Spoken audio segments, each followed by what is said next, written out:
Hello guys, welcome to God of Hogwarts. So in this video, we will see, what if Harry was adopted by Lucius Malfoy at age 5 and trained to be the future Minister of Magic. If you enjoy these kinds of stories, don't forget to show us some love by hitting the like button and subscribing to the channel. Your support means the world to us. Now, let's start the story. Chapter 1, The Cupboard and the Cane. The rain hadn't stopped for 3 days. Lucius Malfoy stepped out of the Black Ministry car and immediately regretted not operating. Surrey was grey in the way only suburban England could manage, rows of identical houses stretching in every direction, each one a monument to the crushing mediocrity of Muggle existence. Number 2, Privet Drive. Number 3. Number 4. All the same. All profoundly depressing. He adjusted the silver clasp of his cloak, an affectation, wearing wizarding dress in a Muggle neighborhood, but Lucius had never believed in hiding what he was. The snake-headed cane clicked against the wet pavement as he walked, each step deliberate, measured. A woman peering through her curtains at number 7 probably thought he was some kind of eccentric aristocrat. She wasn't wrong. Ghastly, he muttered, surveying the trimmed hedges and plastic garden gnomes of number 4. The Dursley residence. Where Albus Dumbledore, in his infinite wisdom, had deposited the most important child in wizarding Britain like a bottle of milk on a doorstep. Lucius had not come here on impulse. He'd spent 3 months cultivating this moment, quiet inquiries through ministry contacts, a carefully worded letter to the Muggle Relations Office requesting a welfare check on a magical minor placed in non-magical custody, and one very expensive favor from a clerk in the Department of Magical Accidents and Catastrophes who happened to know the boy's exact address. The official pretext was a land-use survey for the Committee on Muggle-Worthy Excuses. The real purpose was standing behind that unremarkable front door. He knocked. 3 sharp raps. The man who answered was enormous in the way of someone who had never been told no by a dessert trolley. Vernon Dursley had a neck that blended seamlessly into his shoulders and small, piggy eyes that narrowed immediately at the sight of Lucius's attire. "Whatever you're selling, we don't. I'm not selling anything, Mr. Dursley." Lucius's voice carried the particular warmth of a man who had practiced making threats sound like pleasantries. "My name is Lucius Malfoy. I'm here on behalf of the ministry. Regarding your nephew." The change in Vernon Dursley's face was remarkable. The suspicion didn't leave, it was joined by something else. Something that flickered between fear and a kind of hopeful greed that Lucius recognized instantly, because he'd seen it in the mirror often enough. "You're one of them." "I'm a wizard, yes. May I come in?" Vernon's jaw worked. Petunia had appeared behind him in the hallway, thin, horse-faced, wringing a dish towel like she was trying to strangle it. She looked at Lucius the way a mouse looks at a particularly well-dressed cat. "We don't want any trouble," she said. "We took the boy in. We did what was asked. We never wanted. I'm sure you've been exemplary guardians," Lucius said, stepping past Vernon without waiting for an actual invitation. The house smelled of boiled cabbage and furniture polish. Everything was aggressively normal, photographs of a round blonde boy on every surface, doilies on the armrests, not a single item out of place. "I simply need to inspect the child's living conditions. Routine matter. Won't take a moment." He could feel the magic before they even showed him. It was faint, the ambient hum of accidental enchantment that all magical children gave off, like static electricity, but it was concentrated in a strange place. Not upstairs, where the bedrooms would be. Lower. Closer. Where does the boy sleep? The silence that followed told Lucius everything. Petunia's eyes darted to the cupboard under the stairs. It was padlocked. From the outside. Something shifted behind Lucius's expression. Not compassion, not exactly. More like the feeling a chess master gets when he sees an opponent make a catastrophic blunder. But underneath that calculation, buried deep in a place Lucius Malfoy did not often visit, something else stirred. Something older. Something that remembered being 12 years old and watching his own father raise a wand at a house elf for the crime of spilling tea. Open it. Vernon blustered. Now see here, the boy is perfectly. Lucius turned his head. Just his head. The rest of his body remained perfectly still, the snake-headed cane resting against the floor, his grey eyes finding Vernon's with the precision of a surgical instrument. Open it. Vernon opened it. The cupboard was approximately 4 feet deep and 3 feet wide. A thin mattress had been wedged inside, stained and sunken in the middle. There was a single blanket, threadbare, no pillow. Crayon drawings had been stuck to the underside of the stairs with what appeared to be chewing gum, a house with smoke coming from the chimney, a woman with red hair, a man with glasses. Stick figures. A child's attempt at remembering parents he'd lost before he could form proper memories. And there, curled on the mattress with his knees pulled to his chest, was Harry Potter. He was small. That was the first thing Lucius noticed. Absurdly, dangerously small for a 5-year-old. His clothes, if you could call them that, were several sizes too large, a stained grey t-shirt that hung past his knees, trousers held up with what appeared to be a length of twine. His hair was black and wild, sticking up at angles that defied both gravity and grooming. Behind a pair of broken glasses held together with sellotape, 2 green eyes stared up at Lucius with an expression that no 5-year-old should know how to make. It wasn't fear. It was assessment. The boy was evaluating him. "Hello, Harry," Lucius said quietly. He crouched, ruining the line of his trousers against the dusty floor, and he did not care. "My name is Lucius. I'm like you." Harry didn't speak. His eyes moved from Lucius's face to the cane to the silver clasp at his throat and back. Reading him.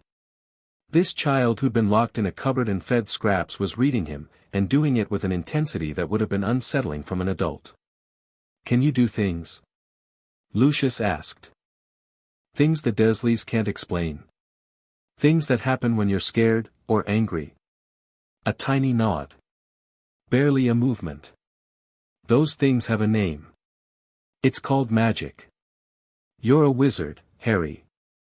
And you don't belong in this cupboard." Behind him, Vernon started to say something. Lucius silenced him with a wave of his hand, literally, a nonverbal charm that sealed the man's lips for exactly 30 seconds. Petunia made a strangled noise and grabbed her son, their actual son, the round blonde boy, maybe 6, who'd been watching from the top of the stairs with the dull curiosity of a well-fed animal observing something that didn't concern him. Harry looked at the silenced Vernon. Then back at Lucius. And for the first time, something like wonder crept into those ancient green eyes. "You can do it too." "I can do rather more than that." Lucius extended his hand. "Come with me, Harry. I'll take you somewhere warm."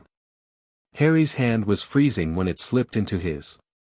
The bones were too close to the skin. Lucius could feel each tiny knuckle, each ridge of tendon, and he thought, briefly, involuntarily, of Draco at home, plump and spoiled and loved, who had never once in his life gone to bed hungry. He did not look at the Dursleys as he led Harry out. He didn't need to. They would receive the appropriate paperwork within the week. And if Vernon Dursley ever showed his face in wizarding territory, well. Lucius had friends who would be happy to explain the consequences. The rain had stopped.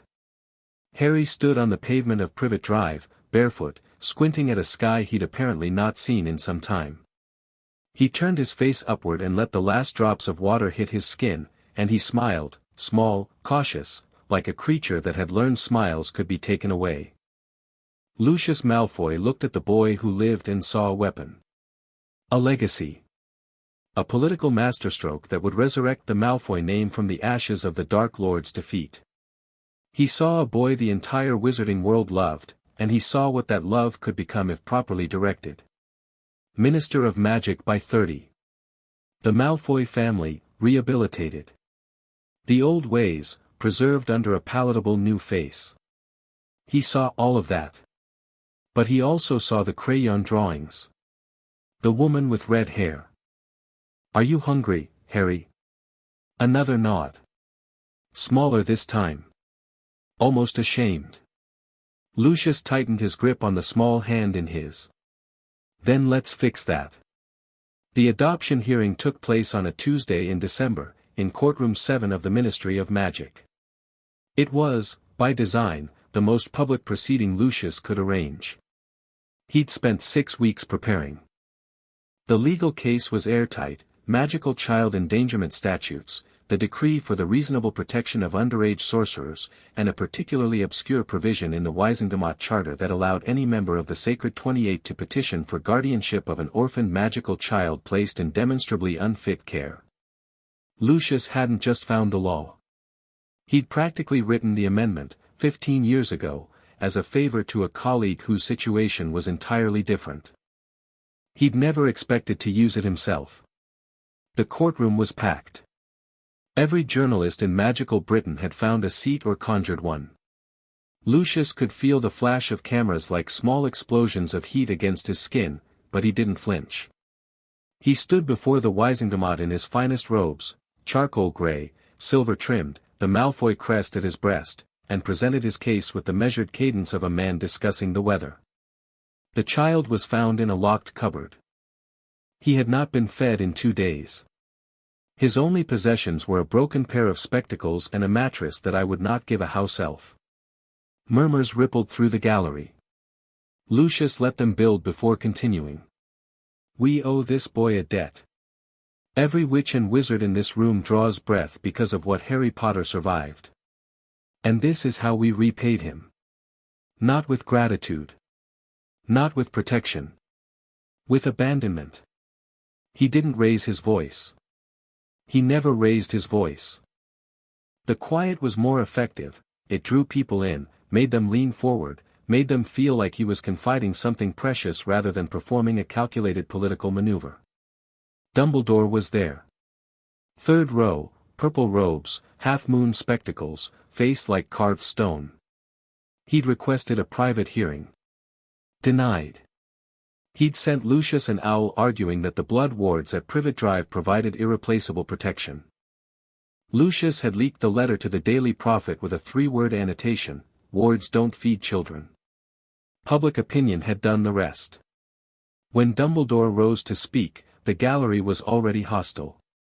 He was eloquent, as always, spoke of ancient protections, of Lily Potter's sacrifice, of dangers that Lucius could not understand. But every time he made a point, the image of that cupboard hung in the air like smoke. Dumbledore was arguing abstractions. Lucius had given them a starving 5-year-old. The vote was 37-12. Harry James Potter became Harry James Potter Malfoy before the afternoon session adjourned. Narcissa was waiting in the atrium with Draco, who was wearing his best robes and vibrating with excitement. He'd been told he was getting a brother. He'd been told this brother was famous. For a 5-year-old Draco Malfoy, this was essentially the same as being told Christmas was coming early and would last forever. Harry. Draco bounded forward the moment they emerged from the lifts. I'm Draco. Father says you're going to live with us. I have a broomstick. Do you have a broomstick? Father can get you one. Father can get anything. Harry, who had been standing very close to Lucius's leg with the wariness of a stray dog near traffic, stared at this blonde whirlwind with something approaching alarm. Narcissa stepped forward. She was tall, elegant, her dark hair swept up in a way that made her look both regal and approachable, a trick that took most politicians decades to master and that Narcissa seemed to do without effort. She knelt in front of Harry, bringing herself to his eye level, and her expression held none of Lucius's calculation. It was simple, direct, and warm. Hello, Harry. I'm Narcissa. I'm going to be looking after you. She studied his face, the gaunt cheeks, the shadows under his eyes, the way he held himself like a boy expecting to be hit. Would you like to come home? Harry looked at her. Then at Draco, who had grabbed his sleeve and was tugging with the gentle insistence of a golden retriever. Then back at Narcissa. What's home? He asked. Narcissa's composure held, but barely. A muscle in her jaw tightened. She took Harry's other hand, gently, so gently, and stood. "Let me show you." Malfoy Manor hit Harry like a wall. He stopped in the entrance hall and didn't move for nearly a full minute. The ceilings were 30 feet high, vaulted, hung with chandeliers that glittered like captured stars. Portraits of Malfoy ancestors peered down from gilt frames, murmuring to each other. A marble staircase swept upward in a graceful curve. The floors were polished stone covered with rugs that probably cost more than the Dursleys' entire house. Draco pulled him forward. Come on, come on. I'll show you your room.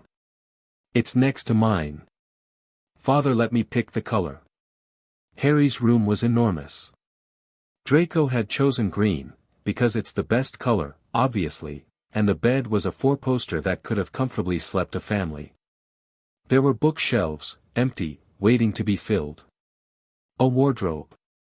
A window that overlooked the manor's gardens, which even in winter were beautiful in a stark, sculptured way.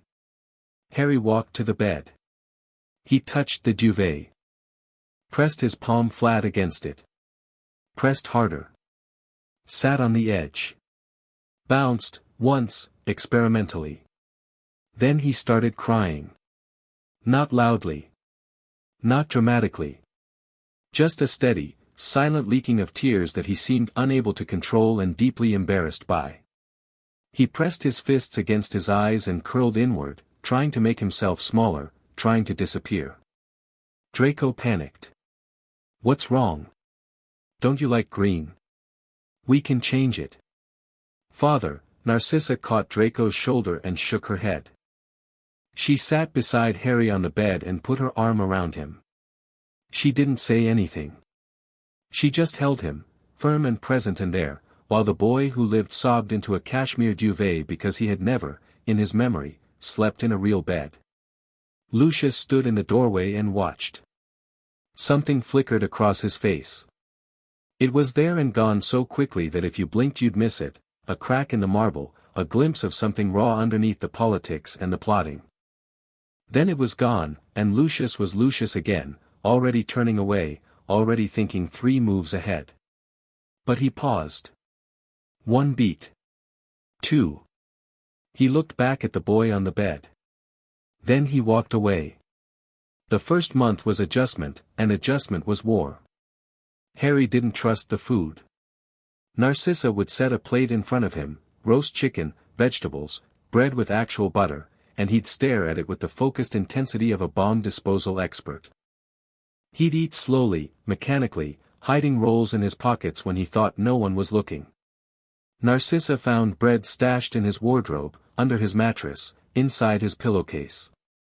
She didn't scold him. She didn't even mention it. She simply made sure there was always food available, a bowl of fruit on his nightstand, biscuits in the hallway, a standing instruction to the house elves that Harry Potter Malfoy could request anything from the kitchen at any hour. It took 3 months before Harry stopped hoarding. He didn't trust the space either. Narcissa would find him sleeping on the floor beside his bed, curled on the thin rug, because the mattress was too soft and the room was too big and some part of his brain still expected to wake up in the cupboard. She transfigured a smaller bed, just temporarily, and put it in the corner. Harry slept in it for 2 weeks before graduating back to the 4-poster, one cautious night at a time. The nightmares were the worst. Harry dreamed of green light. Not the green of his bedroom walls or the Slytherin crests that decorated the manor, a searing, nuclear green that burned through everything and left nothing behind.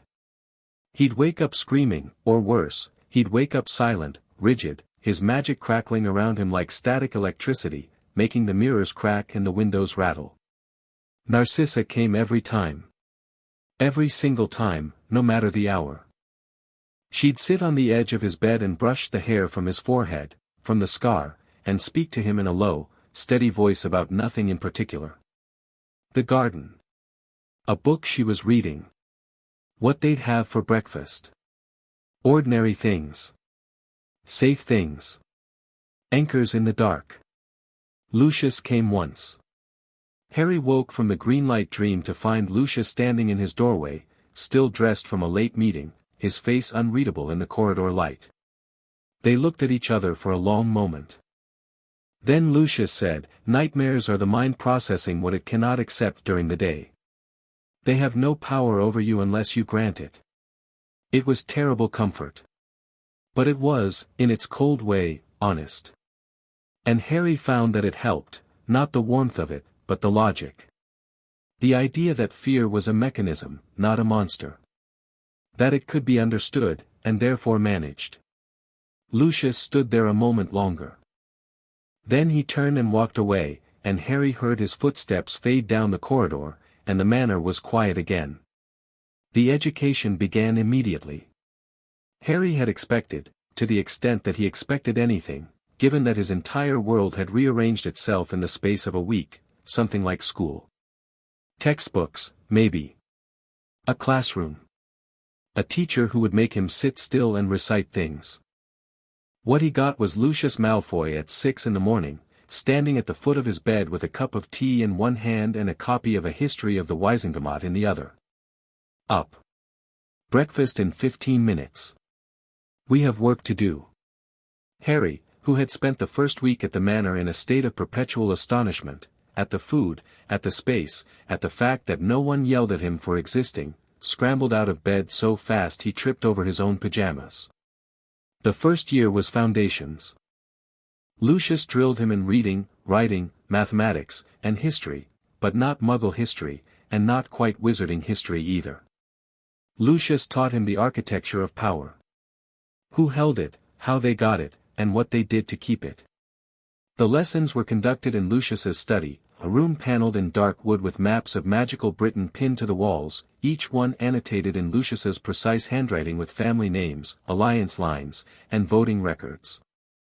"Tell me," Lucius said one morning when Harry was 6, "why does the Minister of Magic have power?"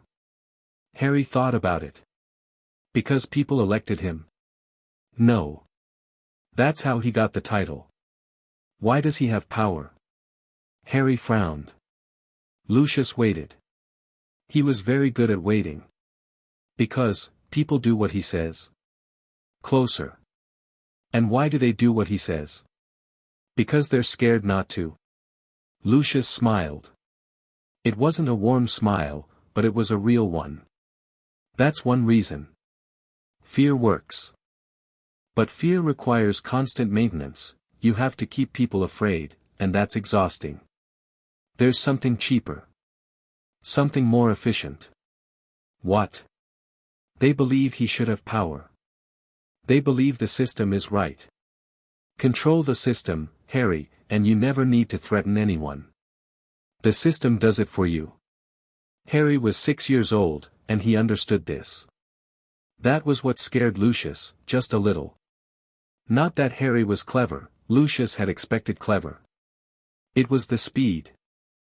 The way the boy absorbed concepts like dry earth absorbing water, as if he'd been waiting his entire short life for someone to explain the world to him in a language he could actually speak.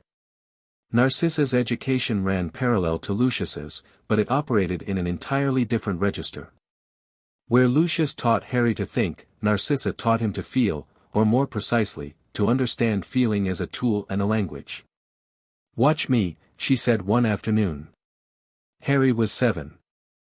They were in the Manor's drawing room, which Narcissa had transformed into a practice space with conjured furniture and mirrors on every wall. She walked across the room. Just walked, nothing dramatic, no exaggerated movements.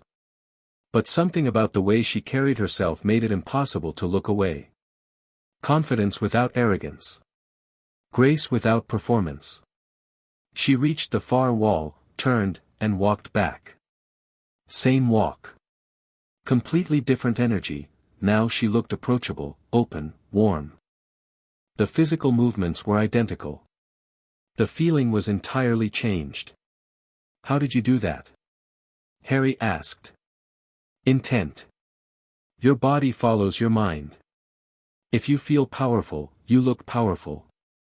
If you feel kind, you look kind. Most people never learn this. They walk through life broadcasting emotions they don't mean and wondering why people react badly. She knelt beside him. The trick isn't controlling what you feel, Harry.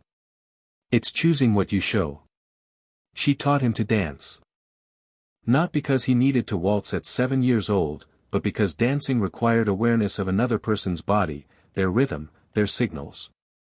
She taught him to shake hands, the proper pressure, the right duration, the way a handshake could communicate dominance or equality or submission in the space of 2 seconds. She taught him to sit at a dinner table as though he owned it. To stand in a crowded room and draw every eye without saying a word. You're teaching him to manipulate people, Lucius observed one evening, watching from the doorway as Narcissa coached Harry through a mock conversation with an imaginary ministry official. I'm teaching him to communicate, Narcissa corrected, without looking up. You're the one teaching him to manipulate. Lucius conceded the point with a slight incline of his head. Draco, meanwhile, was handling the arrival of his new brother with the complex emotional sophistication of a 5-year-old, which is to say, badly. The first few months were wonderful. Draco had a playmate, a co-conspirator, someone to ride broomsticks with in the garden and sneak into the kitchen with after bedtime. Harry was amazed by everything Draco took for granted: toy broomsticks, enchanted chess sets, a library bigger than the Dursleys' entire house, and Draco loved being the expert, the guide, the one who got to show the famous Harry Potter how magical life worked. But then Lucius started spending more time with Harry than with Draco. It happened gradually.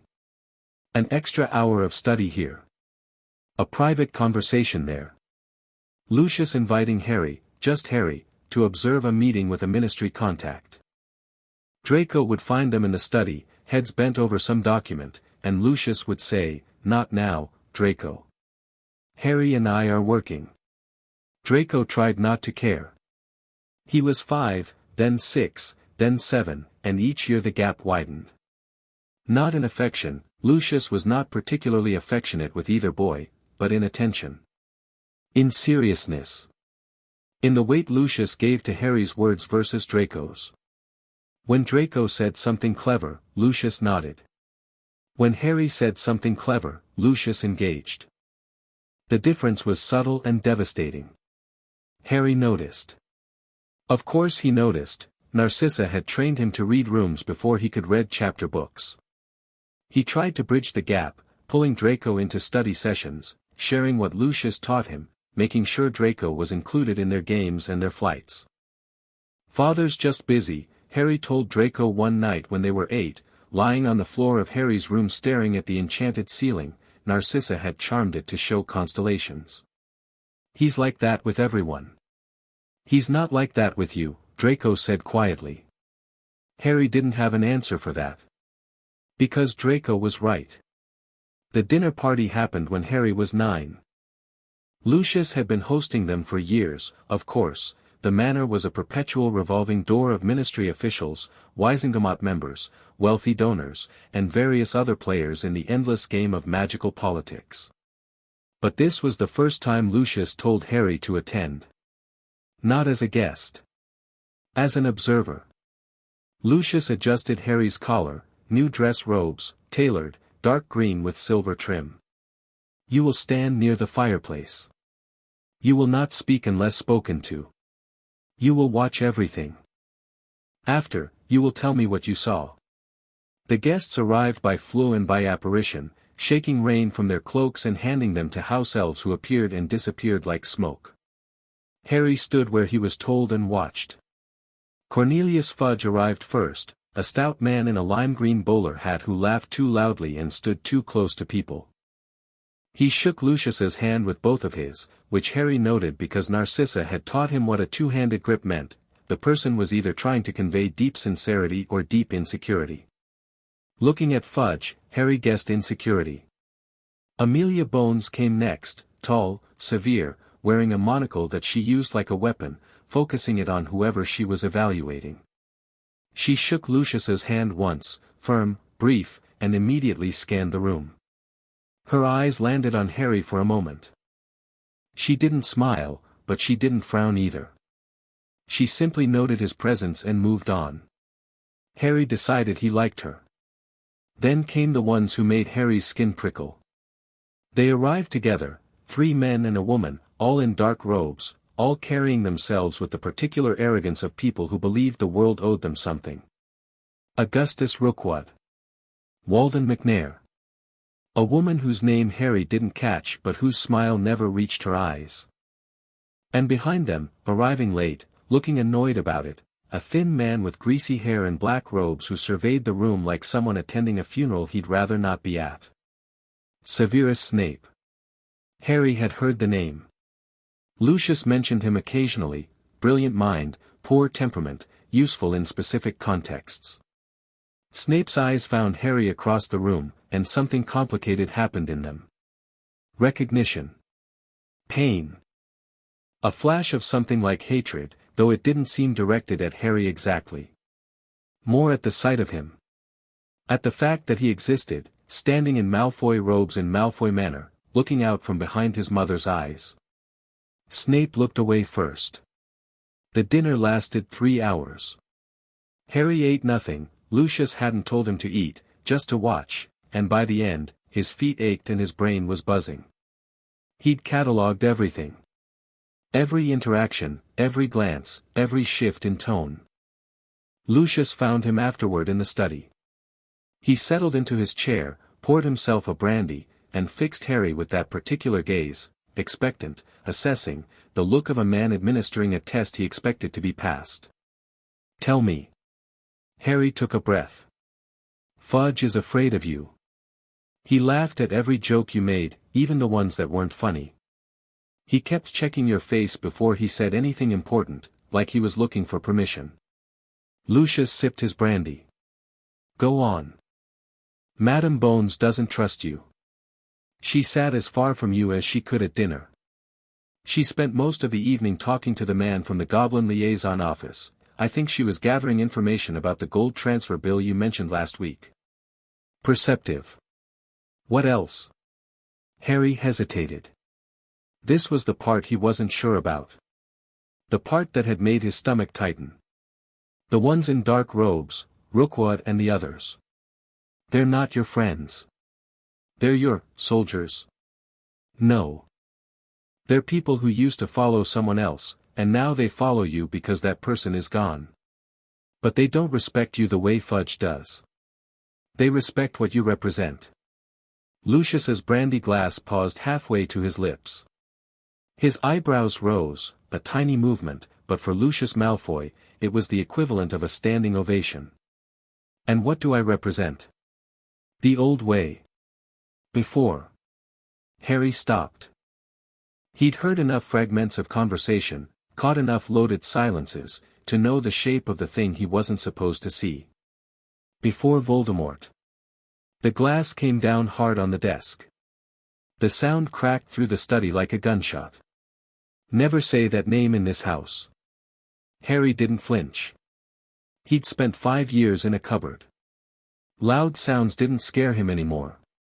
"Why not?" Lucius stared at him. The silence stretched.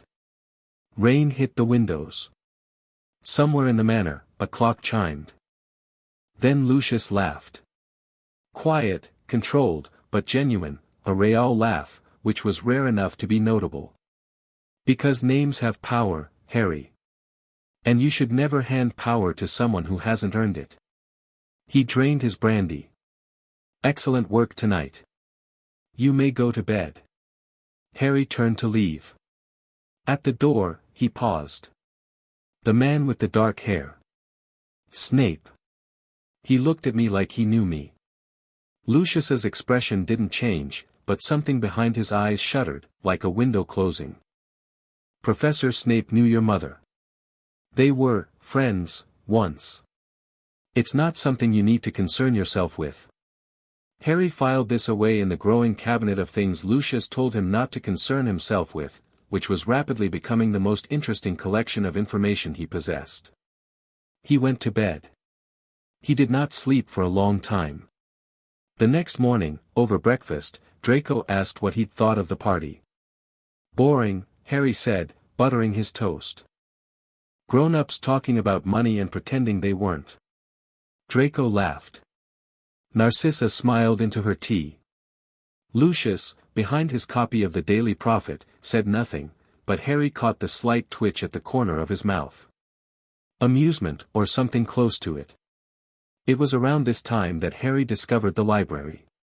Not the family library, the bright, well-organized room where Narcissa kept approved reading material and Draco went when Lucius forced him to study. The other library. The one behind the false wall on the Manor's second floor, accessible only by pressing a specific sequence of stones in the corridor and whispering a password that Harry had overheard Lucius use at 2 in the morning when Lucius thought everyone was asleep. Harry was 10 when he found it. He'd been awake, nightmares again, the green light, and had gone walking through the Manor's halls the way he sometimes did, letting the familiar architecture calm him. He'd heard Lucius's footsteps, ducked behind a tapestry, and watched. The hidden library was smaller than the main one but infinitely more interesting. The books here didn't have cheerful dust jackets or academic titles. They were bound in dark leather, some of them chained to their shelves, some of them humming with magic so old and dense that Harry could feel it on his skin like heat from a fire. He didn't touch them, he wasn't stupid, but he read the spines. Secrets of the Darkest Art. Magic Most Evil. The Compendium of Forgotten Curses. A treatise on the nature of the soul. Harry understood, with a clarity that felt like swallowing ice water, that Lucius Malfoy was not simply a politician who had been associated with Voldemort's movement. The man who tucked Draco into bed and poured Harry tea and sat on the Wisengamot dispensing wisdom about governance and responsibility, that man had a hidden room full of the darkest magic in existence. He didn't confront Lucius. He didn't tell Narcissa. He filed it in a cabinet alongside Snape's eyes and the guests in dark robes and every other truth that lived in the gap between what the Malfoys showed the world and what they kept behind false walls. He went back to bed and lay in the dark, thinking. He was 10 years old, and he was beginning to understand that love and deception could live in the same house, eat at the same table, and wear the same face. 2 weeks later, he asked Lucius a question during their morning study session, casually, wedged between questions about Wisengamot voting procedures and import tariffs on dragon hide. "Father, what's a Horcrux?" He'd found the word on one of the spines. Magic Most Evil. The word had stuck in his head like a splinter. Lucius's quill stopped moving. The silence was total, not the comfortable silence of concentration but the charged silence of a man whose heartbeat has just doubled. "Where did you hear that word?"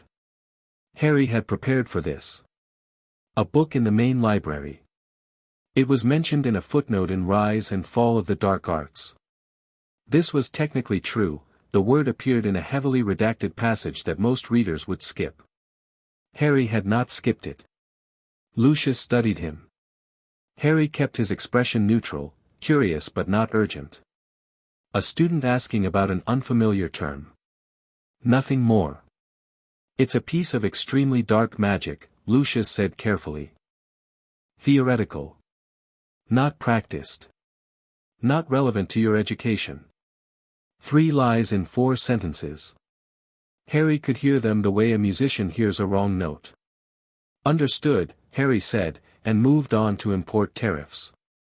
But that night, lying in bed, he turned the word over and over in his mind. Horcrux. Lucius was afraid of it. Not of Harry knowing, of the word itself. Of what it represented. The only other time Harry had seen that particular shade of fear in Lucius's eyes was when someone mentioned Voldemort's name. He didn't know what the connection was. Not yet. But the cabinet was getting fuller, and someday soon, Harry was going to open every drawer. The accidental magic got worse as Harry got older. Most magical children had incidents, toys floating, windows breaking, hair changing color. Normal outbursts of uncontrolled power tied to emotional spikes. Harry's incidents were different. They were precise. At 7, Draco accidentally broke Harry's favorite quill. Harry didn't cry or shout. He looked at the broken quill, and then every quill in the manor, every single one, in every study and every drawer, snapped in half simultaneously. Clean breaks. No mess. Just a coordinated, instantaneous destruction of every quill in a building with 47 rooms. At 8, a house elf dropped a serving tray during dinner. The crash startled Harry, and for 1 second, just one, every object on the dining table levitated 3 inches off the surface. Not chaotically. In perfect formation. Then they settled back down without a sound. At 9, during the dinner party, when McNair had made a joke about muggles that made the dark-robed crowd laugh and Harry's jaw tighten, every candle in the dining room had flared 6 inches high and then dimmed. No one connected it to Harry. But Narcissa, sitting at the far end of the table, had looked at him with an expression that was equal parts pride and fear. Lucius hired a magical theory tutor, a retired unspeakable named Ilara Voss who specialized in juvenile magical development. She lasted 3 sessions before telling Lucius, in the hallway, in a voice she clearly thought Harry couldn't hear, "That boy's magical core is unlike anything I've measured. His power isn't just strong, it's organized. Most children his age leak magic randomly. Harry directs it. Unconsciously, yes, but with a structural coherence I've only seen in. In whom? A pause. In Dumbledore. And in one other. She didn't say the name. She didn't need to. Harry's combat training began at 10. Lucius hired a former dueling champion named Aldrich Thorne, a scarred, taciturn man who'd won the European circuit 3 times in the 1960s and now spent his retirement raising thestrals on the Scottish coast. Thorne didn't coddle. He didn't praise. He cast hexes at a 10-year-old boy at half speed and expected Harry to dodge, shield, or counter. Harry was terrible at first. He came to dinner with bruises and a frustrated scowl that reminded Narcissa painfully of James Potter, though she'd never say so. Then he got better. Fast. Within 3 months, Thorne stopped pulling his hexes. Within 6, he started using nonverbal casting. By Harry's 11th birthday, Thorne was dueling at full speed and winning only 60% of the time, which he later told Lucius was the most unsettling thing I've experienced since the war, and I once dueled 3 Death Eaters in a privy. Draco trained alongside Harry, because Lucius wasn't entirely blind to his biological son's resentment and thought shared activity might help. It did, in a way. Draco and Harry worked well together, developed a shorthand, pushed each other. But it also made the gap more visible. Harry learned spells in 2 or 3 attempts. Draco needed 10. Harry's shield charms were walls of force. Draco's flickered. Harry moved like he'd been born with a wand in his hand. Draco moved like he'd been well-taught. Well-taught was not the same as gifted, and both boys knew it. "I don't know why I bother," Draco said one evening after a particularly humbling session. He was sitting on the training room floor, his wand arm aching, watching Harry practice a disarming sequence with the fluid ease of someone running through a morning stretch. Harry stopped mid-cast. "You bother because you're good. I'm not good. I'm adequate. You're good. I'm the other one." Harry walked over and sat beside his brother. For a moment, they were just 2 boys on a floor, sweaty and tired and 11 years old. "You know what you're better at than me?" Harry said. "Wallowing. People. You walk into a room and everyone likes you. Not because you calculated the right approach, because you're actually likable. I have to work at that. You just are." Draco looked at him. "You're just saying that to make me feel better." "I'm a Malfoy, Draco. When have we ever said things just to make people feel better?" Draco laughed. Really laughed, the kind of laugh that breaks through self-pity like sunlight through clouds. Harry grinned, and in that moment, they were brothers in every way that mattered. Later, alone, Harry would think about what he'd said and realize it was both true and a manipulation. He'd identified what Draco needed to hear and delivered it at the optimal moment. Narcissa's training and Lucius's, working in concert. The thought made him uncomfortable in a way he couldn't quite articulate. Their bond, for all its complications, was the realest thing in Harry's life. They had rituals. Saturday mornings, before Lucius woke, they'd sneak to the kitchen and bribe the house elves into making pancakes, not the Manor's usual fare of crepes and compote, but thick, floury, American-style pancakes that Draco had read about in a Muggle cookbook Narcissa kept hidden on a high shelf. They'd eat them with their fingers, sitting on the kitchen floor, racing to see who could stuff more in their mouth. Harry always won, and Draco always accused him of cheating, and neither of them cared that heirs to ancient magical houses were not supposed to eat like feral animals on the kitchen tiles at 7 in the morning.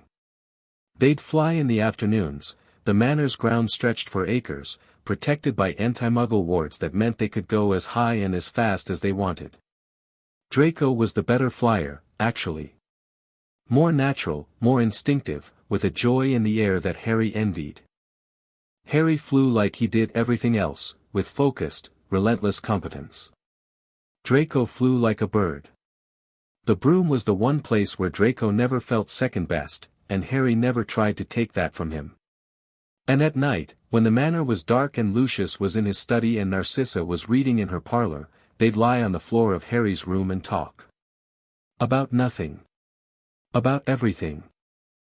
About what Hogwarts would be like, whether the Chudley Cannons would ever win another league title. Draco said no, Harry said mathematically it was inevitable given infinite time, which Draco said was the most annoyingly Harry answer possible, about what they'd do when they were adults. "I'm going to be a professional Quidditch player," Draco said one night. He was 10. The constellation ceiling drifted overhead, Orion's belt tracking slowly across an artificial sky. "Father won't like that. Father can come watch me play. Front row. I'll wave." Harry smiled. "And then what?" "Then I'll retire at 30 and buy a castle. Bigger than this one. With a Quidditch pitch in the garden." "You already have a Quidditch pitch in the garden." "A bigger one." Draco rolled onto his side. "What about you?" Harry stared at the ceiling. Orion shifted. Sirius, the star, not the man he didn't yet know existed, burned bright and cold. "I don't know," he said. And it was true. Lucius had told him what he'd be, minister, leader, the future of magical Britain. But nobody had ever asked what Harry wanted, and the question, coming from Draco in the dark, felt like stepping off a cliff. "That's rubbish," Draco said cheerfully. "Everyone knows what they want. What if what I want and what Father wants are different things?" Draco was quiet for a moment. In the silence, the artificial stars wheeled. "Then I suppose we'll find out which one of you is more stubborn," Draco said. "My money's on you, by the way. Father's never had to share a bathroom with you. I have. I know what true stubbornness looks like." Harry threw a pillow at him. Draco threw it back. They ended up in a pile on the floor, laughing and shoving, and for a few minutes, the weight of prophecy and politics and the complicated machinery of Lucius Malfoy's ambitions was gone, and they were just two boys being brothers. Those were the moments Harry would remember, years later, when everything got hard. Not the lessons. Not the training. Not the dinners or the strategies or the slow, careful construction of a political identity. The pancakes on the kitchen floor. The flights over the grounds. Draco's laugh in the dark. The moments when being a Malfoy meant something simple and good. The visit to Diagon Alley happened 3 weeks before Harry's 11th birthday. Lucius had business at Gringotts, something about vault transfers and investment portfolios that Harry found genuinely interesting and Draco found genuinely boring, so Narcissa took the boys to collect their school supplies. The list had arrived by Owl, Standard Book of Spells Grade 1, A History of Magic, Robes, Cauldron, Wand.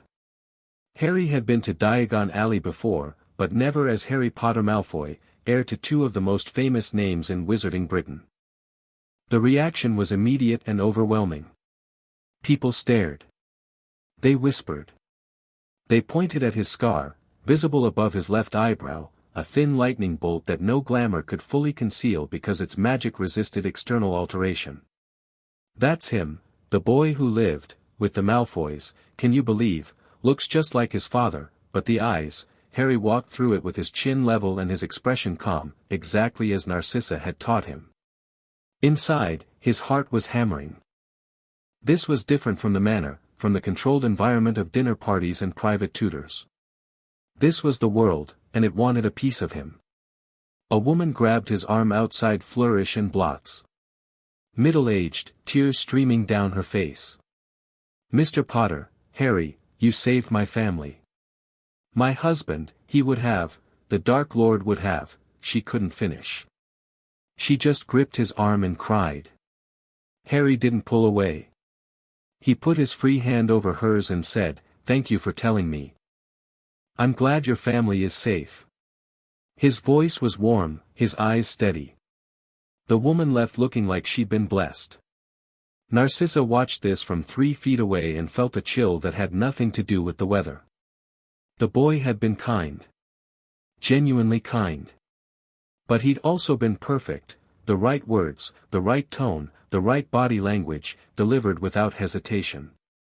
He was 11 years old, and he'd just handled a public emotional encounter with the skill of a seasoned politician. She'd helped create this. She and Lucius both.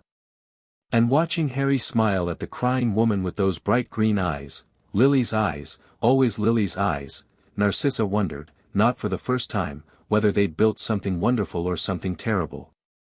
At Madame Malkin's, they ran into a boy. Red-haired, freckled, gangly, wearing robes that were slightly too short and slightly too patched.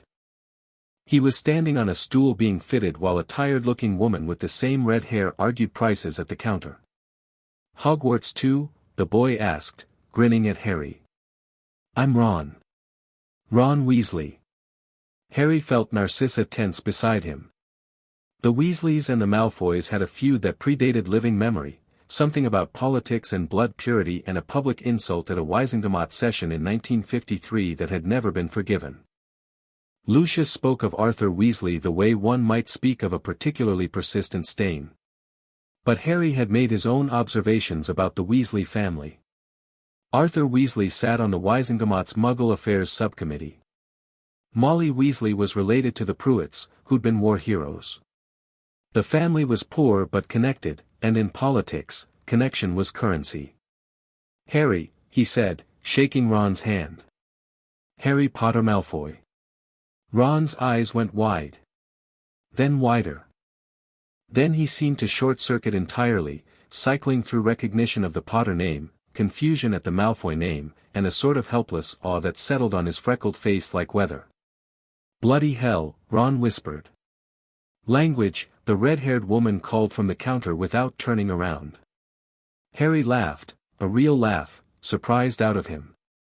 Ron Weasley was possibly the least political person he'd ever met, and there was something refreshing about that. Like drinking cold water after years of lukewarm tea. They talked for 10 minutes while being fitted.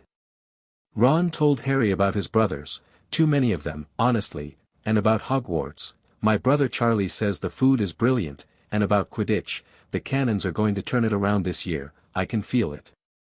Harry made a mental note. Not a calculating one, for once. Just a note that said, "This one is genuine. Remember that. It's rarer than you think." When they left the shop, Draco said, "A Weasley? Really? He was nice. He was wearing second-hand robes. And you're wearing third-generation prejudice. At least his can be outgrown." Draco stared at him. Narcissa pressed her lips together in a way that might have been hiding a smile. Narcissa guided them through the chaos with practiced ease. Books at Flourish and Blots. Ingredients at the apothecary. She deflected questions from journalists. "Harry will be happy to speak with the press when he has something to say," and curious strangers, "How kind of you, but we're on a schedule," with a grace that made it look effortless. The wand chose Harry at Ollivander's. The shop was dusty and quiet, lined floor to ceiling with narrow boxes, and Ollivander himself was the strangest person Harry had ever met, ancient, silver-eyed, moving through his shelves like a ghost in his own mausoleum. He studied Harry for a long moment before pulling boxes, seemingly at random, and presenting wands. The first wand blew out the shop's front window. The second set fire to a stack of receipts. The third did nothing at all. "Tricky customer," Ollivander murmured, but he didn't look concerned. He looked delighted. He disappeared into the back of the shop and returned with a single box, older and dustier than the others. Holly. 11 inches. Phoenix feather core. Supple. Harry picked it up and the world changed. Warmth flooded through his fingers, up his arm, into his chest. The wand sang, not audibly, but Harry felt it, a resonance deep in his bones that was like coming home, like finding a missing piece of himself he hadn't known was gone. Golden sparks erupted from the tip, spiraling upward, and for one breathless moment, every box in the shop rattled. Ollivander's expression shifted from delight to something more complex. He looked at Harry with those pale eyes and said, very quietly, "Curious. Very curious." "What's curious?" Narcissa asked, her hand tightening slightly on Draco's shoulder. "The phoenix whose feather lives in this wand gave only one other feather. Just one. And the wand that feather chose, gave your son his scar." The shop went very still. Narcissa's face could have been carved from marble. Harry looked at the wand in his hand, his wand, the twin of Voldemort's wand, and felt the scar on his forehead pulse once, like a second heartbeat.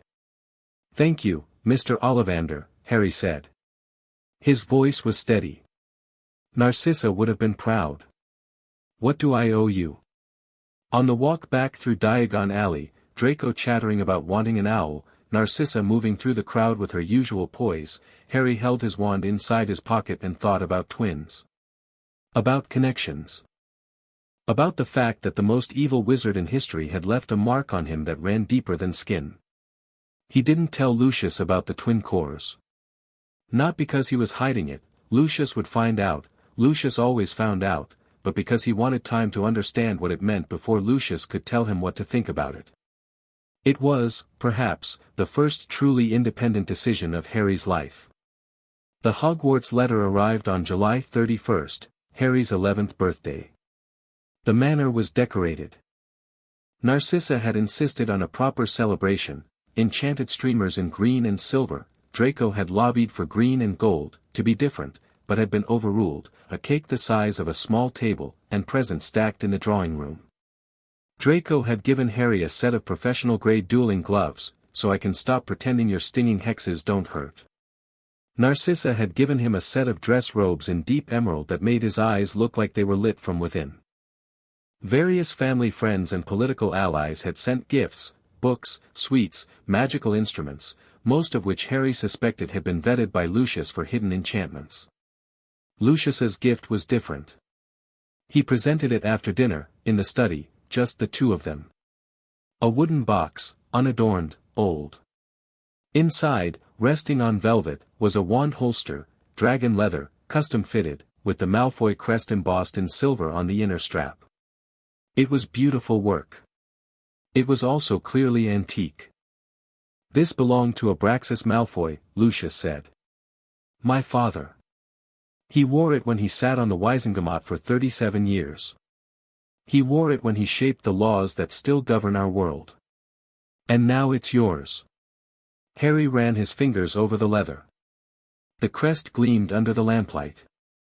"You will be sorted into Slytherin," Lucius continued.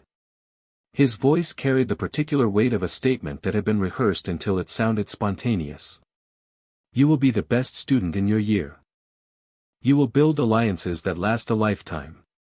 And in 7 years, the wizarding world will know your name, not as the boy who survived the Dark Lord, but as the man who will lead them into a new age." He put his hand on Harry's shoulder. It was one of the only times Lucius touched him voluntarily. "Everything I've taught you, Harry. Every lesson, every strategy, every skill. It was all for this. You are the future of this family. You are the future of magical Britain. Don't waste it." Harry looked at the holster. At the crest. At Lucius's hand on his shoulder and the particular intensity in his adoptive father's gray eyes. And he felt two things simultaneously, with equal force. Gratitude.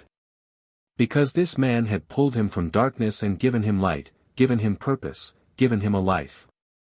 And a cold, clear recognition that Lucius Malfoy had never once, in 6 years, asked Harry what he wanted. "I won't waste it," Harry said. Because it was true. Whatever happened next, whatever Hogwarts held, he would not waste what he'd been given. But the way he used it, that would be his choice. "Thank you, Father." The word still felt foreign in his mouth. Lucius smiled as if it didn't. Harry left the study and walked the familiar corridors to his room. He passed portraits that nodded at him, suits of armor that shifted when he walked by, the ever-present hum of old magic that lived in the manor's walls like blood in veins. 6 years of this, and it still amazed him. Not the magic, the belonging. The fact that these halls knew him, that the wards recognized his magical signature, that a house with centuries of Malfoy history had opened its doors to a half-blood orphan from a cupboard. Lucius had given him that. Whatever else was true, the manipulation, the political calculus, the dark library behind the false wall, Lucius had given him a home. And Harry was not so lost in suspicion that he'd forgotten what it felt like to not have one. He found Draco waiting in his room, sitting cross-legged on the bed with a box of Bertie Bott's every flavor beans and a nervous expression. "So?" Draco said. "What did Father give you?" Harry showed him the wand holster. Draco turned it over in his hands, examined the crest, ran his thumb over the leather. "Grandfather's," Draco said quietly. "He never. Father never showed me this." The silence that followed was thick with things neither of them said. Harry could feel it, the hurt Draco was trying to hide, the resentment he was trying not to feel, the love that persisted underneath both like bedrock under shifting soil. "It should have been yours," Harry said. Draco shook his head. Quick, sharp, like shaking off water. "No. Father chose right. You're the one who's going to." He trailed off. Waved a hand. "You know. Do the thing. The minister thing. The changing the world thing." "Draco, I'm not angry, Harry." Draco looked at him, and his gray eyes, Lucius's eyes, though kinder, always kinder, were steady. "I'm not angry. I'm just figuring out what my thing is." "You've always had a thing. Father made sure of that." "I'm still looking." Harry sat beside him. Shoulder to shoulder. The way they'd sat 100 times before, on kitchen floors and training room mats and the grass of the Quidditch pitch. "You'll find it," Harry said. "And when you do, it'll be better than this." He held up the holster. "Because it'll be yours." Draco took a bean from the box. Chewed. Made a face. "Earwax," he said. "You always get earwax. The universe is conspiring against me." But he was smiling, and the weight in the room lifted, and they sat there eating questionable sweets until the candles burned low. After Draco left, yawning, complaining about sugar headaches, tripping over his own slippers in the corridor, Harry sat in his room in the dark. He pulled open his bedside drawer and removed a creased, faded photograph, the only thing he'd taken from the cupboard under the stairs. James and Lily Potter stood in front of a cottage, waving. James's hair was as wild as Harry's, his grin cocky and warm. Lily's red hair caught the sunlight, and her green eyes, Harry's eyes, sparkled with a happiness so pure it almost hurt to look at. Narcissa had given him this photograph. Not Lucius, Narcissa. She'd slipped it to him one night during his first week at the Manor, when Lucius was at a ministry function and Draco was asleep. "These are your parents," she'd whispered. "Lucius would prefer you not dwell on the past. But you have a right to know where you came from." Harry traced Lily's face with his fingertip. She waved. James threw an arm around her shoulder and laughed silently, forever young, forever frozen in a moment before everything went wrong. He didn't know what he felt. Lucius had trained him to identify emotions as tools: leverage, weakness, motivation, threat. Narcissa had taught him to read feelings in others with surgical precision. But his own heart was a locked room he hadn't yet found the key to. He knew he loved the Malfoys. Not the way Draco loved them, with uncomplicated, unconditional warmth. Harry loved them the way you love the first solid ground after years of drowning. Desperately. Gratefully. With the constant, buzzing awareness that the ground could be pulled away. He knew Lucius was using him. Not cruelly. Lucius wasn't cruel, exactly. He was efficient. Harry was a resource, an investment, a piece on a board. The care was real but conditional. The pride was genuine but directed. Every lesson, every gift, every "well done" came with an invisible string attached, and Harry could feel each one, fine as spider silk, winding tighter as he grew. And he knew, though he couldn't have articulated it, not yet, not at 11, that a day would come when those strings would pull in a direction he couldn't follow. When Lucius's plan and Harry's conscience would collide. And on that day, he would have to choose.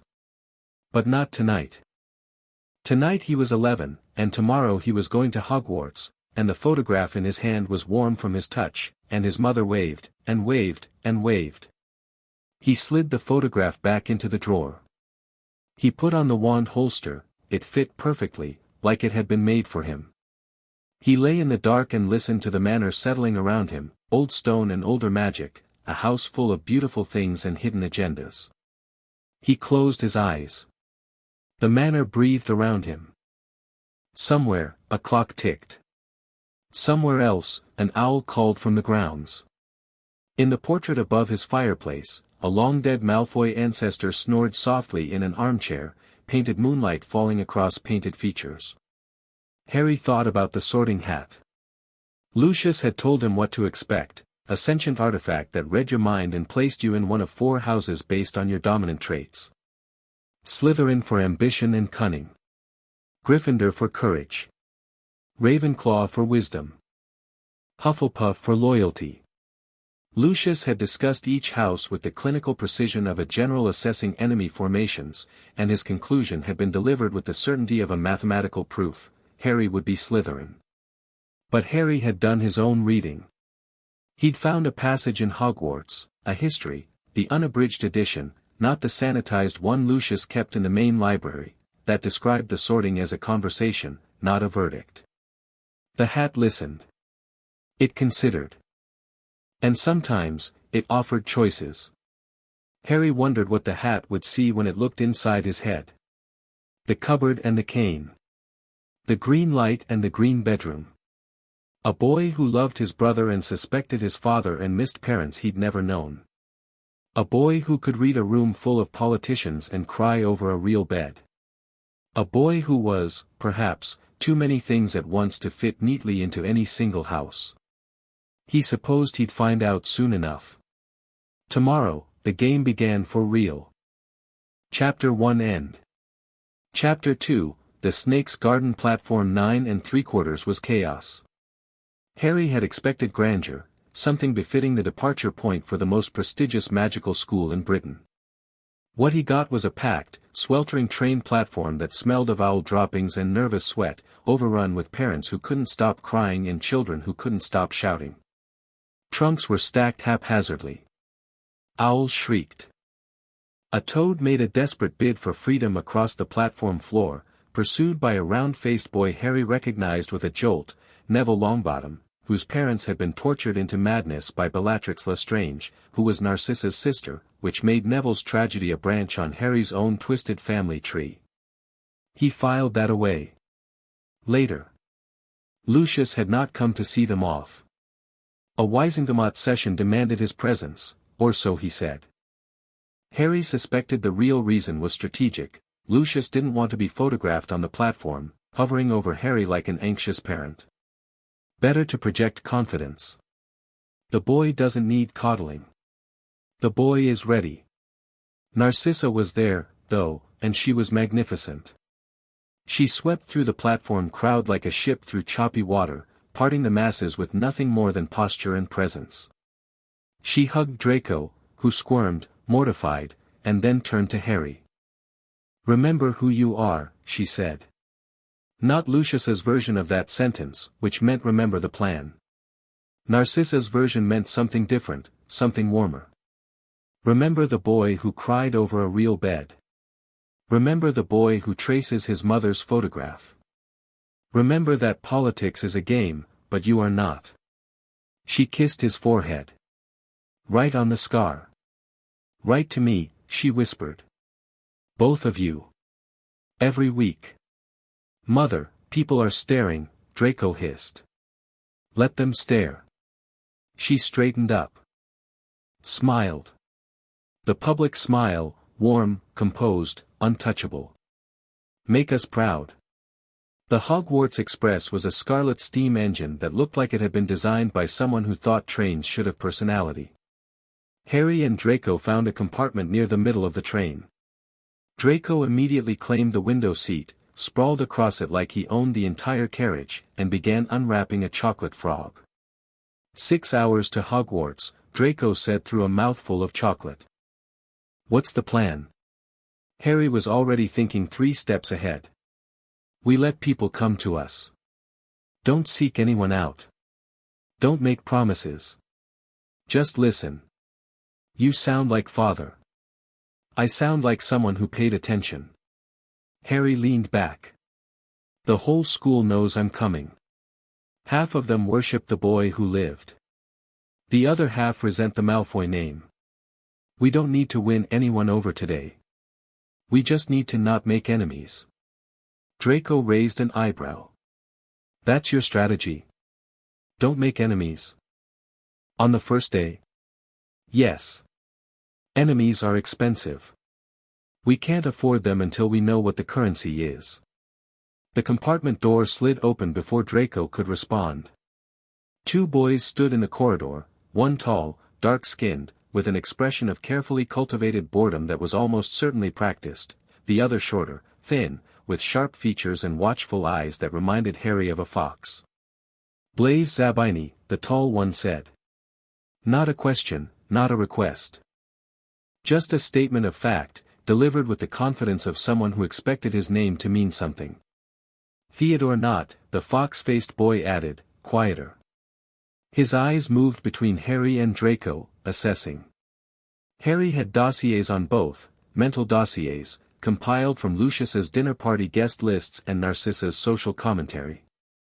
Zabini, old Italian magical family, mother famous for the suspicious deaths of her 7 husbands, politically neutral, wealthy beyond reason. Knott, father was a Death Eater who'd avoided Azkaban through a combination of bribery and strategic amnesia, family old and dark, the boy himself reportedly brilliant. "Harry Potter Malfoy," Harry said. He gestured to the empty seats. "Sit." It wasn't an invitation. It was a command, delivered so naturally that both boys sat down before they realized they'd been directed. Draco noticed. His eyes flickered to Harry with something like awe. They talked. Or rather, Harry directed a conversation that felt like talking but was actually an interview. He learned that Blaise collected rare potion ingredients as a hobby and found most people tediously predictable. He learned that Theo, if we're being civilized, had read every book on the Hogwarts curriculum twice and was primarily interested in ancient runes, which weren't even offered until 3rd year. He learned that both boys expected to be sorted into Slytherin, both were wary of Harry's fame, and both were exactly the kind of sharp, ambitious, self-interested people who could be valuable allies if managed correctly. The compartment door opened twice more. The first time, it was a girl with bushy brown hair and an already exasperated expression who asked if anyone had seen a toad. Neville Longbottom's toad, apparently. Harry said no, politely. The girl, Hermione Granger, she announced, Muggleborn, had read all the textbooks, lingered for a moment, clearly wanting to say more, clearly sensing the social dynamics of the compartment and not quite knowing how to navigate them. "Good luck finding the toad," Harry said. Warm. Sincere. Dismissive without being rude. The girl left. Muggle-born, Draco said, in a tone he'd learned from Lucius. And probably the smartest person on this train, Harry replied evenly. Don't be stupid about blood, Draco. It's a poor man's substitute for actual judgment. Blaise looked at Harry with new interest. Theo's mouth twitched, not quite a smile, but close. The second interruption was Ron Weasley, who appeared in the doorway with chocolate smeared on his chin and his rat perched on his shoulder. His face lit up when he saw Harry, then fell when he saw the company. Oh, Ron said. I didn't know you were sitting with Ron. Harry stood up. Shook his hand. The other boys watched like spectators at a tennis match. Good to see you again. Come sit down. Ron looked at Draco. Draco looked at Ron. The temperature in the compartment dropped several degrees. I'm all right, Ron said, backing away. Mates are saving me a spot up front. Just wanted to say hi. He glanced at Harry one more time, a complicated look, caught between friendliness and something sadder, and left. A Weasley, Blaise said mildly. How ecumenical of you. Everyone's useful, Harry said. The trick is figuring out how. He said it casually, as if it were obvious. But inside, something twisted. Because Ron Weasley had looked at him with genuine warmth, and Harry had looked back and calculated his political value, and the distance between those two things felt like a chasm he wasn't sure he could cross. Hogwarts emerged from the darkness like a fever dream. Harry had seen photographs. Lucius had shown him architectural diagrams.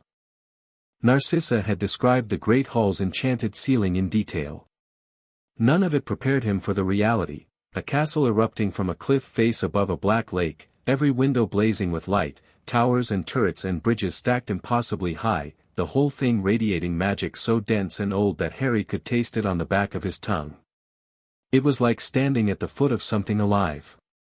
Draco whispered, Merlin. Theo said nothing. Blaise said nothing. Everyone said nothing, because what was there to say? The castle said it all. They crossed the lake in small boats, tradition, apparently, for first years. Harry shared a boat with Draco, Blaise, and a nervous-looking girl with dark hair pulled into a severe bun who introduced herself as Pansy Parkinson and then didn't speak again. The boats moved on their own, guided by some ancient enchantment toward the castle's base, and Harry trailed his fingers in the water and felt the lake's magic pushing back, curious, testing, like a creature sniffing a stranger's hand. The entrance hall was enormous. The great hall beyond it was cathedral vast, lit by thousands of floating candles, the ceiling open to a perfect replica of the night sky. For long tables stretched the length of the hall, packed with students in black robes, and at the far end, on a raised platform, sat the teachers. Harry's eyes found each of them in turn. Minerva McGonagall, tall, stern, wearing spectacles and an expression that suggested she had never once in her life been impressed by anything. Phileas Flitwick, tiny, perched on a stack of books, beaming at the first years with genuine delight. Pomona Sprout, round, dirt under her fingernails, warm.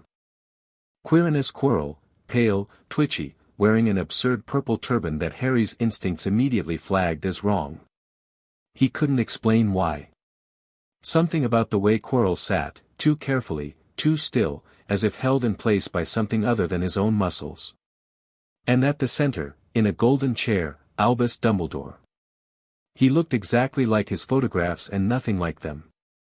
The long silver beard, the half-moon spectacles, the twinkling blue eyes, all present, all correct. But the photographs didn't capture the weight of him. Dumbledore's magical presence filled the hall the way bass notes fill a concert hall, not loud, not showy, but so fundamental that everything else seemed to vibrate in relation to it. Dumbledore's eyes found Harry's across the hall. The twinkle dimmed. Just for a moment. Something moved behind those blue eyes, guilt, calculation, sorrow, curiosity, and then it was gone, and Dumbledore was smiling benignly at the first years as if they were all equally delightful. Harry didn't smile back. The sorting began. McGonagall read names from a scroll. Students approached a three-legged stool, sat down, and had a battered old hat placed on their heads. The hat, which was, apparently, sentient, because of course it was, shouted house names into the silence. Abbott, Hannah, Hufflepuff. Bones, Susan, Hufflepuff. Granger, Hermione, the hat barely touched her head, Gryffindor. Longbottom, Neville. The round-faced boy from the platform stumbled forward. He sat on the stool for a long time, nearly 2 minutes, while the hat deliberated. Harry watched his face. Fear, first. Then something harder, something that set his jaw and straightened his spine. The hat shouted, Gryffindor. And Neville walked to his table with the careful dignity of someone who had just won a battle no one else could see. Malfoy, Draco. Draco strode to the stool with practiced confidence. The hat barely grazed his head before screaming, Slytherin. Draco smirked, just slightly, and walked to the Slytherin table like a prince arriving at court. Several older students clapped. A few exchanged glances that said, another Malfoy, what a surprise. Potter Malfoy, Harry. The great hall went silent. Not quiet, silent. The kind of silence that has texture, that you can feel on your skin. Every head turned. Every eye locked on. The boy who lived, adopted by one of the most controversial families in Wizarding Britain, about to be sorted. Harry walked to the stool. His steps were measured, unhurried. He sat. McGonagall lowered the hat onto his head, and the brim fell over his eyes, and the great hall vanished. Well, well, well. The voice was dry, amused, ancient. It echoed inside Harry's skull like a conversation in an empty cathedral. Harry Potter Malfoy. I've been looking forward to you. Harry didn't respond. He kept his mind still, a trick Narcissa had taught him, a way of being present without being reactive. Oh, that won't work with me, dear boy. I can see everything. And what a fascinating everything it is. The hat's voice shifted, growing more serious. Courage, mountains of it, buried deep, learned in a cupboard where lesser children would have broken. Intelligence, sharp, hungry, always reaching. Loyalty, fierce but conditional, given to those who earn it, withdrawn from those who betray it. And ambition, oh, my. Such ambition. Not the petty kind. Not I want to be rich. The kind that reshapes worlds. You have a preference? Harry did. But he wanted to hear the hat's assessment first. Information was leverage, even from a sentient piece of headwear. Gryffindor would serve you well. Your parents were lions, and their courage runs in your veins like fire. You would do great things there, perhaps even greater things, because Gryffindor would free you from the Malfoy shadow. You could be your own man. Harry considered this. The hat felt his consideration and continued. But you don't want to be free of it, do you? Not yet. You want to use it. You want to stand inside the machinery your father built and learn every gear, every lever, every flaw. And then? And then what? Harry thought. The hat was quiet for a moment. When it spoke again, the amusement was gone. That's the question, isn't it? You don't know yet. You might use what you learned to serve the machine. Or you might use it to tear the machine apart. I can see both futures inside you, Harry Potter Malfoy, and they are both magnificent and both terrible. Put me in Slytherin. Are you sure? This is a choice you cannot unmake. I'm sure. And he was. Not because Lucius had told him to, though he had. Not because it was strategically optimal, though it was. But because Harry Potter Malfoy was, at his core, someone who wanted to understand power before he judged it. And Slytherin was where power lived. Very well. But remember this, boy, the snake that turns on its keeper has the sharpest bite of all. Slytherin. The hall erupted. The Slytherin table exploded into cheers. The rest of the school reacted with a complicated mixture of relief, disappointment, and fascination. At the staff table, Dumbledore's expression remained perfectly neutral, which told Harry more than any reaction could have. Snape, sitting at the far end, arms crossed, stared at Harry with those complicated, painful eyes. Harry took his seat beside Draco, who grabbed his shoulder and squeezed. Across the table, Blaise Zabini raised an eyebrow that said, "Was there ever any doubt?" Theo Knott gave a small, genuine nod.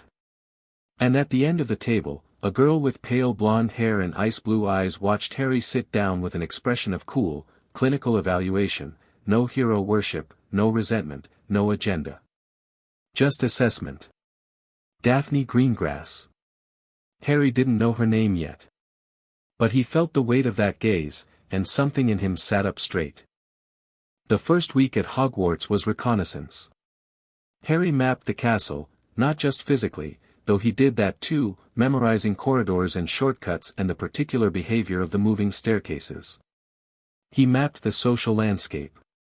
Who held power, who wanted it, who was content to follow, who was waiting for someone to lead. Slytherin House operated on a hierarchy as rigid and complex as the Ministry itself. At the top were the seventh years, 3 boys and 2 girls who'd held their positions through a combination of academic excellence, family connections, and a willingness to hex anyone who challenged them.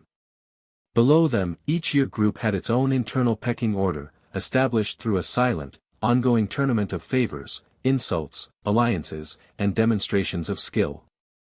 Harry slotted into this system like a key into a lock he'd been designed for. Within 3 days, every first-year Slytherin understood 2 things: Harry Potter Malfoy was not to be challenged, and his friendship was the most valuable currency in the dungeon. He didn't bully. He didn't threaten. He organized. When a second year tried to claim Harry's preferred seat in the common room, a leather armchair near the fire with a clear sightline to every entrance, Harry didn't argue. He simply sat somewhere else, struck up a conversation with the second year's best friend about the upcoming potions exam, offered to share his notes, and by the end of the evening, the best friend had relocated to sit near Harry and the second year was sitting alone, wondering what had happened. The chair was vacated by morning. No one sat in it again. Snape summoned Harry to his office in the second week.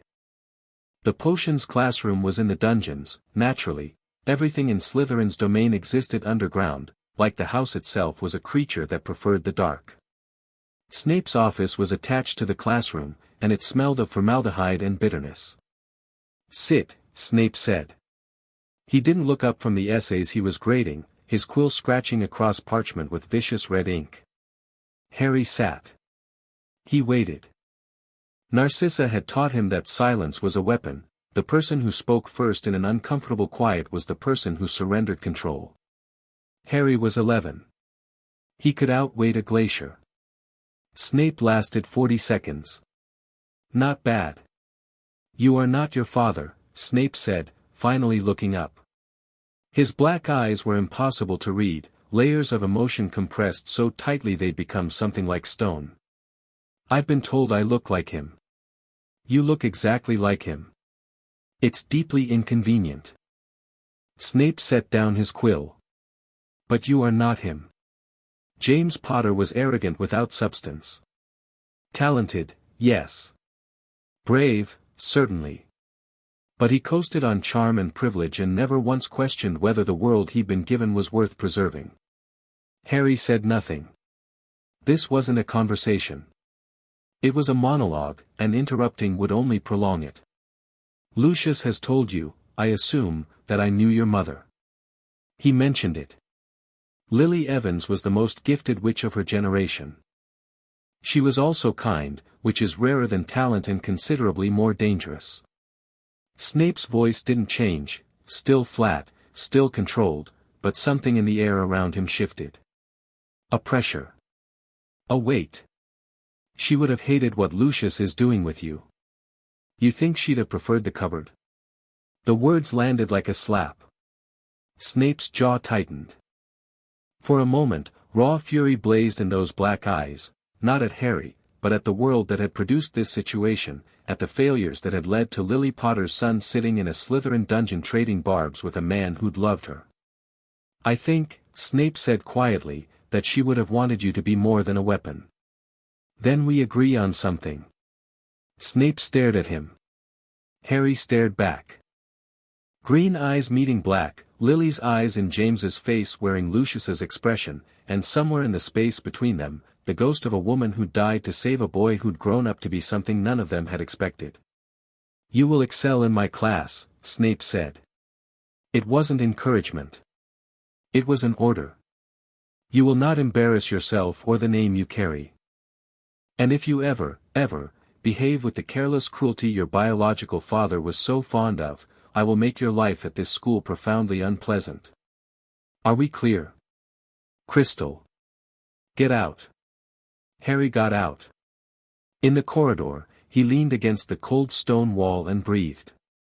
His hands were shaking, not from fear, but from the intensity of it. Snape hated him and loved him in the same breath, and both feelings were borrowed from people Harry had never known. He was a canvas onto which the previous generation's grief had been projected, and the weight of that was staggering. He thought about what Snape had said. "She would have wanted you to be more than a weapon." It was the same thing Narcissa communicated with every touch, every forehead kiss, every gentle correction.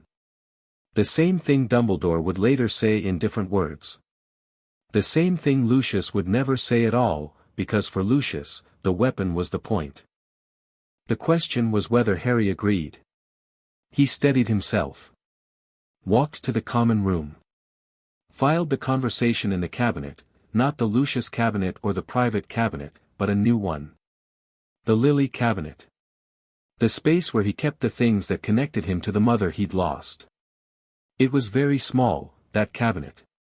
But it was growing. When Marcus Flint, a fifth year with the temperament of a brick wall, tried to extract tribute from the first years, a Slytherin tradition that amounted to petty theft, Harry intervened. Not with magic. With words. "Flint.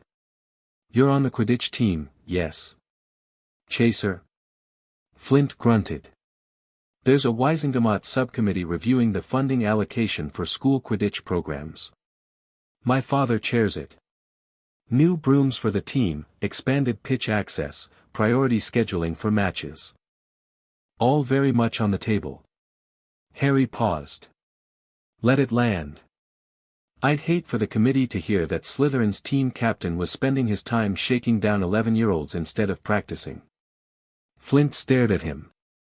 The corridor was very quiet. "I wasn't shaking down, of course you weren't. Because you're smarter than that."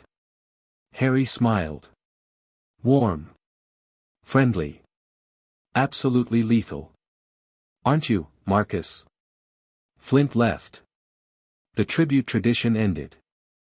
And every first year in Slytherin suddenly understood that Harry Potter Malfoy could do something far more impressive than cast a spell. He could make a problem disappear without raising his wand. Classes were a different arena. Harry attacked them with a ferocity that surprised even himself. Not because he loved academics, though he did enjoy the work, but because excellence was the foundation of everything else. You couldn't command respect from a position of mediocrity. Transfiguration came easily. McGonagall watched him turn a match into a needle on the second attempt and said, "Adequate, Mr. Potter Malfoy," which Harry later learned was her highest first-day compliment in 20 years. Charms was intuitive. Flitwick actually squeaked with excitement when Harry performed a perfect levitation charm in the first lesson. Potions, under Snape's basilisk stare, was tense but productive. Snape tested him relentlessly, questions designed to embarrass, ingredients chosen for difficulty, and Harry answered every one correctly, calmly, without arrogance, which seemed to infuriate Snape more than ignorance would have. Herbology was fine. Astronomy was dull. History of magic was taught by a ghost who was literally boring himself to death. And then there was defense against the dark arts. Quirrell's classroom smelled wrong. Harry noticed it the first time he walked in, a faint, sour undercurrent beneath the garlic that hung from the ceiling in ridiculous braids. Not a physical smell. A magical one. Like rot. Like something decaying beneath a pleasant surface. Quirrell himself was a stuttering, twitchy mess, constantly adjusting his turban, flinching at loud noises, teaching with all the authority of a man being held at one point. The other students dismissed him as a joke. Harry watched him with the focused attention of a predator that has spotted something moving in tall grass. "He's not really afraid," Harry told Draco one evening in the Slytherin common room. They were sitting in the leather armchairs by the fire, the good chairs, which the first years shouldn't have been able to claim, but which had been quietly vacated after the Flint incident. "He's terrified," Draco countered. "The man jumps at his own shadow. The act is terrified. Watch his hands next time. They don't shake when he casts. His wand work is precise. And when he thinks no one's looking, the stutter disappears." Draco frowned. "So he's faking." "Part of it. The part one can't figure out is why." From across the common room, Daphne Greengrass glanced up from her book, Advanced Magical Theory, which was a fourth-year text she was reading for pleasure, and met Harry's eyes. Her expression didn't change. But something in the quality of her attention shifted, like a telescope adjusting its focus. She looked back down at her book. Harry looked at the fire and tried very hard not to think about pale blonde hair and ice-blue eyes, because he was 11 years old and had more important things to focus on, and also because Narcissa had taught him to recognize when someone was interesting and Daphne Greengrass was extremely, inconveniently interesting. The rivalry with Hermione Granger started on October 3rd. They shared every class. This was by design. The Hogwarts timetable paired houses strategically, and Slytherin-Gryffindor pairings were meant to foster inter-house cooperation, which was a polite way of saying supervised conflict. For the first month, Harry and Hermione existed in parallel, both competing for top marks, both aware of the other, neither engaging directly. It was potions that broke the truce. Snape assigned a forgetfulness potion. Harry's was textbook perfect. Hermione's was slightly better. She'd adjusted the heat variation during the simmering phase, producing a more stable consistency. Snape, naturally, gave Harry full marks and docked Hermione 2 points for adding unauthorized modifications. The injustice of it landed on Harry like a physical weight. Not because he cared about fairness in the abstract, Lucius had cured him of that, but because he knew what it felt like to have your work dismissed by someone with power over you. He'd lived in a cupboard. He knew. After class, in the corridor, he caught up to Hermione. She was walking fast, her jaw tight, her eyes suspiciously bright. "Your potion was better than mine." She stopped. Turned. Her eyes were guarded, a muggle born in Slytherin territory, braced for the insult she was sure was coming. "What?" "The heat adjustment. Snape marked you down for it because he's unfair. But you were right. A reduced simmer at that stage produces a more homogeneous solution. I should have thought of it." Hermione stared at him. Her mouth opened. Closed. Opened again. "You're Harry Potter Malfoy. Last time I checked. The Slytherins don't usually, finish a sentence and I'll respond to it." Something flickered across her face. Not quite a smile. But the tension broke, just slightly. "Thank you," she said. "For saying that. Don't thank me. Beat me again next week. I need someone to keep me sharp." She did beat him. In Charms, 2 weeks later. Harry beat her in Transfiguration. She beat him in Herbology. He beat her in Defense. It became a pattern, a silent, furious, mutually beneficial competition that neither of them acknowledged publicly but both relied on privately. The scores for the year would be razor-thin, and both of them preferred it that way. But they weren't friends. Not exactly. The house divide was too deep, the politics too complicated. Hermione was a Gryffindor and a Muggleborn. Harry was a Slytherin and a Malfoy. In the hallways, they nodded. In class, they competed. In the spaces between, they occupied different worlds. Harry was fine with that. Mostly. The moment that changed Harry's relationship with Neville Longbottom happened on a Tuesday in November, in a second-floor corridor that most students avoided because the torches had a habit of going out without warning. Harry was walking back from the library, late, past curfew, a risk he calculated as acceptable because prefects rarely patrolled the second floor. He heard the sounds before he turned the corner: laughter, yelp, the distinctive crackle pop of a Jellylegs jinx. 3 older Slytherins, 4th years, he thought, though the dim light made it hard to be sure, had Neville Longbottom backed against a wall. Neville's legs were wobbling uselessly beneath him, but his face was set in an expression of stubborn, futile defiance that was almost impressive. "Come on, Longbottom, just admit it, purebloods shouldn't need remembrals because we're not stupid enough to forget things. That doesn't even make sense," Neville said through gritted teeth. "The remembral's not about blood, it's about—" A stinging hex caught him in the shoulder. He gasped. Harry stepped around the corner. He didn't announce himself. He didn't clear his throat or draw his wand. He just appeared in the corridor, and the 3 4th years turned, and the laughter died. "Evening," Harry said. The tallest of the 3, Montague, a thick-necked boy whose father sat on the Wisengamot's Magical Law Enforcement Committee, recovered first. "Potter Malfoy. We're just having a bit of fun." "I can see that." Harry looked at Neville. Neville looked back. Even through the jinx and the pain, those steady brown eyes were watching Harry the way they watched everyone, trying to understand what kind of person he was dealing with. "Neville," Harry said conversationally, "you're the heir to the noble and most ancient house of Longbottom, aren't you?" Neville blinked. Yes. Your grandmother is Augusta Longbottom. Sits on the Wisengamot. Chairs the Heritage Committee. Voted in favor of the Magical Education Reform Act last spring, which, if I remember correctly, Montague's father opposed. Montague's smirk faltered. "Here's what I'm thinking," Harry continued, his voice light and pleasant, as if discussing the weather. "If Augusta Longbottom were to learn that her grandson was being hexed in dark corridors by the son of a man she already considers a political adversary, I imagine she'd be motivated. And Augusta Longbottom motivated is not something anyone in the Wisengamot wants to deal with. Trust me. I've seen her in session."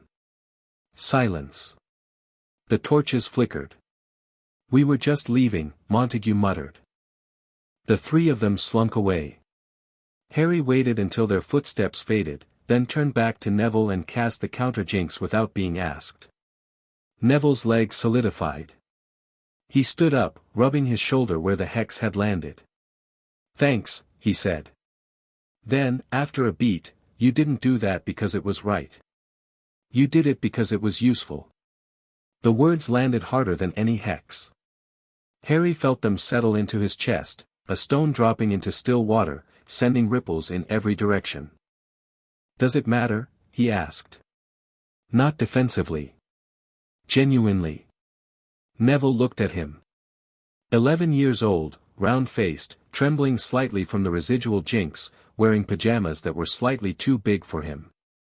And in that moment, standing in a dark corridor with a boy who'd been raised to see everything as a chess move, Neville Longbottom said something that Harry would carry for years. "Yeah. It does." He picked up his remembral from where it had rolled against the wall. "The outcome's the same either way," they stopped.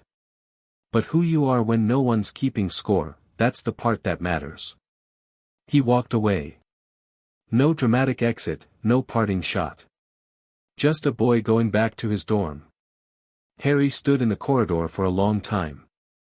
The torches flickered. Somewhere in the castle, a clock chimed midnight. Who you are when no one's keeping score. Lucius had never taught him that. Narcissa hadn't either, not directly. It was a blind spot in his education, the idea that character existed independently of strategy, that goodness had value even when it couldn't be leveraged. Harry didn't know what to do with that idea. So he filed it away, in a different cabinet from Lucius's lessons. A smaller cabinet. A private one. But it was there, and it was growing. He went to bed. The confrontation with Daphne Greengrass happened because of a speech. Harry had been planning it for weeks, a campaign address for the first-year student council representative position, which was a minor title with minor responsibilities that Harry intended to turn into neither. He drafted it in the common room, revised it in the library, practiced it in an empty classroom with Draco as his audience. Draco's feedback: "You sound like father, but scarier." He was doing a final run-through in an unused corridor on the 3rd floor when a voice behind him said, "That's terrible." Harry turned. Daphne Greengrass stood in the corridor with her arms crossed and her expression set to maximum disdain. She was small for 11, sharp-featured, pale, with that white blonde hair pulled back in a braid that looked like it could survive a hurricane. Her robes were immaculate. Her posture was perfect. And her ice-blue eyes were dismantling him with a precision that made Lucius's best analytical moments look clumsy. "Excuse me. Your speech. It's terrible." She walked toward him, her footsteps echoing in the empty corridor. "The opening is derivative. You're copying the structure of Fudge's '89 campaign address, which, for the record, is considered the most mediocre piece of political oratory in modern wizarding history. Your middle section relies on emotional appeals that assume your audience cares about house unity, which they don't, because they're 11 and they care about Quidditch and sweets. And your closing line," she paused, tilting her head, "together, we can build a Hogwarts worthy of our potential," is so generic it could have been written by a greeting card. Harry stared at her. No one, had ever taken apart his rhetoric with such surgical brutality. Lucius challenged his ideas but praised his delivery. Narcissa refined his technique but rarely questioned his substance. And here was this girl, this first year he'd never exchanged more than 10 words with, eviscerating his work with the casual confidence of someone who'd been doing it for decades. "And you could do better." The words came out sharper than he intended. A garden gnome could do better. But yes. She leaned against the wall, arms still crossed. "Your problem isn't skill. It's that you're performing. You're trying to sound like a politician, and you already sound like a politician, so the result is a politician squared, which is just exhausting. Say something real. Say something that makes people feel like you see them, not like you've calculated the optimal way to appeal to them." "I don't know how to do that," Harry said. And the honesty of it surprised him, because he hadn't meant to say it. She'd knocked something loose with her dissection, and the truth had fallen out before he could catch it. Daphne's expression changed. Marginally, a fractional softening of the eyes, a micro-adjustment of the mouth. If Harry hadn't been trained by Narcissa to read faces at a molecular level, he'd have missed it entirely. "That's the first honest thing I've heard you say," she said. "Try starting there." She walked away. Harry rewrote the speech from scratch. He won the election by a margin that wasn't even close. After that, they studied together. Not by arrangement, neither of them would have admitted to arranging it.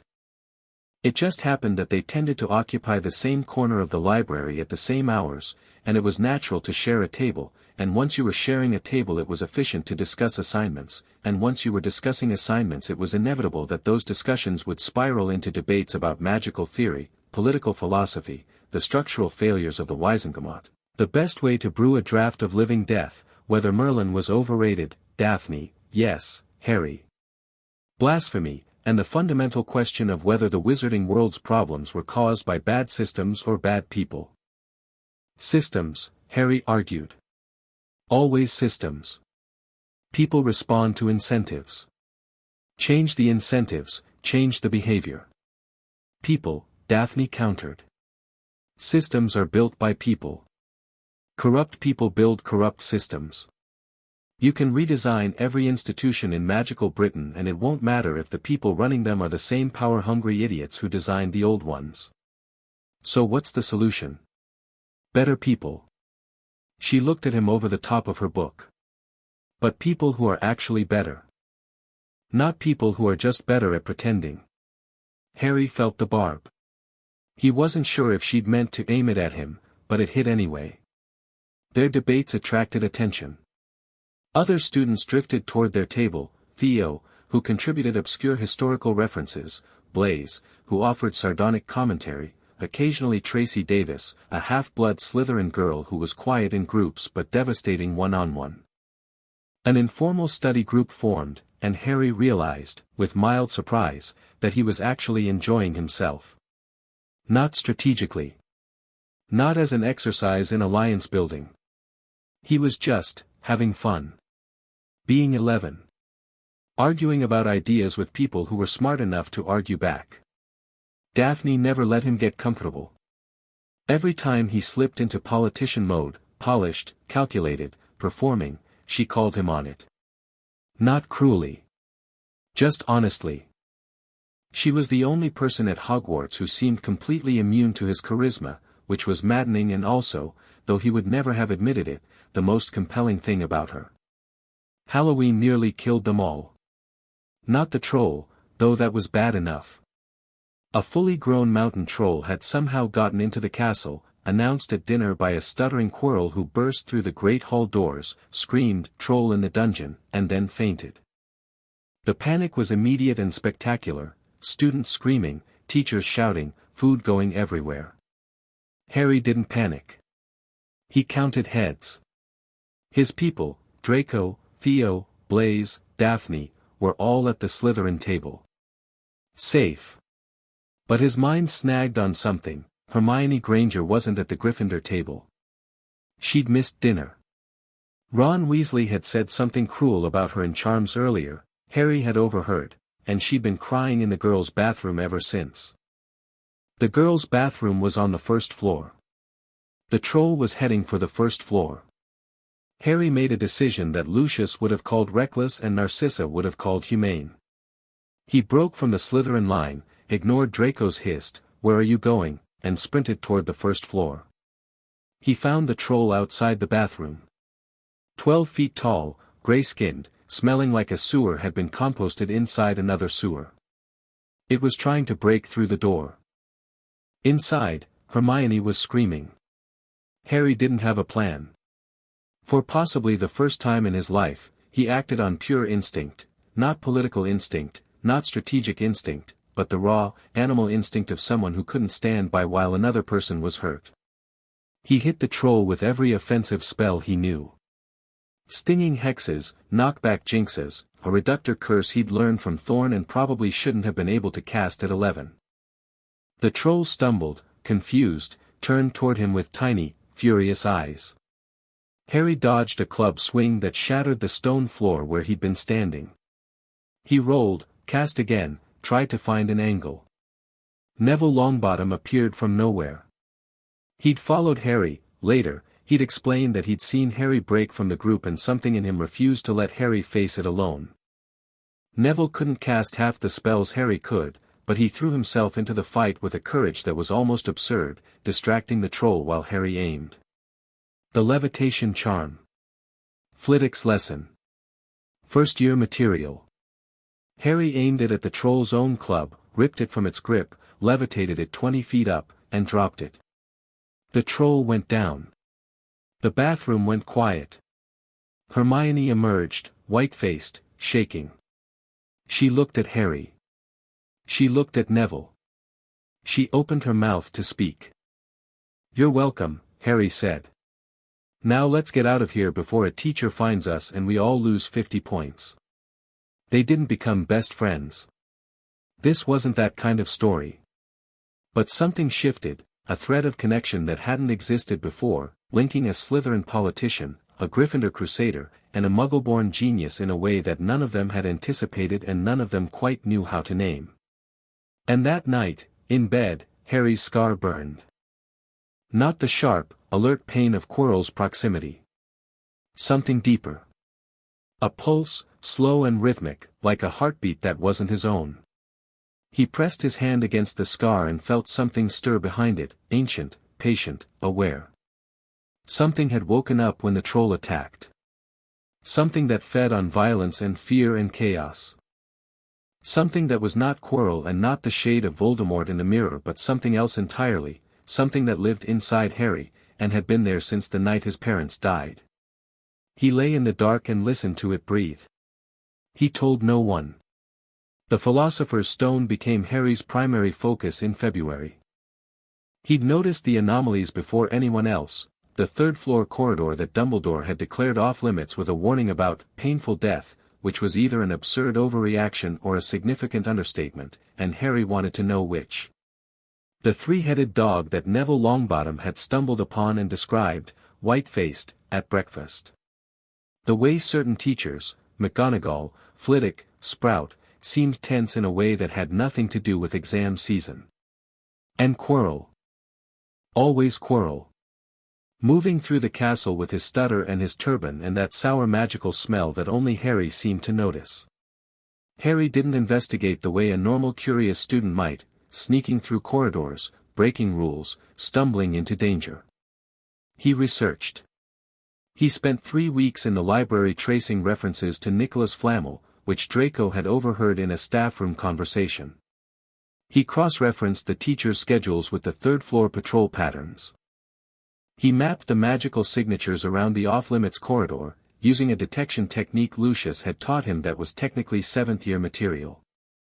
"There's something in there," he told his inner circle one evening in the common room. Draco, Theo, Blaise, Daphne. The fire crackled. The lake pressed against the windows, green and dark. Something valuable enough that Dumbledore set up multiple layers of protection, each one designed by a different teacher. "The Philosopher's Stone," Theo said quietly. He'd arrived at the same conclusion independently, because Theo was like that. Flamel's stone. Turns metal to gold and produces the elixir of life. "So Dumbledore's hiding it here?" Draco said. "In a school? That's insane." "It's not insane," Harry said. "It's a test." They all looked at him. "Think about it. Dumbledore is the most powerful wizard alive. If he wanted to hide the stone, he could put it in a Fidelius-protected vault at the bottom of the ocean. Instead, he puts it in a school, behind protections that a talented student could theoretically bypass, and then tells the entire student body that the corridor is forbidden, which is basically a neon sign saying, something important is here. He's not hiding the stone from a thief. He's watching who tries to find it." Daphne's eyes narrowed. "He's watching you. He's watching everyone. But yes. I think he's particularly interested in how I respond to the bait. The headmaster who left me in a cupboard wants to know what kind of wizard the Malfoys have created." The room was quiet. Rain hit the windows. "So what do we do?" Blaise asked. Harry smiled. It wasn't a warm smile. "We don't take the bait. Not yet. We watch Quirrell. Because I don't think the real threat is someone from outside trying to steal the stone. I think the threat is already inside the castle, wearing a turban, and Dumbledore either knows and is using us as a test, or doesn't know and is more fallible than he pretends." "And if it's the second one?" Daphne asked. "Then we solve his problem for him. And he owes us." It was a very Malfoy answer. Lucius would have been proud. Harry wasn't sure how he felt about that. The confrontation came in June, after months of patient surveillance. Harry had assembled the evidence like a lawyer building a case. Quirrell's midnight excursions to the third floor. The unicorn blood in the Forbidden Forest, Quirrell's handiwork, Harry was certain, though proving it was another matter. The fact that Quirrell's magical signature had a second layer underneath it, like a voice speaking beneath another voice, and that second layer felt old and dark and familiar in a way that made Harry's scar ache. He'd tried to warn Dumbledore. Sent a formal letter. Received a formal response: "Your concerns are noted, Harry. Please enjoy the remainder of term." Polite. Dismissive. Exactly the kind of response you'd give if you already knew about the threat and were managing it, or if you wanted the threat to play out so you could observe the response. Either way, Dumbledore was useless. Harry went through the trapdoor on a Thursday night in early June, alone. Not truly alone, Draco knew, and was furious about being left behind, and had been persuaded to stand down only by Harry's argument that, if I don't come back, you're the one who tells the school what happened, and that's more important than being in the room. Daphne knew, and had looked at Harry with an expression he couldn't decode, some combination of anger and fear and something else, something that made his chest tight, and said, "Come back in one piece, Potter Malfoy, or I'll kill you myself." Theo had slipped him a phial of healing potion without comment. Blaise had said, "Try not to die. It would be tedious to find a new study partner." The protections were exactly what he'd mapped. Fluffy, the three-headed dog, went down easily with an enchanted harp he prepared in advance. The Devil's Snare was a herbology problem solved with conjured fire. The flying keys required broom work that wasn't his strongest skill but was sufficient. The chess board, McGonagall's protection, was the most challenging, but Harry had been playing wizard chess against Lucius Malfoy since he was 7, and Lucius played to win. Snape's protection was a logic puzzle with potions. Harry solved it in under 3 minutes. He drank the correct vial and walked through the black fire into the final chamber. Quirrell was already there. And he wasn't stuttering. "I wondered when you'd come," Quirrell said. His voice was calm, controlled, completely different from the trembling mess Harry had watched for a year. He stood before the mirror of Eriste. Harry had read about it, a mirror that showed the viewer's deepest desire, with his back to Harry and his turban neatly in place. "I considered waiting longer," Harry said. His wand was in his hand, the Malfoy holster empty at his wrist. "But you were getting impatient, and impatient people make mistakes." Quirrell turned. His eyes were different, red-tinged, hungry, not entirely his own. "Clever boy. Lucius raised you well. You know Lucius. Everyone knows Lucius. The question is whether Lucius knows himself." Quirrell's smile was wrong, too wide, too sharp, stretching his face in ways that looked painful. "Come here, boy. Look in the mirror. Tell me what you see." Harry didn't move. "Why?" "Because I need the stone, and the mirror won't give it to me. It only gives the stone to someone who wants to find it but not use it. And you don't want to use it, do you, Harry?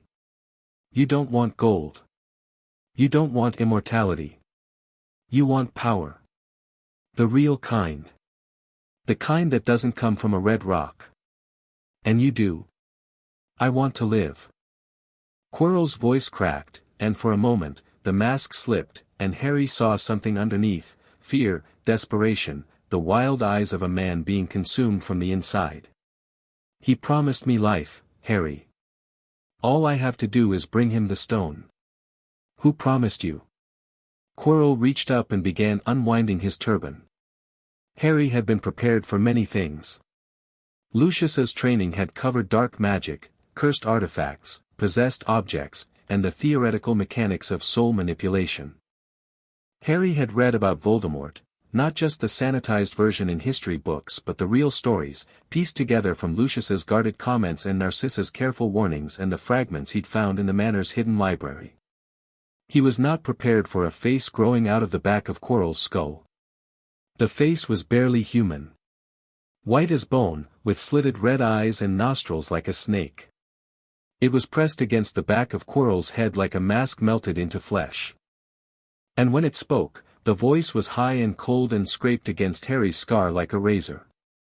"Harry Potter. We meet at last." Harry's scar erupted.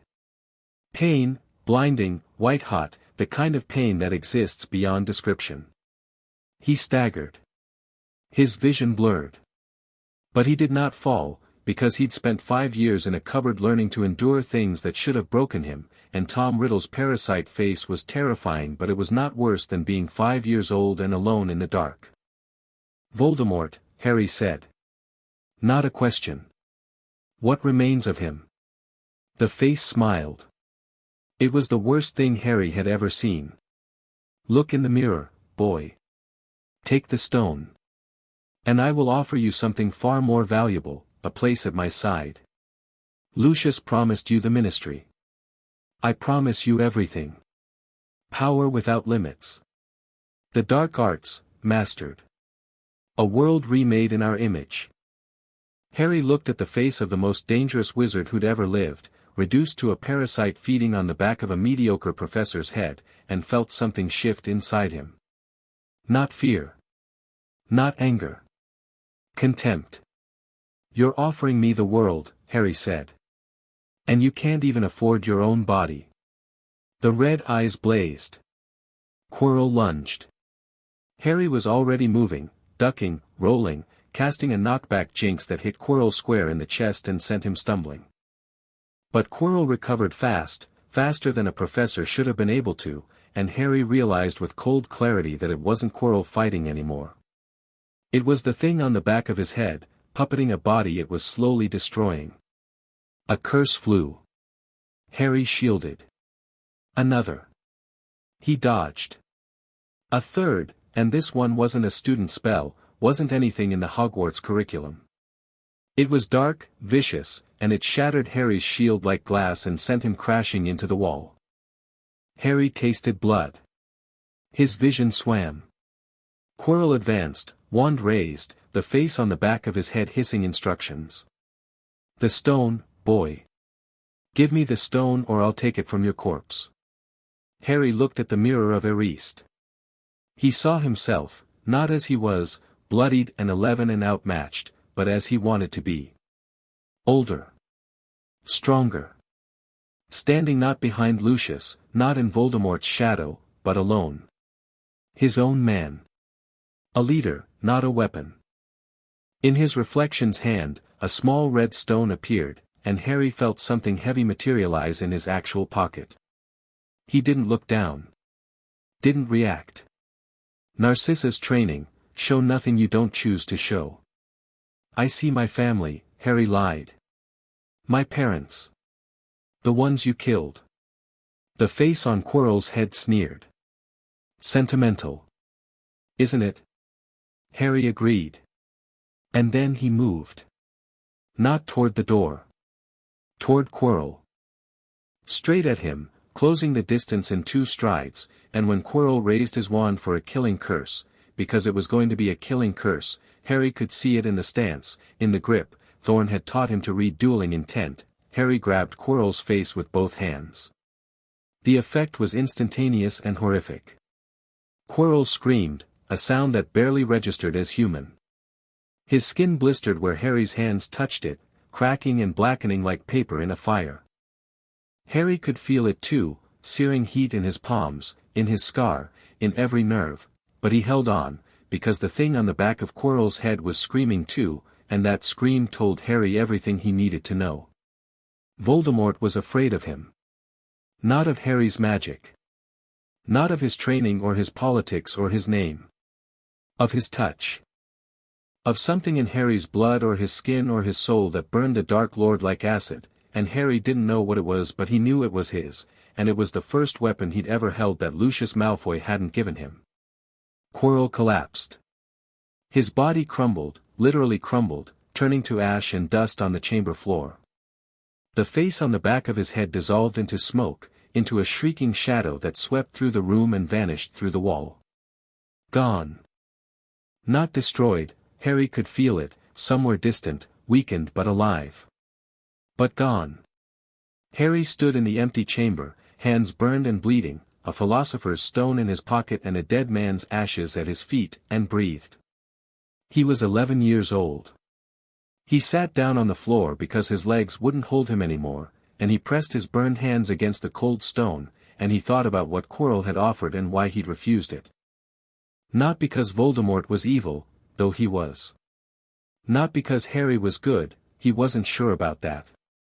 He'd refused because Voldemort was pathetic. A shade. A whisper. A brilliant wizard who'd been so afraid of death that he'd carved himself into something less than human and called it immortality. Harry wanted power. He wouldn't pretend otherwise. But he wanted power he could stand behind. Power that didn't require hiding in the back of someone else's skull. He pulled the stone from his pocket. Small, red, warm. The secret to infinite gold and eternal life, sitting in the palm of an 11-year-old's burned hand. He left it on the floor. Walked out. Didn't look back. Dumbledore found him in the hospital wing, where Madame Pomfrey was clucking over his hands and muttering about children these days, with the resigned fury of a woman who'd seen too many young idiots to be surprised by another one. The headmaster pulled a chair beside Harry's bed. Sat down. Steepled his fingers. Those blue eyes, ancient and sharp, studied Harry over the half-moon spectacles with an intensity that made Snape's stare look casual. You found the stone. I left the stone. Yes. Something moved in Dumbledore's expression. I know. That was unexpected. You expected me to keep it? I expected many things, Harry. A boy raised by Lucius Malfoy, confronted with the Philosopher's Stone, the temptation to leverage such an object would be considerable.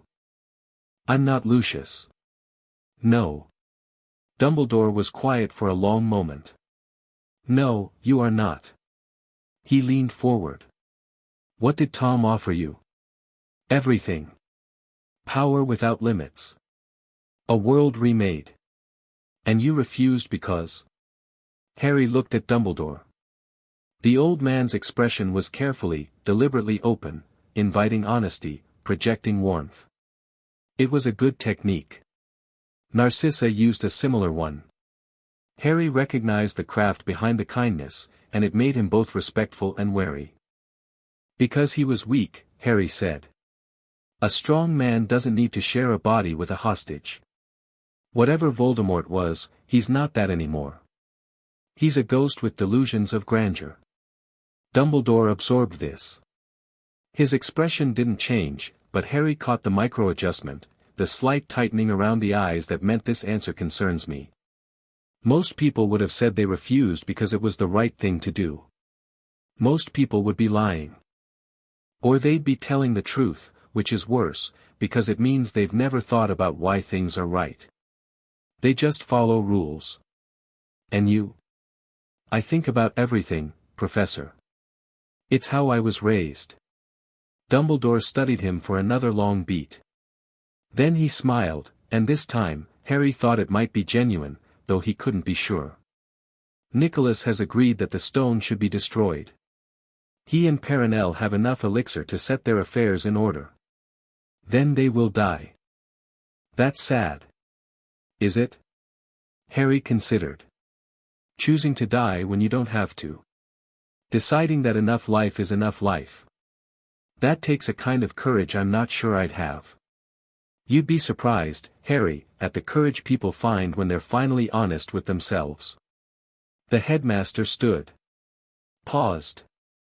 Looked down at Harry with an expression that was no longer the calculated warmth of a political operator but something raw, the face of an old man who had made a terrible mistake and was only now beginning to understand its consequences. I left you with the Dursleys, Dumbledore said quietly. I believed the Blood Wards would protect you. I still believe they would have. But protection is not the same as care, and I failed to account for the difference. Harry said nothing.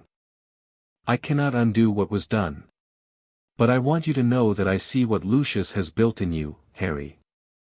I see the brilliance and the ambition and the strategic mind. And I also see what he didn't build, the part that left the stone on the floor. That part is yours. Guard it. He left. The hospital wing was quiet. Harry lay in bed, hands bandaged, scar throbbing, and stared at the ceiling. Guard it. The part that's yours. He thought about Neville in the corridor. Who you are when no one's keeping score. He thought about Daphne in the empty hallway. Say something real. He thought about Draco on the floor of his bedroom, eating sweets, laughing about nothing. And he thought about Lucius. Standing in the doorway on a nightmare night, offering logic instead of comfort, and how that logic had helped, and how the absence of comfort had hurt, and how both things could be true at the same time. He pulled the blanket up. Closed his eyes. Somewhere deep in his mind, behind the political calculations and the social mapping and the strategic assessments, in the small private cabinet where he kept the things Lucius hadn't taught him, a new thought settled into place.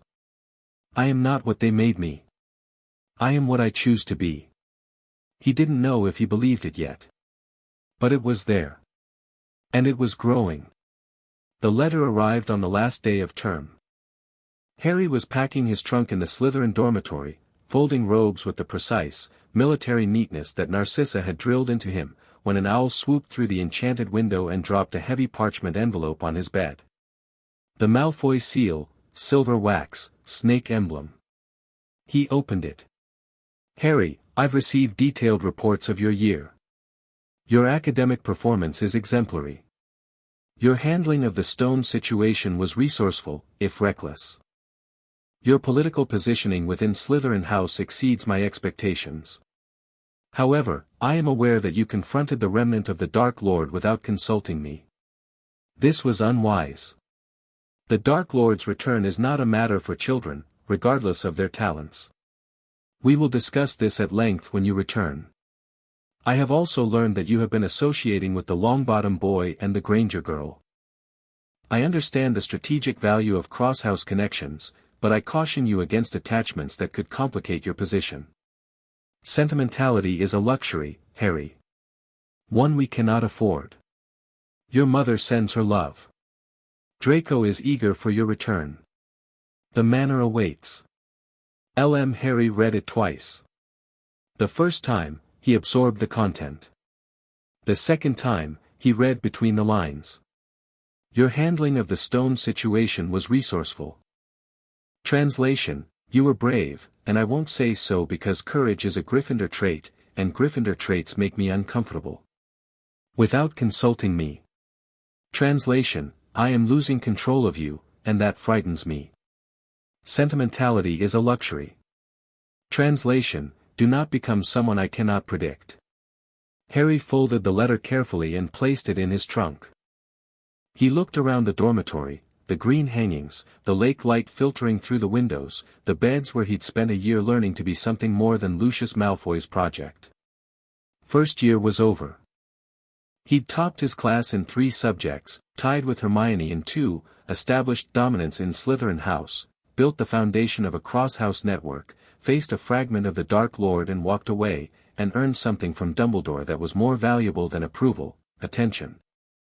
But the thing he kept coming back to, the thing that sat in his chest like a warm stone, was Neville's face in the corridor and Daphne's voice in the hallway and Draco's laugh in the dark. The things that had nothing to do with the plan. He closed his trunk. Headed for the train. Summer waited. Lucius waited. The game continued.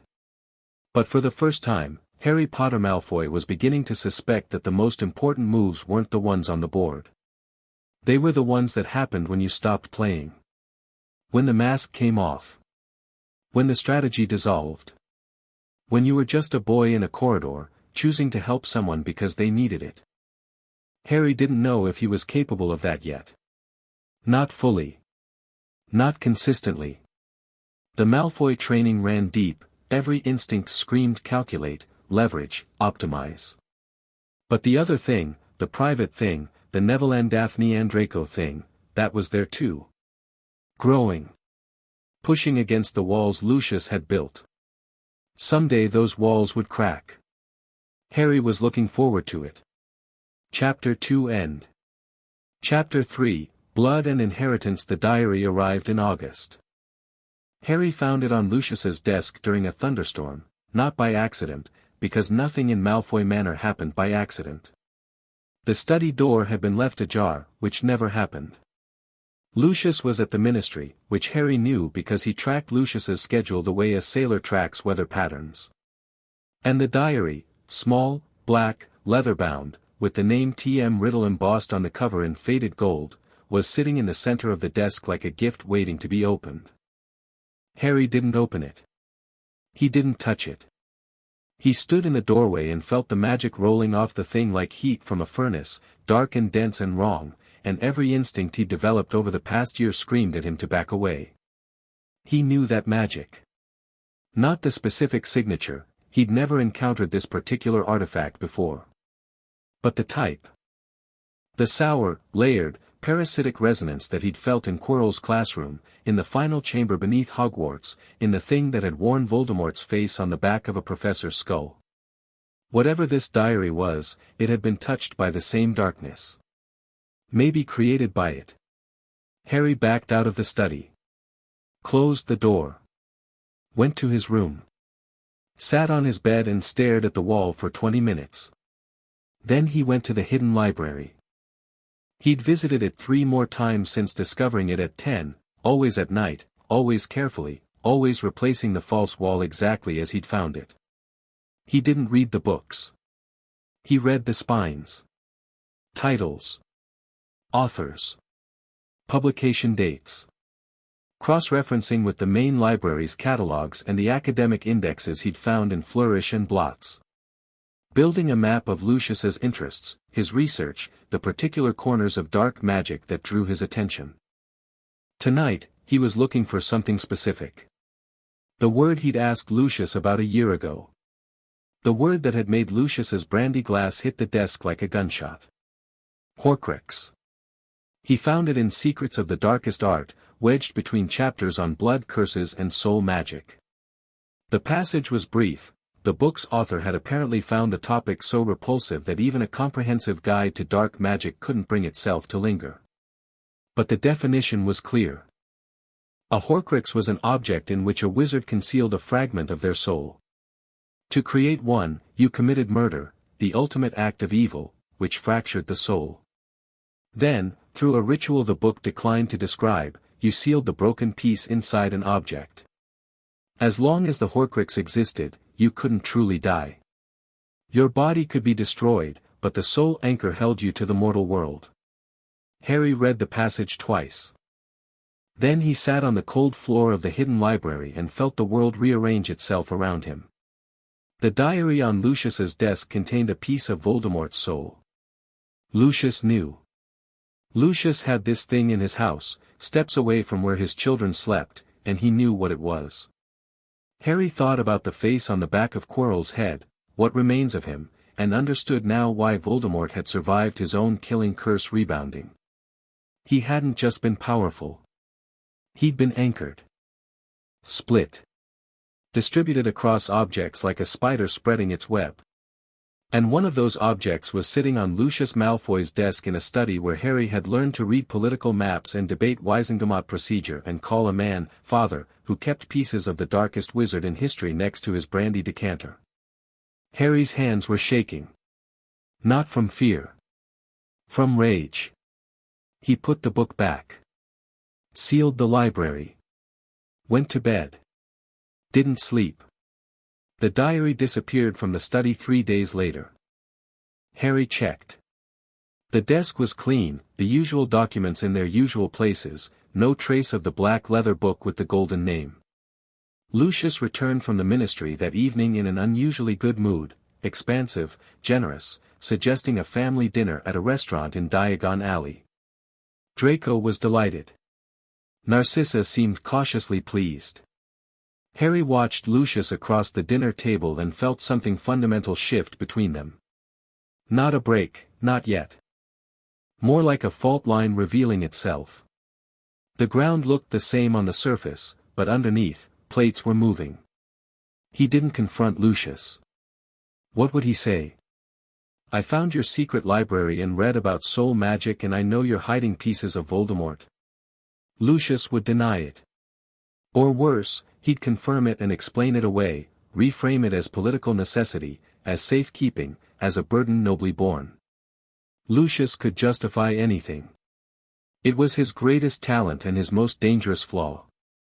Instead, Harry decided to watch. Where had the diary gone? Who was it for? He found out on September 1st. King's Cross was chaos again, the usual storm of trunks and owls and crying parents. Harry and Draco arrived with Narcissa, navigated the platform, and were loading their things onto the train when Harry saw Lucius. He wasn't supposed to be here. He had a Wisengamot session, Harry had checked. But there he was, tall and platinum and impeccable, moving through the crowd with his cane and his public smile, and he was heading toward a family with red hair. The Weasleys. Harry watched from the train window as Lucius approached Arthur Weasley. The confrontation was brief. Arthur's face reddened, Molly's jaw set, the children shuffled uncomfortably. Standard Malfoy Weasley hostility. Nothing unusual. Except Harry saw Lucius's hand move. Quick, elegant, practiced, the gesture of a man who'd been palming objects since before Harry was born. Something slipped from Lucius's cloak into the youngest Weasley's cauldron. Something small and black and leather-bound. The diary. Harry's blood went cold. Lucius had planted the diary on an 11-year-old girl. Ginny Weasley, Arthur's daughter, about to start her first year at Hogwarts. A child. Lucius had given a fragment of Voldemort's soul to a child. The train pulled away from the station. Harry sat in the compartment with Draco and Blaise and Theo, his face perfectly composed, his mind on fire. He contributed to the conversation, light remarks, strategic observations about the coming year. No one noticed anything wrong. He was very good at this. But inside, in the private cabinet where he kept the truths Lucius didn't want him to see, a door had opened that could never be closed. He'll use anyone. Even children. Even his own. The question wasn't whether to stop it. The question was how, and what it would cost. The attacks began in October. Mrs. Norris first, petrified, hanging from a torch bracket, the words "The Chamber of Secrets has been opened." Enemies of the air, beware painted on the wall in something that looked disturbingly like blood. The school erupted into panic.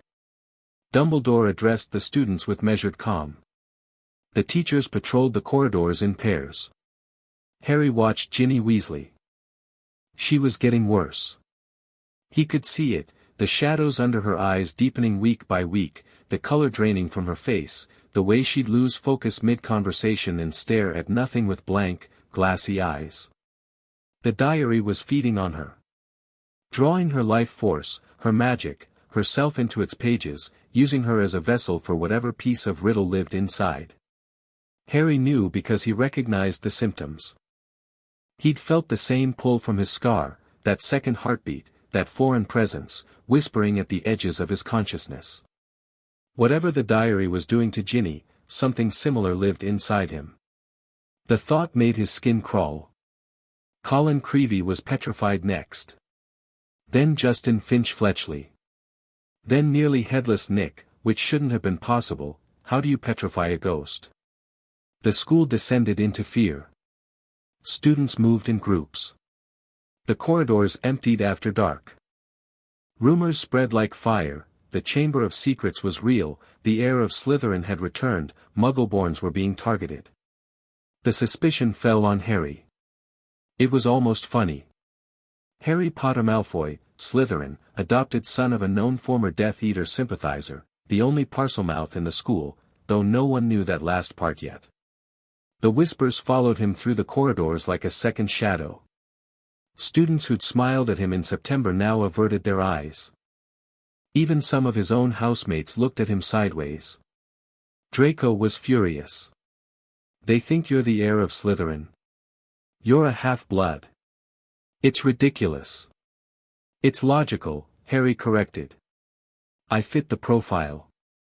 Slytherin House, politically connected to dark wizards, arrived at Hogwarts and suddenly students start getting petrified. If I were investigating, I'd look at me too. But you're not doing it. I know that. You know that. The school doesn't know that. And until I can prove who is doing it, the suspicion is actually useful. Draco stared at him. Useful how? Because while everyone's watching me, no one's watching the real threat. Harry could have ended it quickly. He could have gone to Dumbledore, explained about the diary, implicated Lucius, and let the adults handle it. The attacks would stop. Ginny would be saved. The truth would come out. And Lucius would go to Azkaban. The family that pulled Harry from a cupboard would be destroyed. Narcissa, who had held him while he cried, who had kissed his scar, who had given him his mother's photograph, would lose her husband. Draco would lose his father. The Malfoy name, already tainted, would be ruined beyond recovery. And Harry would be alone again. He lay in bed at night and ran the calculations. Every scenario ended in destruction, either Ginny's or his family's. There was no clean path. No move that didn't sacrifice something essential. So he looked for a third option. The Parseltongue incident happened in December, during a dueling club session that Lockhart had organized with all the competence of a man decorating a birthday cake with live explosives. Gilderoy Lockhart. Harry had despised him on sight, a preening, vacuous celebrity who'd been hired to teach defense against the dark arts despite having, as far as Harry could determine, never successfully defended anything against anything. His books were bestsellers. His smile was blinding. His magical competence was roughly equivalent to a talented golden retriever's. The first defense lesson set the tone. Lockhart released a cage full of Cornish pixies, shrieking blue menaces that immediately destroyed the classroom, tearing up books, smashing windows, swinging from the chandelier. Lockhart's response was to drop his wand, yelp, and retreat behind his desk while students dove for cover. Harry stood in the middle of the chaos and cast a single freezing charm. The entire swarm dropped like stones, suspended in midair, wings locked, mouths open in silent shrieks. 30 pixies, frozen solid in one casting. The classroom went quiet. Lockhart poked his head above his desk. "Ah! Excellent work, Mr. Potter Malfoy. That's exactly what I would have, well, that is to say, you're welcome," Harry said. He sat back down, opened his textbook, and didn't look at Lockhart again. After class, Daphne fell into step beside him in the corridor. That was showing off. That was solving a problem. Solving a problem would have been freezing 3 or 4. You froze all 30 simultaneously with a single charm. That's a power demonstration. Lucius would approve. Harry glanced at her. She was right, and he didn't enjoy being right about that. The impulse had been genuine, stop the chaos, protect the students, but the method had been calculated. Maximum impact. Minimum effort. The Malfoy way. "Would you approve?" he asked. "I'd approve if you stopped asking me to validate your moral compass. You have one. Use it." She turned down a corridor and was gone. Harry stood in the hallway feeling simultaneously irritated and grateful, which was becoming his default emotional state around Daphne Greengrass. Lockhart lasted the rest of the year through a combination of charm, denial, and the fact that Dumbledore apparently couldn't find anyone else willing to take the cursed position. Harry used defense lessons as a study hall, working through Lucius's advanced dueling texts under the desk while Lockhart reenacted scenes from his own books with increasing desperation and decreasing audience interest. The one useful thing Lockhart did was organize the dueling club, which brought Snape into the equation and led directly to the moment that tore Harry's carefully constructed public image apart. Snape had been assisting, a word that in practice meant Snape stood at the edge of the platform radiating contempt while Lockhart demonstrated techniques that would get a person killed in any real confrontation. When Lockhart suggested student demonstrations, Snape volunteered Draco against Harry, because Snape's idea of entertainment was apparently watching Lucius Malfoy's 2 sons duel each other. Harry and Draco faced off. This was comfortable territory. They'd been training together for years, knew each other's tendencies, each other's tells. Draco opened with a stinging hex. Harry deflected it casually and fired back a Jellylegs jinx that Draco sidestepped with practiced grace. They traded spells for 30 seconds, quick and controlled, a demonstration of skill that had the watching students murmuring. Then Draco, grinning, cast Serpensortia.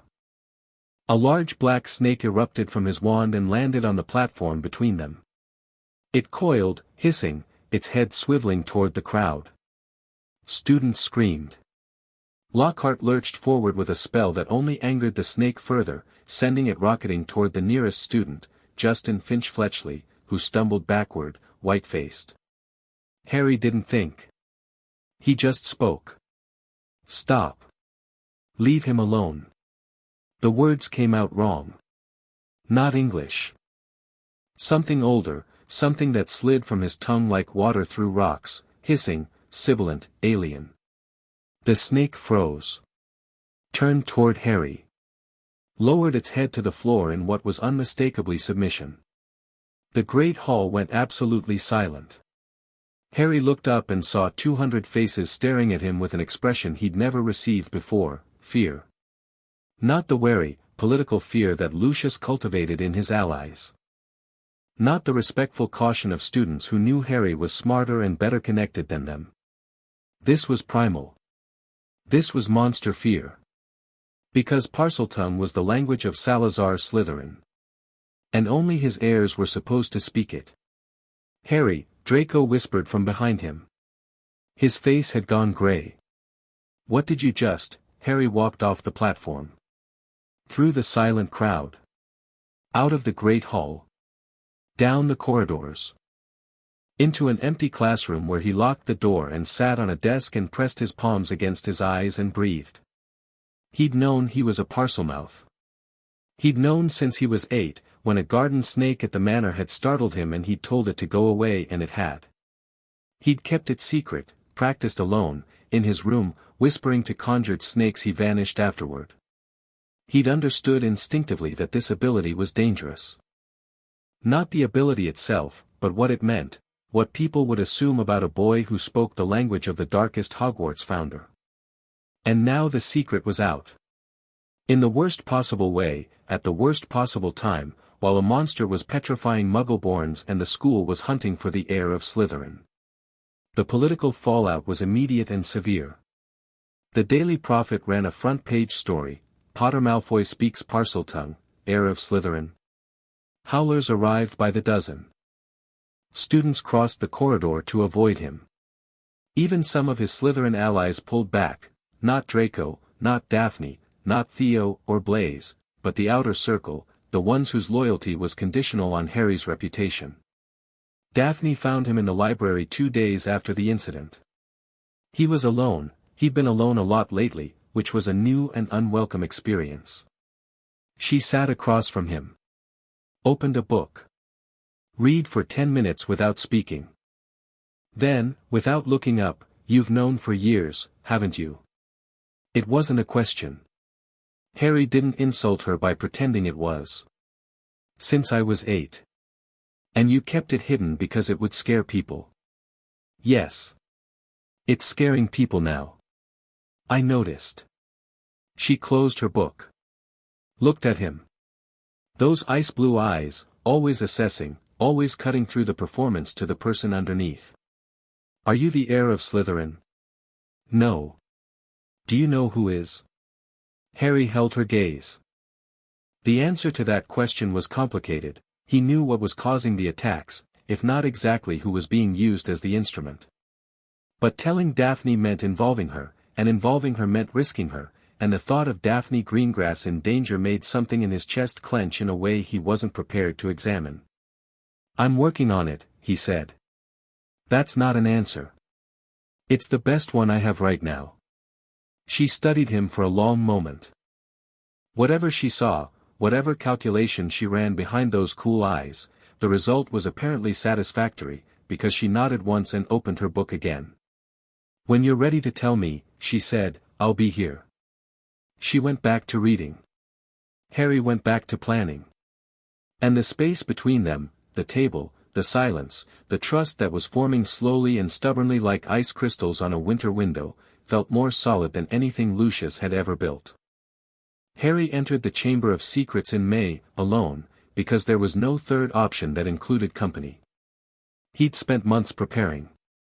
Tracked Ginny's movements, mapped the magical fluctuations around the school's plumbing system, which was, absurdly, the chamber's access point, learned everything available about Salazar Slytherin's hidden architecture. He'd brewed antidotes. He'd practiced combat spells until he could cast them in his sleep.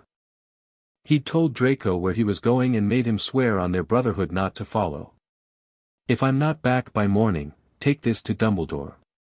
He handed Draco a sealed envelope containing everything, the diary, Lucius's involvement, the Horcrux. Don't read it. Don't tell father. Just give it to Dumbledore. Draco's face was white. Harry, promise me. I promise. Draco grabbed his arm. His grip was desperate, bruising. Come back. I plan to. The entrance was in Moaning Myrtle's bathroom, because of course the darkest secret in Hogwarts history was hidden behind a ghost with boundary issues. Harry hissed, "Open," in Parseltongue, and the sinks parted, revealing a shaft that dropped into darkness. He jumped. The chamber was vast, a cathedral of dark stone and serpent pillars, lit by an eerie green luminescence that came from nowhere and everywhere.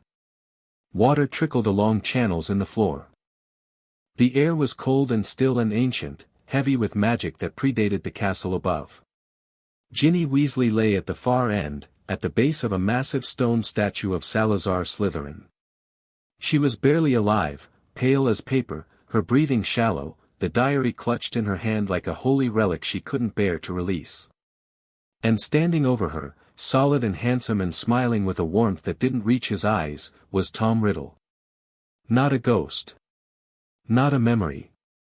Something in between, a boy of 16 or 17, dark-haired, sharp-featured, wearing Hogwarts robes from 50 years ago.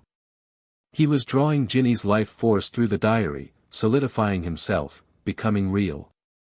And when he turned to face Harry, his smile widened. Harry Potter Malfoy. Riddle's voice was smooth, cultured, charming. The voice of a boy who'd once been head boy, who'd once been the most promising student Hogwarts had ever produced. I was hoping you'd come.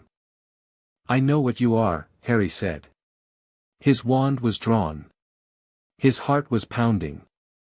But his voice was steady, because Narcissa had taught him to perform calm when calm was impossible, and right now, performance was the only thing keeping him upright. You're a Horcrux. A piece of Voldemort's soul, stored in a diary. You've been feeding on Ginny Weasley's life force to reconstruct yourself. Riddle's smile didn't waver. If anything, it intensified. Clever boy. Lucius did teach you well. Lucius gave you to her. I saw him plant the diary. Of course he did. Lucius was always a faithful servant, even if he lacks imagination. Riddle stepped away from Ginny and toward Harry, his movements fluid, predatory. But you're not here for Lucius. You're here because you felt it, didn't you? The connection. The pull. The thing in your scar that whispers when you sleep. Harry's jaw tightened. What do you know about my scar? I know what it is, Harry. Riddle's voice dropped to a whisper. I know what you are. The words hung in the air like poison. We're the same, Riddle continued. You and I, orphans, remade by powerful men. Weapons given the illusion of choice. Lucius didn't save you from that cupboard because he loved you. He saved you because he saw what my older self saw, potential. Power. A vessel worth investing in. I'm not a vessel. Aren't you? Riddle tilted his head. Your scar isn't just a scar, Harry. It's a mark. A connection. A piece of my future self, burned into your flesh the night he tried to kill you. You carry a fragment of Lord Voldemort inside you. You felt it. The second heartbeat. The whispers. The way darkness calls to you like a familiar voice. Harry's wand hand trembled. He locked it still. You're lying. I'm incapable of lying. I'm a memory, I can only tell you what I know. And I know this, Dumbledore suspects. He's watched you all year, wondering if the boy who lived is carrying a piece of the monster who tried to kill him. That's why he left you with the Muggles. The Blood Wards weren't just protection from Voldemort. They were containment. A cage for the thing inside you. The chamber seemed to shrink. The green light pulsed. Harry felt his scar throb, that familiar second heartbeat, steady and patient, and he couldn't tell anymore if it was responding to Riddle's presence or agreeing with his words. It doesn't matter, Harry said. Whatever's in my scar doesn't change what's happening here. You're killing that girl. I'm going to stop you. Riddle sighed. Almost sadly. You could join me instead. Think about it, Harry. You and I, together, the boy who lived and the memory of the greatest wizard who ever lived. We could reshape this world.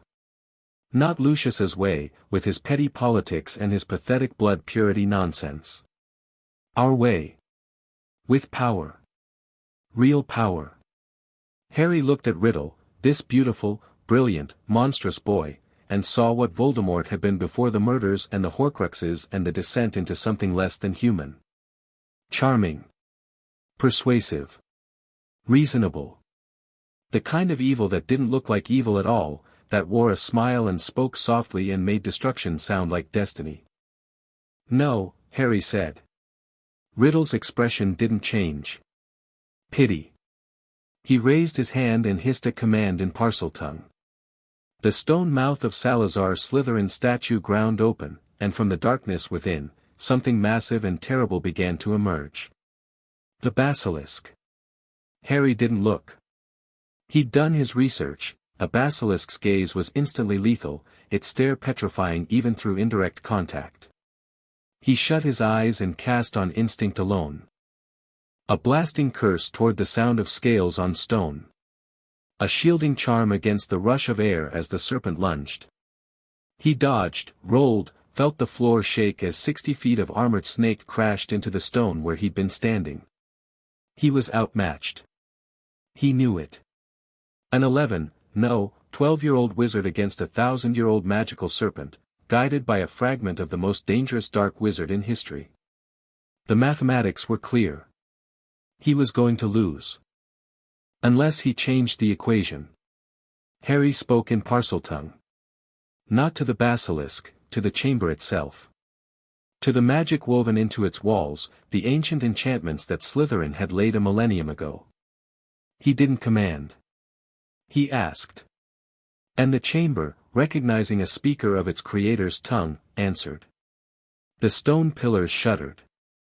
A sword, silver, ruby-hilted, gleaming with goblin-forged magic, erupted from the base of the nearest serpent statue and clattered across the floor toward Harry. He grabbed it with his left hand, wand in his right, and opened his eyes. The basilisk was 10 feet away. Its eyes were the size of dinner plates, yellow and lethal. Harry didn't meet them, he fixed his gaze on the sword's reflection in the wet floor, fighting by mirror image, tracking the serpent's movements through refracted light. Riddle was laughing. A sword? Against that? Harry didn't answer. He was done talking. The basilisk lunged. Harry sidestepped, barely, the scales brushing his robes, and drove the sword upward into the soft tissue under the serpent's jaw. The blade sank to the hilt. The basilisk screamed, a sound that shook the chamber to its foundations, and thrashed, its massive body slamming against pillars, sending cracked spiderwebbing through ancient stone. A fawn caught Harry's arm. Long, curved, dripping with venom that burned like liquid fire. He felt the poison enter his bloodstream instantly, cold spreading up his arm, his vision graying at the edges, his heart stuttering. The basilisk collapsed. Dead. The sword protruded from its skull like a silver tombstone. Harry stumbled to Ginny. His arm was on fire. The venom was working fast, he had minutes, maybe less. He pulled the diary from Ginny's grip and looked at it. Small. Black. Innocent looking. A piece of the darkest wizard in history, bound in leather and filled with a teenager's stolen life force. He pulled the basilisk fang from his own arm, the pain was extraordinary, white-hot, all-consuming, and drove it through the diary's cover. The diary screamed.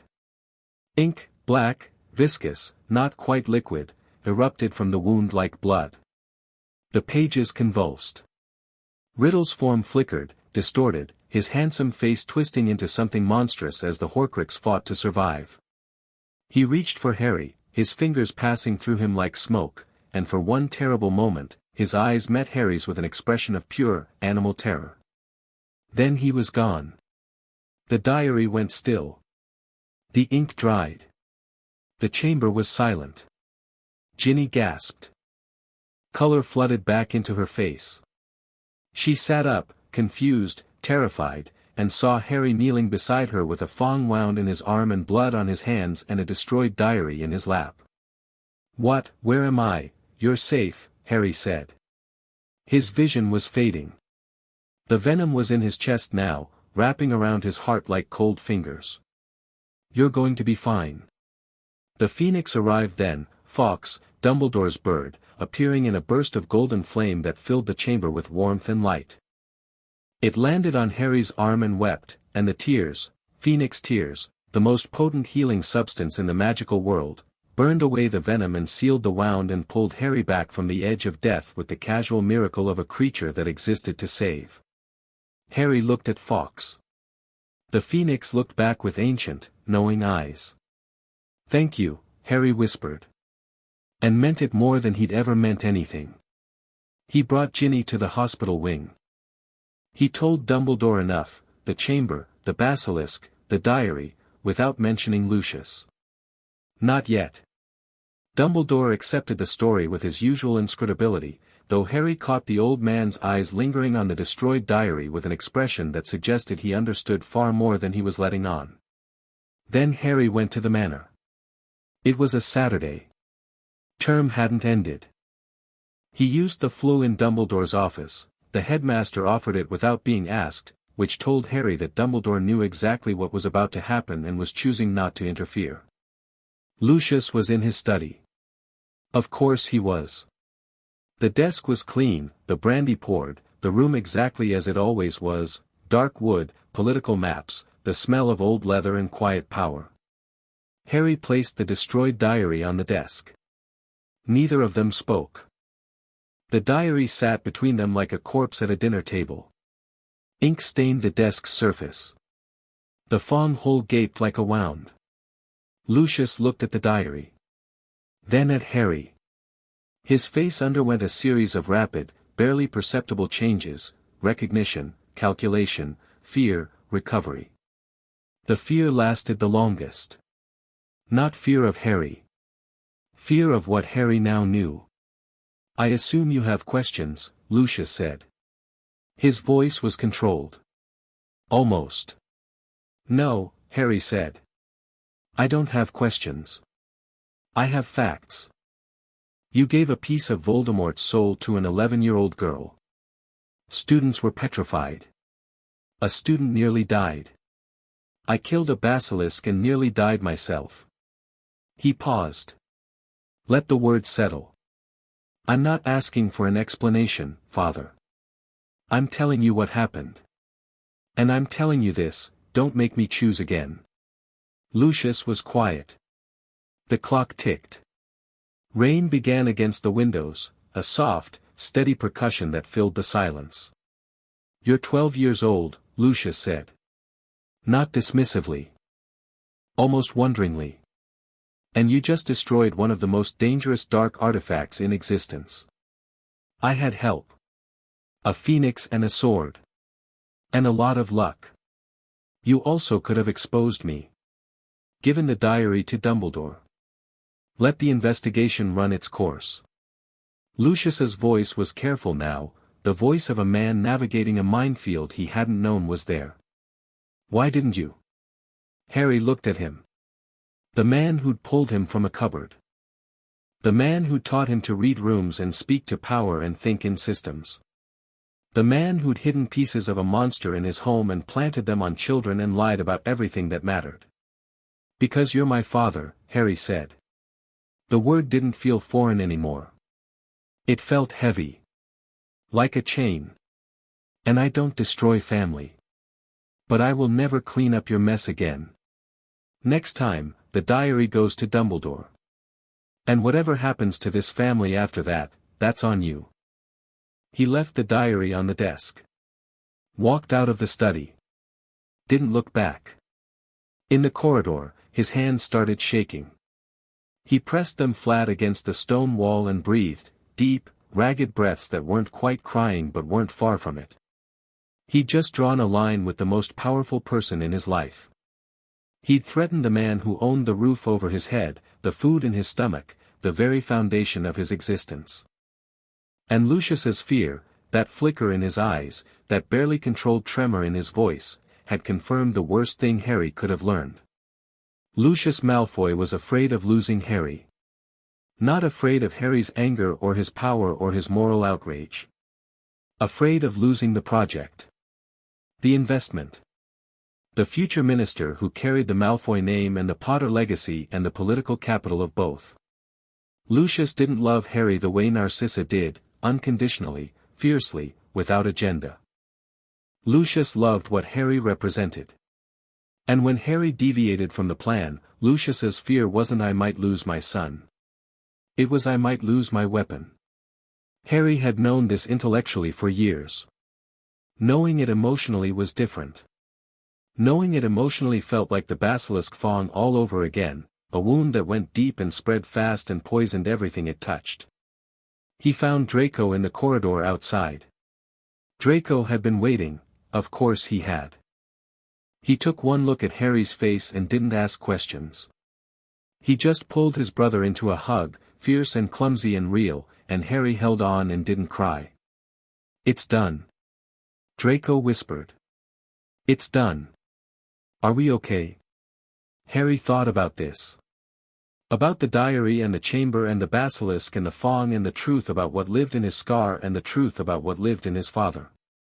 "We're okay," he said. "You and me. We're okay."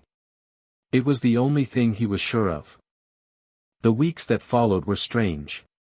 The school celebrated, the attacks had stopped, the monster was dead, the mystery solved. Harry received an award for special services to the school, which Dumbledore presented with a speech about courage that made Harry deeply uncomfortable.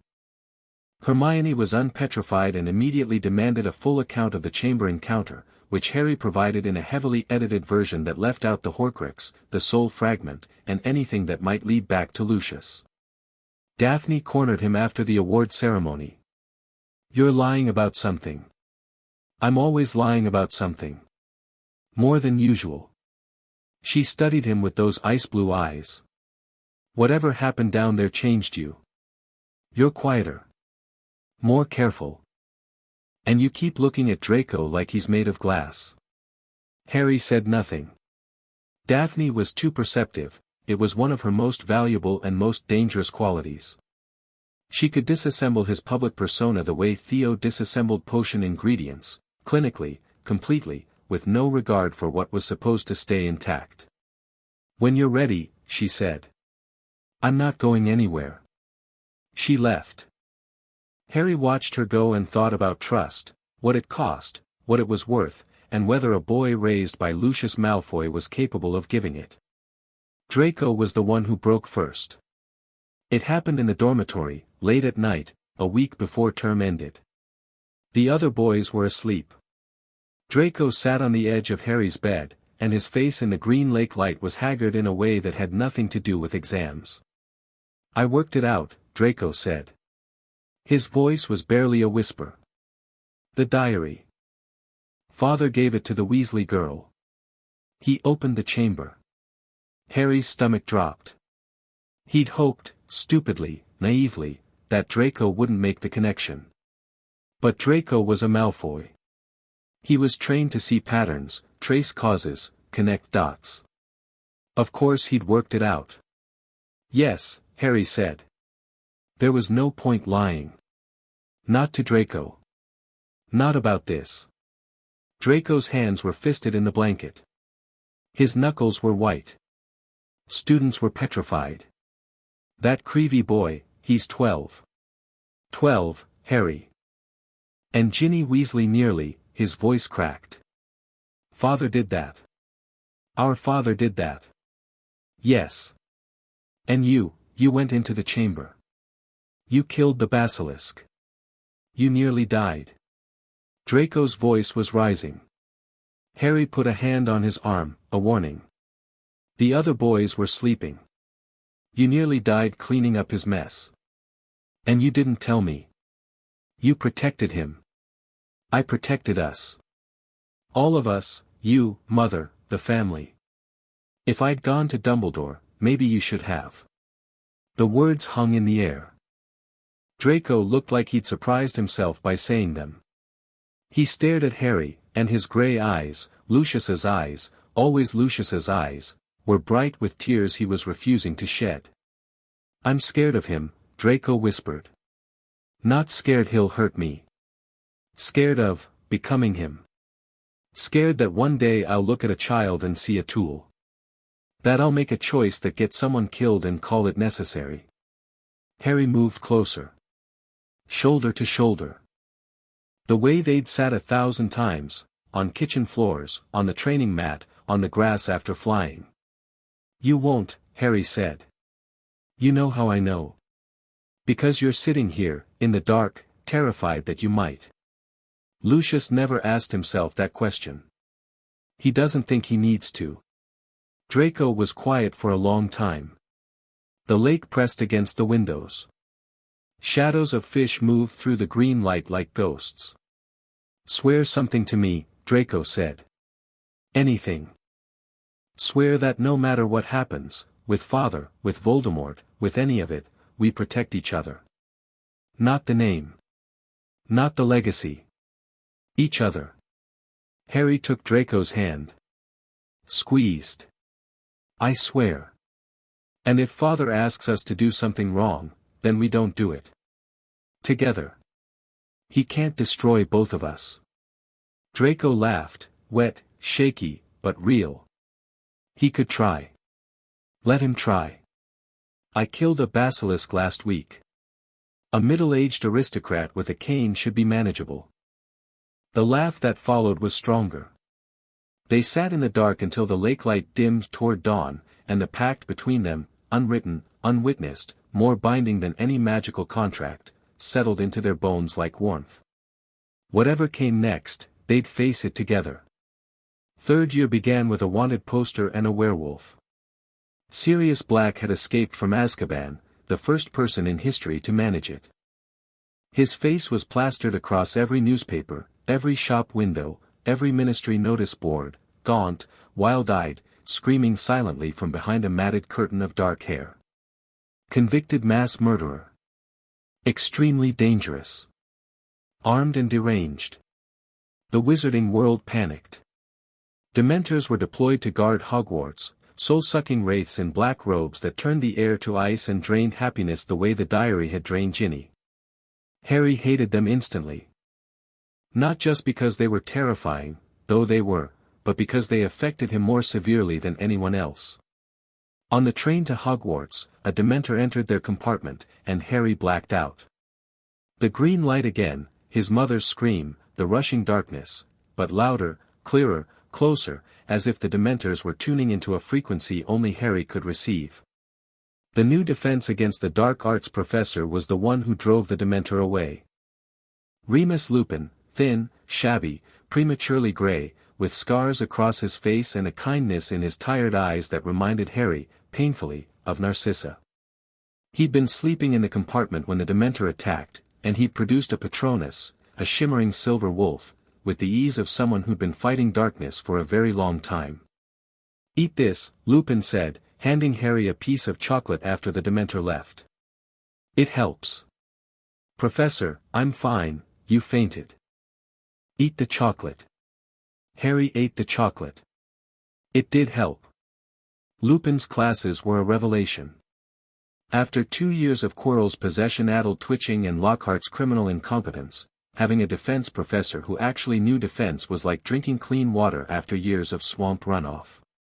Lupin taught with quiet authority, no posturing, no intimidation, just deep knowledge delivered with a patience that suggested he'd been preparing for this his whole life. He also noticed things. On the third day, he asked Harry to stay after class. You've had training, Lupin said. Not accusatory. Curious. Your wand technique, the grip, the stance, the casting rhythm. Someone taught you dueling. A retired champion named Aldrich Thorne. My father hired him. Something moved behind Lupin's eyes at the word father. A flinch, quickly suppressed. Thorn. Yes, I know of him. His students tend to fight like they're at war. Isn't that the point? In war, yes. In a classroom, I'd like you to have the option of not treating every encounter as a potential combat situation. Lupin smiled, tired, genuine, the smile of a man who'd spent too long surrounded by darkness and was actively choosing to be kind anyway. But I won't pretend the training wasn't effective. You're the best duelist I've seen at your age. Better than my father. The word father again. This time Lupin didn't flinch. He looked at Harry, really looked, past the Slytherin tie and the Malfoy posture and the political mask, and saw something that made his expression soften in a way that Harry found almost unbearable. James was a natural, Lupin said quietly. Raw talent, incredible instincts. But he was sloppy. He relied on power when technique would have served better. You're the opposite. Precise where he was chaotic. Strategic where he was impulsive. You fight like someone who was taught that losing has consequences. It does have consequences. Not here. Not in my classroom. Here, losing is how you learn. Lupin opened a cabinet and produced a boggart box. I'd like to teach you the Patronus charm. Privately. Your reaction to the Dementor suggests you need it more than most. The Patronus lessons happened weekly, after hours, in Lupin's office. They were the hardest magical work Harry had ever done, not because the spell was technically complex, but because it required something Harry had spent his entire life learning to suppress, pure, unguarded happiness. Think of your happiest memory, Lupin instructed. The strongest, most joyful moment you can recall. Hold it in your mind. Let it fill you. Harry tried. He thought of flying with Draco. Silver mist from his wand. Not enough. He tried again. The first meal at the Manor, Narcissa holding him while he cried. More mist. Slightly stronger. Still not enough. The Patronus requires emotional honesty, Lupin said gently. Not the memory itself, but the feeling. The unguarded, vulnerable, genuine feeling. No masks. No performance. Harry closed his eyes. Stripped away the layers, the politician, the strategist, the Malfoy heir, the boy who lived. Went deeper. Past the training and the calculations and the endless, exhausting work of being what everyone needed him to be. He found it. Not a single memory but a feeling, the warmth of Draco's laugh in the dark, the weight of Narcissa's arm around his shoulders, the crackle of debate with Daphne in the library, Neville's steady gaze in a corridor. Connection. Belonging. The fragile, precious knowledge that he was not, despite everything, alone. Expecto Patronum. Silver erupted from his wand. Not mist, a form. For legs, a body, a head with branching antlers that filled the room with light so bright that Lupin staggered backward. A stag. Massive, luminous, impossible. It cantered around the office, its hooves leaving trails of silver on the floor, and when it turned to look at Harry, its eyes held an intelligence that was almost human. Prongs, Lupin whispered. His face was wet. He wasn't bothering to hide it. Your father's animagus form was a stag. We called him Prongs. Harry looked at the Patronus, his father's shape, conjured from his own happiness, a bridge between the dead and the living, and felt something click into place. Not the public click of political insight or strategic understanding. A private click. The sound of a door opening in the part of himself that Lucius couldn't touch. He didn't learn who Lupin really was, what Lupin was to him, until November. The knowledge came sideways, the way important knowledge often did. Harry was researching his parents, a project he'd begun after the chamber, driven by an urgent need to understand where he came from that had nothing to do with Lucius's carefully curated narrative. He'd written to the Daily Prophet archives requesting coverage of the Potter murders. He'd searched the Hogwarts library for references to James and Lily. And he'd found, buried in a 1978 yearbook, a photograph of 4 boys standing outside the Gryffindor common room, arms around each other, laughing. James Potter. Sirius Black. Remus Lupin. Peter Pettigrew. The Marauders. His father's best friends. One of them was teaching defense against the dark arts. Another was the escaped convict every Dementor in Britain was hunting. And the third was supposed to be dead, killed by Black, along with 12 Muggles, in the explosion that had followed the Potter's murder. Harry confronted Lupin that evening. Not aggressively, he'd learned that aggression was counterproductive with people who responded to trust. He simply walked into Lupin's office after hours, placed the yearbook on the desk, and said, "You knew my parents." Lupin looked at the photograph. His face did something Harry had never seen an adult's face do, it crumbled. Not dramatically. Quietly. Like a building whose foundations had been slowly dissolving for years and had finally, gently, given way. "I was your father's best friend," Lupin said. "And your mother's. And I should have been there. After they died. I should have fought for custody. I should have," he stopped. Swallowed. Started again. "I was told you were safe. Dumbledore said the Blood Wards would protect you. By the time I learned about the Dursleys, Lucius had already." "It's all right," Harry said. And he meant it. Not because it was all right, it wasn't, none of it was, but because Remus Lupin was the first person from his parents' world who'd looked at him with love that had nothing to do with politics or prophecy or the scar on his forehead. Lupin loved him because James and Lily had loved him, and that love had survived prison and poverty and 13 years of silence. "Tell me about them," Harry said. "Not the legend. The real people." Lupin talked for 3 hours. He told Harry about James's arrogance and generosity, his talent for transfiguration, the way he'd run his hands through his hair when he was nervous. About Lily's fierce intelligence, her refusal to tolerate cruelty, the way she'd hex James 5 times in 4th year before agreeing to date him in 7th.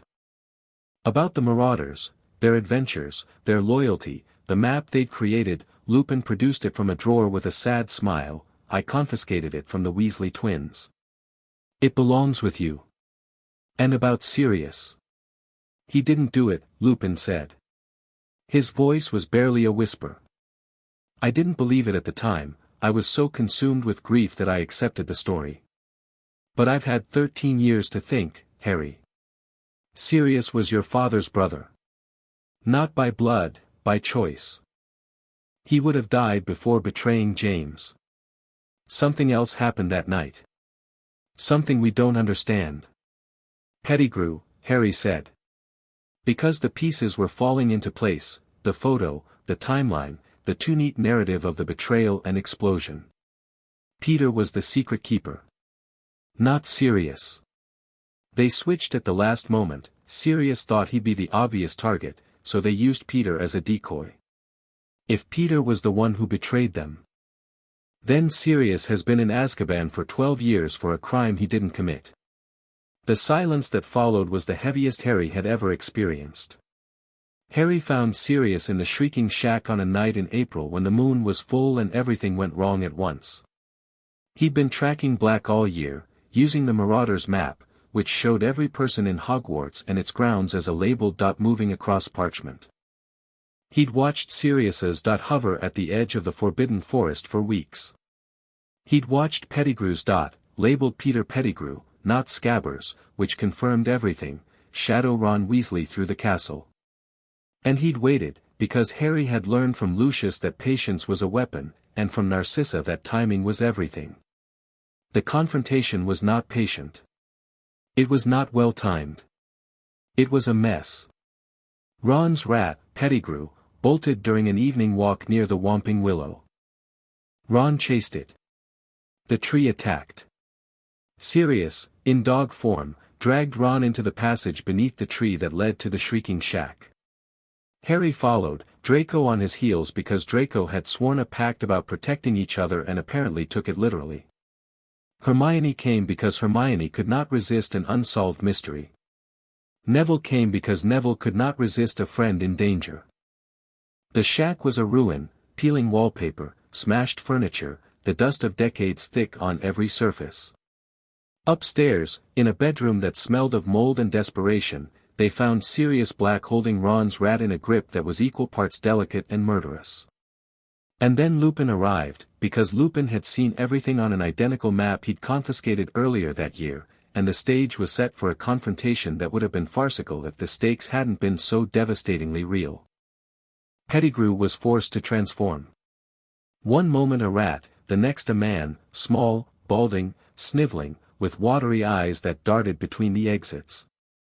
He fell to his knees and begged, and the sound of his begging made Harry feel physically ill, because this cringing wreck of a human being had betrayed James and Lily Potter to their deaths and then lived as a pet rat for 12 years to escape the consequences. Sirius wanted to kill him. The desire was carved into every line of his wasted body, 12 years of Azkaban compressed into a single, vibrating intention to end the man who had destroyed everything. Lupin's hand on his arm was the only thing holding him back. Harry made the call. We take him to the castle. He stands trial. Sirius gets exonerated. Properly. Legally. In front of the entire Wizengamot. He doesn't deserve a trial, Sirius snarled. He deserves, what he deserves and what's useful are different things. Harry's voice was steady. The Malfoy training, working as intended. A dead rat proves nothing. A living confession proves everything. We need him alive, Sirius. Sirius stared at him. For a moment, the fury burned so bright that Harry thought his godfather would refuse. Then something broke, the rage giving way to exhaustion, to the profound tiredness of a man who'd been angry for 12 years and couldn't sustain it anymore. You sound like a politician, Sirius said. I know. I'm sorry. They didn't make it to the castle. The full moon rose. Lupin transformed. And in the chaos of a werewolf loose in the shack, Pettigrew slipped his bonds, transformed back into a rat, and vanished into the darkness. But before all that, before the moon and the teeth and the screaming, there was a moment. Harry stood in the shack's upstairs room and looked at Sirius Black for the first time. 12 years in Azkaban had stripped the man to his bones.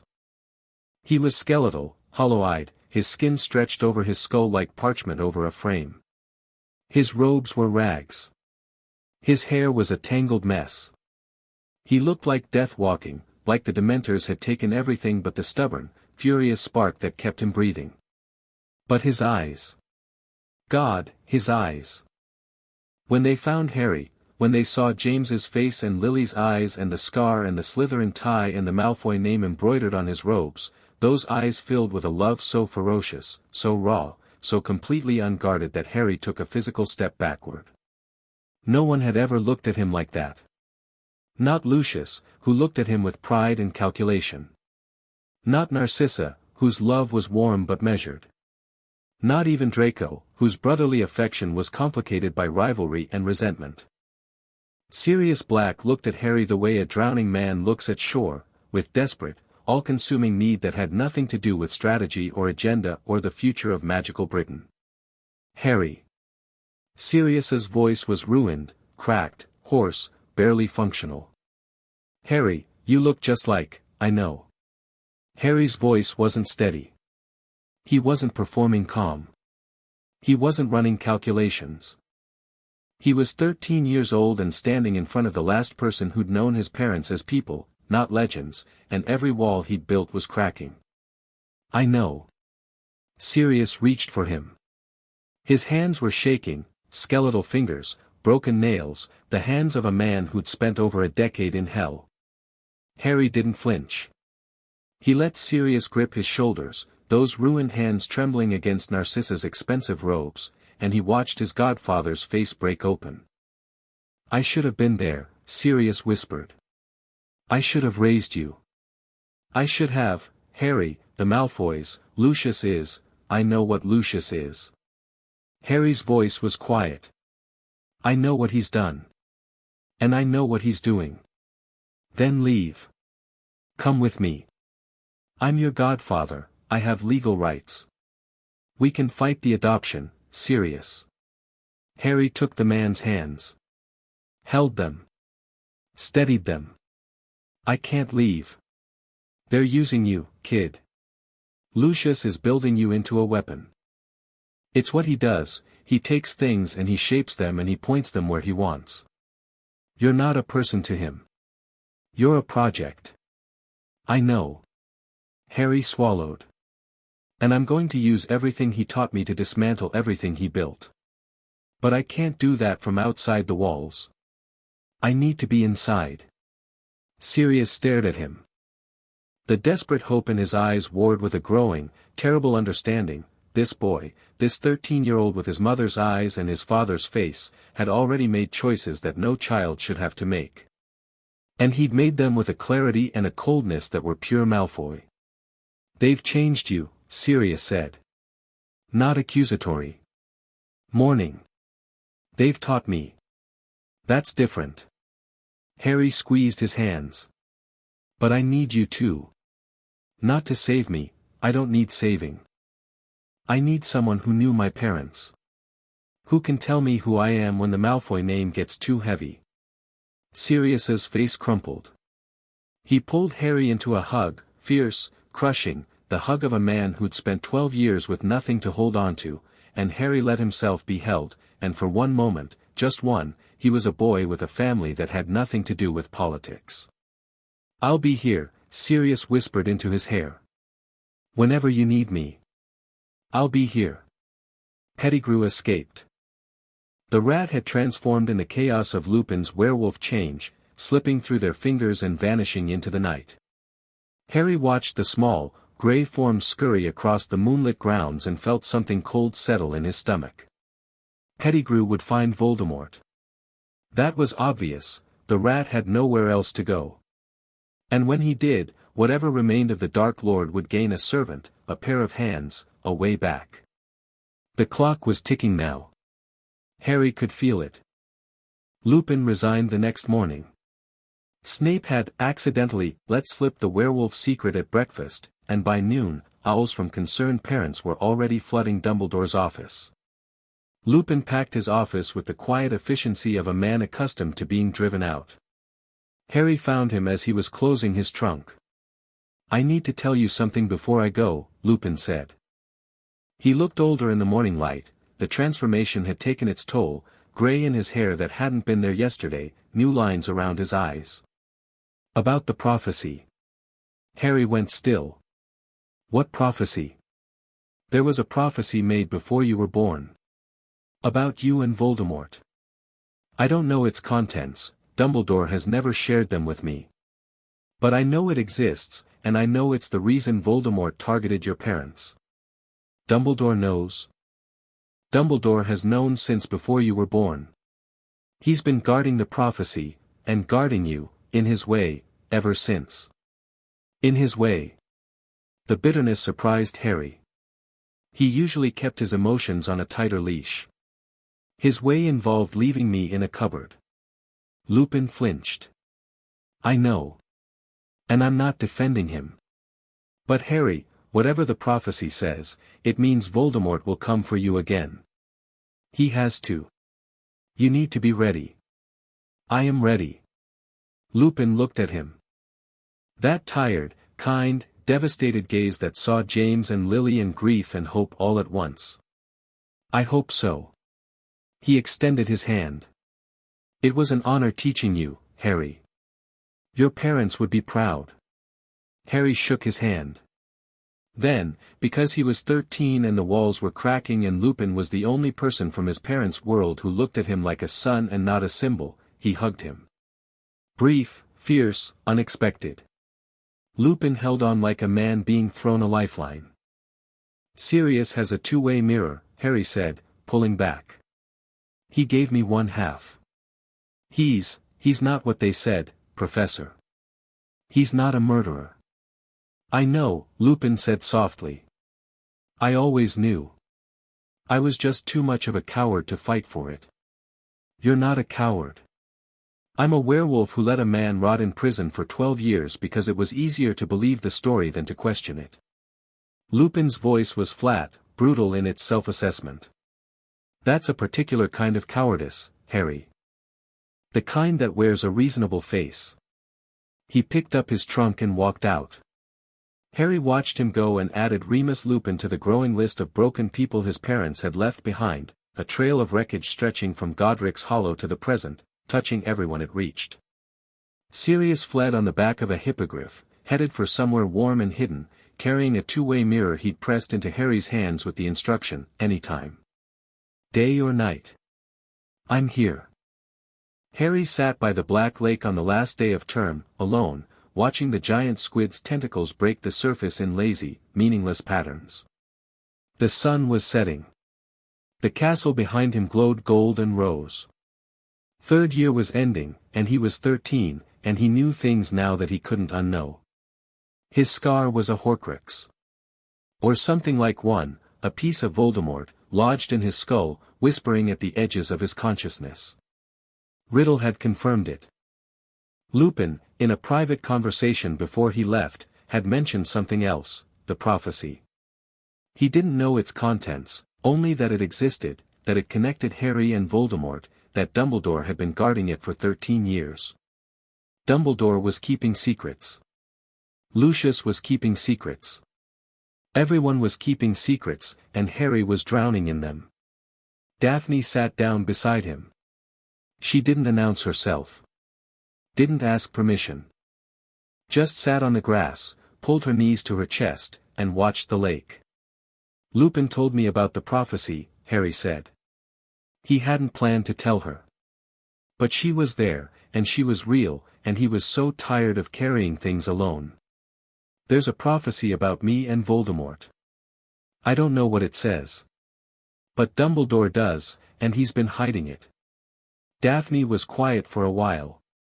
The lake reflected the sunset in broken orange and pink. What else? She asked. My scar. It's connected to him. To Voldemort. It's more than a cursed scar. There's something inside it.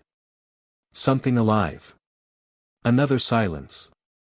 Longer this time. Harry felt exposed, raw, open, vulnerable in a way that Lucius would have called weakness and Narcissa would have called courage. You keep trying to be what everyone made you, Daphne said. Her voice was soft, softer than he'd ever heard it, the ice melted, the armor down. What do you actually want, Harry? The question hit him like a physical force. Not because it was surprising, he'd heard versions of it before. From Draco in the dark. From the Sorting Hat. From his own reflection in quiet moments. But hearing it from Daphne, in this light, with this much truth between them, it was different. It demanded an answer he didn't have. I don't know, he said. That terrifies you. Yes. She didn't offer comfort. She didn't try to fix it. She just sat beside him in the dying light, shoulder almost touching his, close enough that he could feel her warmth without contact, and let the silence be enough. It was the most honest moment of his life. And it was the beginning of something he didn't have a name for, not yet, but that lived in the same private cabinet as Neville's words and Draco's laugh and the photograph of his parents waving from Godric's Hollow. The things that mattered. The things that were his. He'd go back to the Manor tomorrow. He'd face Lucius across the dinner table and play the game and carry the secrets and build the future that everyone else had designed for him. He'd be the politician, the strategist, the weapon, the heir. But tonight, by the lake, with Daphne's silence wrapping around him like a shield, he was just Harry. And for the first time, that felt like enough. He sat there until the stars came out, until the lake turned silver and black, until the castle's windows glowed with warmth behind him. Then he stood, brushed the grass from his robes, and walked inside. Tomorrow, the game continued. But tonight, he was free. Chapter 3 End. Chapter 4, The Tournament of Wolves. The summer before fourth year was a cold war. Harry and Lucius occupied the same house, ate at the same table, and spoke to each other with the precise, measured courtesy of diplomats from hostile nations. The diary confrontation had drawn a line neither of them acknowledged but both respected, a boundary marked not by anger but by something worse, understanding. Harry understood what Lucius was. Lucius understood that Harry understood. And so they performed family life like actors in a play where the audience was Narcissa and Draco and the house elves and the portraits on the walls, none of whom were entirely fooled. Narcissa handled it the way she handled everything, with grace, strategy, and a refusal to pretend. She sat Harry down in the garden one July morning, surrounded by roses that the house elves kept in perpetual bloom, and said, "Tell me what he did." Harry considered lying. He considered deflecting. He considered the dozen different ways Lucius would have handled this question: redirect, reframe, control the narrative. Then he looked at Narcissa, who had held him while he cried and kissed his scar and given him his mother's photograph, and he told her the truth. All of it. The diary. The Horcrux. The chamber. Ginny Weasley. The basilisk. The piece of Voldemort's soul that had been sitting in Lucius's study while their family ate breakfast in the next room. Narcissa listened without interruption. Her face was porcelain, beautiful, still, revealing nothing. When Harry finished, she was quiet for a long time. The roses swayed in a breeze that smelled of summer and old money. "He didn't tell me," she said finally. Her voice was controlled, but Harry, trained by Narcissa herself to read the spaces between words, heard the fury underneath. Not surprise. Narcissa was too intelligent to be surprised by her husband's darkness. But the scope of it, a child, used as a vessel, nearly killed, had crossed a line even she hadn't anticipated. "What are you going to do?" Harry asked. "What I always do. Protect my children." She looked at him. Both of them. She didn't elaborate. Narcissa never elaborated. But something shifted in the Manor's dynamics after that conversation, subtle, tectonic. Lucius found his study rearranged. His schedule disrupted. Small things. A meeting cancelled without explanation. A social engagement rescheduled. The quiet, devastating machinery of a woman who controlled the household's social calendar being deployed against its master. Lucius noticed. He said nothing. The Cold War continued. Draco, caught in the middle, handled the tension the only way he knew how, by being aggressively, determinedly normal. He talked about Quidditch at breakfast. He argued with Harry about homework at lunch. He pretended, with a commitment that was almost heroic, that his family wasn't fracturing along fault lines that had been building since before he was born. Harry let him. Some battles you fought with strategy. Others you fought by eating ice cream with your brother and pretending the world wasn't on fire. Draco needed normal. Harry could give him that, even if normal felt like a language he was forgetting how to speak. The Quidditch World Cup was Lucius's idea. A family outing, he announced at dinner, 3 weeks before term. Top box. Ministry seats. The Bulgarian and Irish national teams. It will be good for us to be seen together. The emphasis on seen was not accidental. Lucius was managing the narrative, the Malfoy family, united, powerful, above whatever rumors might be circulating about diary-related incidents at Hogwarts. Image was everything. Image was the only thing. The match itself was spectacular. Harry sat in the top box between Draco and Daphne, whom he'd invited, because the Greengrass family occupied a strategically important neutral position in pureblood politics and also because he wanted her there, which was a motivation he refused to examine too closely. Below them, 100,000 witches and wizards packed the stadium. The Irish team's leprechaun mascots showered the crowd with gold. The Bulgarian seeker, Victor Krum, 17, built like a weapon, flying like gravity was a suggestion rather than a law, caught the snitch in a dive that drew gasps from people who'd been watching Quidditch for 60 years. Harry watched Krum and thought, that's what mastery looks like. Not just skill. Complete commitment to a single purpose. He filed the observation. It would be relevant later. The attack happened after the match. Harry woke to screaming. Not the celebratory screaming of fans, something sharper, more primal, the sound of people discovering that the world had teeth.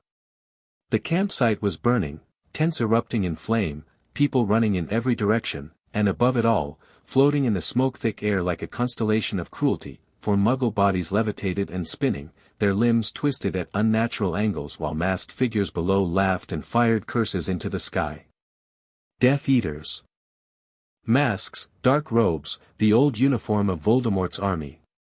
Harry recognized the choreography from Lucius's dinner parties, the same men, the same posture, the same casual relationship with violence. This was a terror display, designed to remind the wizarding world that the dark wasn't gone, just sleeping. Draco grabbed Harry's arm in the tent. His face was white. "Father's not here. He went for a walk 20 minutes ago and, I know." Harry's voice was flat. He knew exactly where Lucius was. "Get dressed. We're leaving." They moved through the burning campsite like soldiers. Harry's training kicked in automatically, threat assessment, route planning, defensive positioning. He spotted fires spreading from the east, so he led west. He heard curses from the main path, so he cut through the tent rows. Every decision was instant, instinctive, the product of years of Thorn's combat drilling and Lucius's strategic education being applied to a situation Lucius himself had helped create. The irony was not lost on Harry. It burned worse than the fires. The dark mark, a glowing green skull with a serpent tongue, erupted in the sky above the campsite. The crowd's panic became a stampede. Harry found Draco in the chaos. Grabbed his arm. "Stay with me. Don't let go." They fought through the crowd together, Harry shielding Draco, casting protective charms, navigating by instinct and training.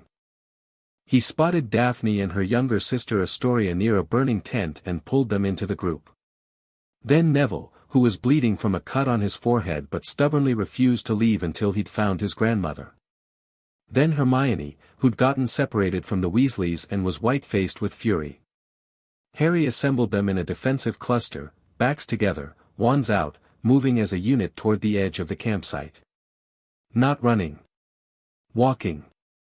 Controlled. The way Thorn had taught him to move through hostile territory, deliberate, aware, never presenting your back. He was 14 years old, and he was commanding a tactical retreat while the adults panicked. "There," Daphne said, pointing to a gap between burning tents. "The tree line." They made it. Barely.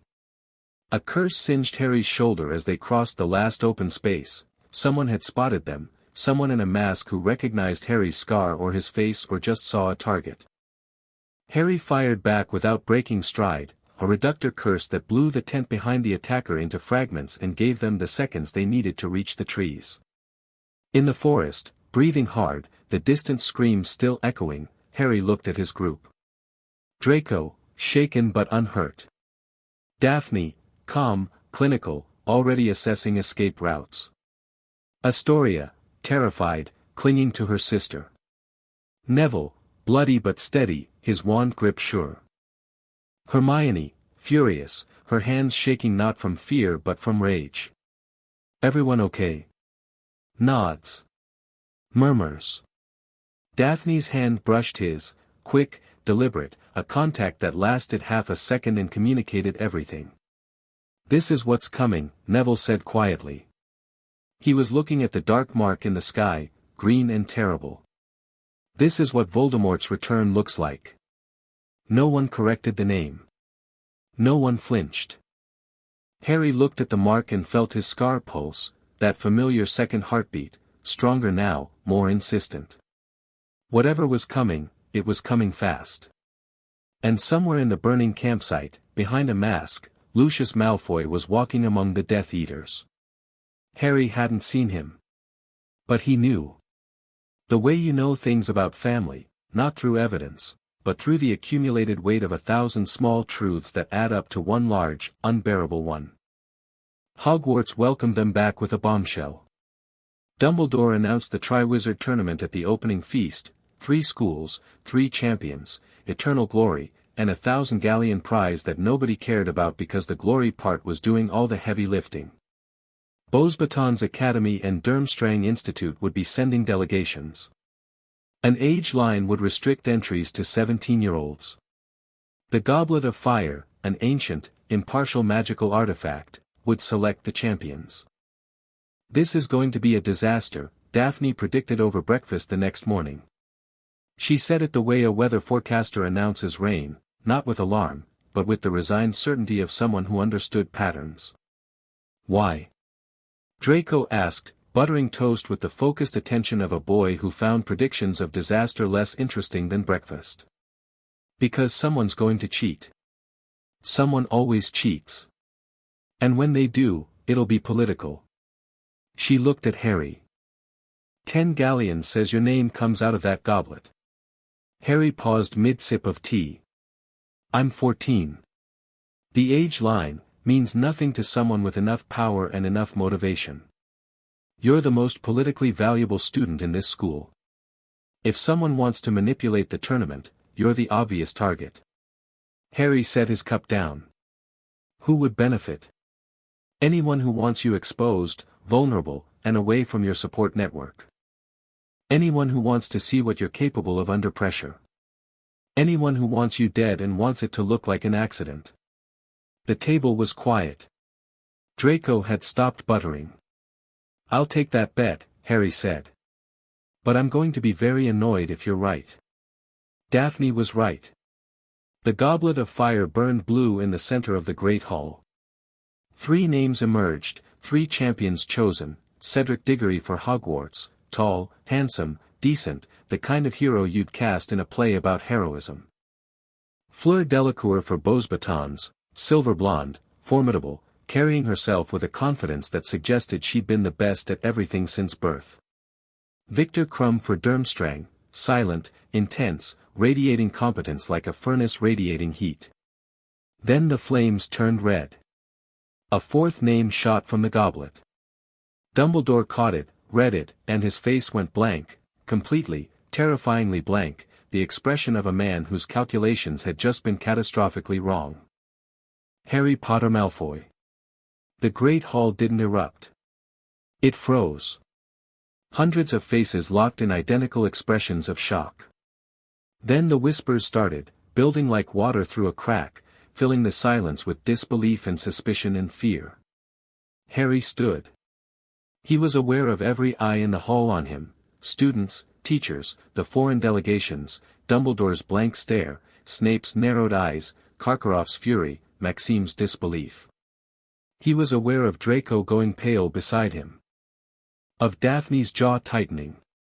Of Neville, across the hall at the Gryffindor table, looking at him with an expression that said, "I believe you didn't do this," without saying anything at all. He walked to the front of the hall. Took the parchment from Dumbledore's hand. Looked at his own name, written in handwriting he didn't recognize. "I didn't enter," he said. Not to Dumbledore. To the room. His voice was clear and carried perfectly, Narcissa's training, projecting calm authority in a crisis. "Someone else put my name in that goblet. And when I find out who, there will be consequences." It wasn't a threat.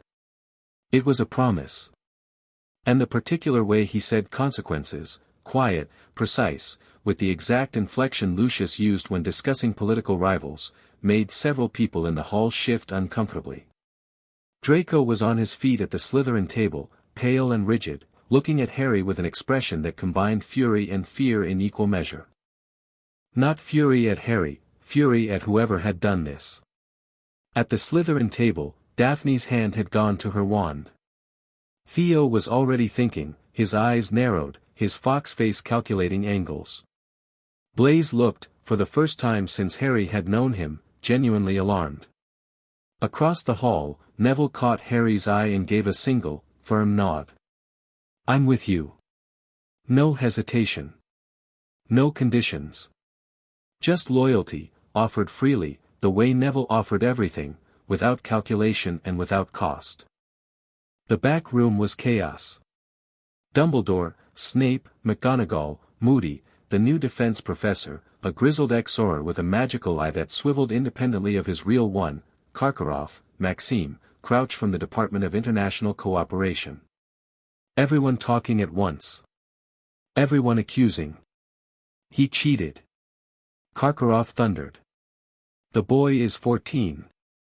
This is a violation. Mr. Potter Malfoy is bound by a magical contract, Crouch said, looking as if he'd swallowed something sour. The goblet selection is binding. He must compete. I didn't enter, Harry repeated. He kept his voice level. Let the adults exhaust themselves with accusations. Classic Lucius strategy, in a room full of shouting people, the quiet one controls the conversation. Moody was watching him.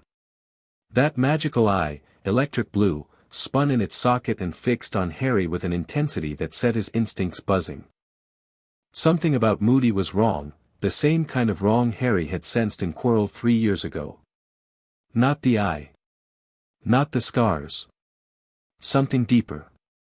Something underneath the surface that didn't match the exterior. Someone wants the boy in this tournament, Moody growled. Question isn't whether he entered. Question is who entered him, and why. Thank you, Harry said.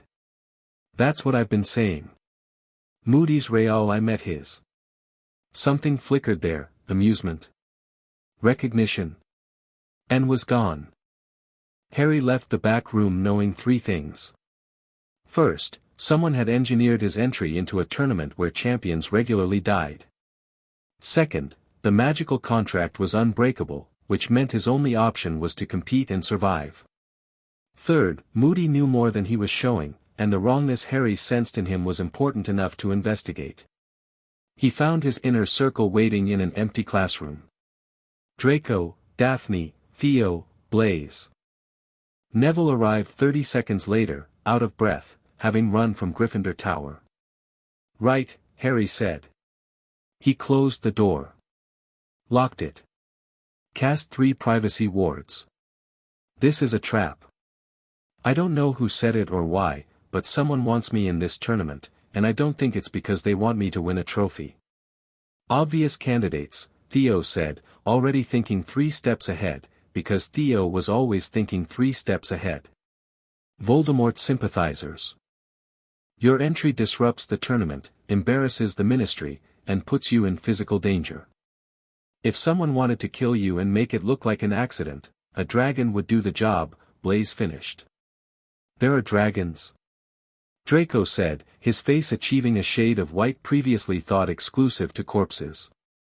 Historically, yes, Daphne said.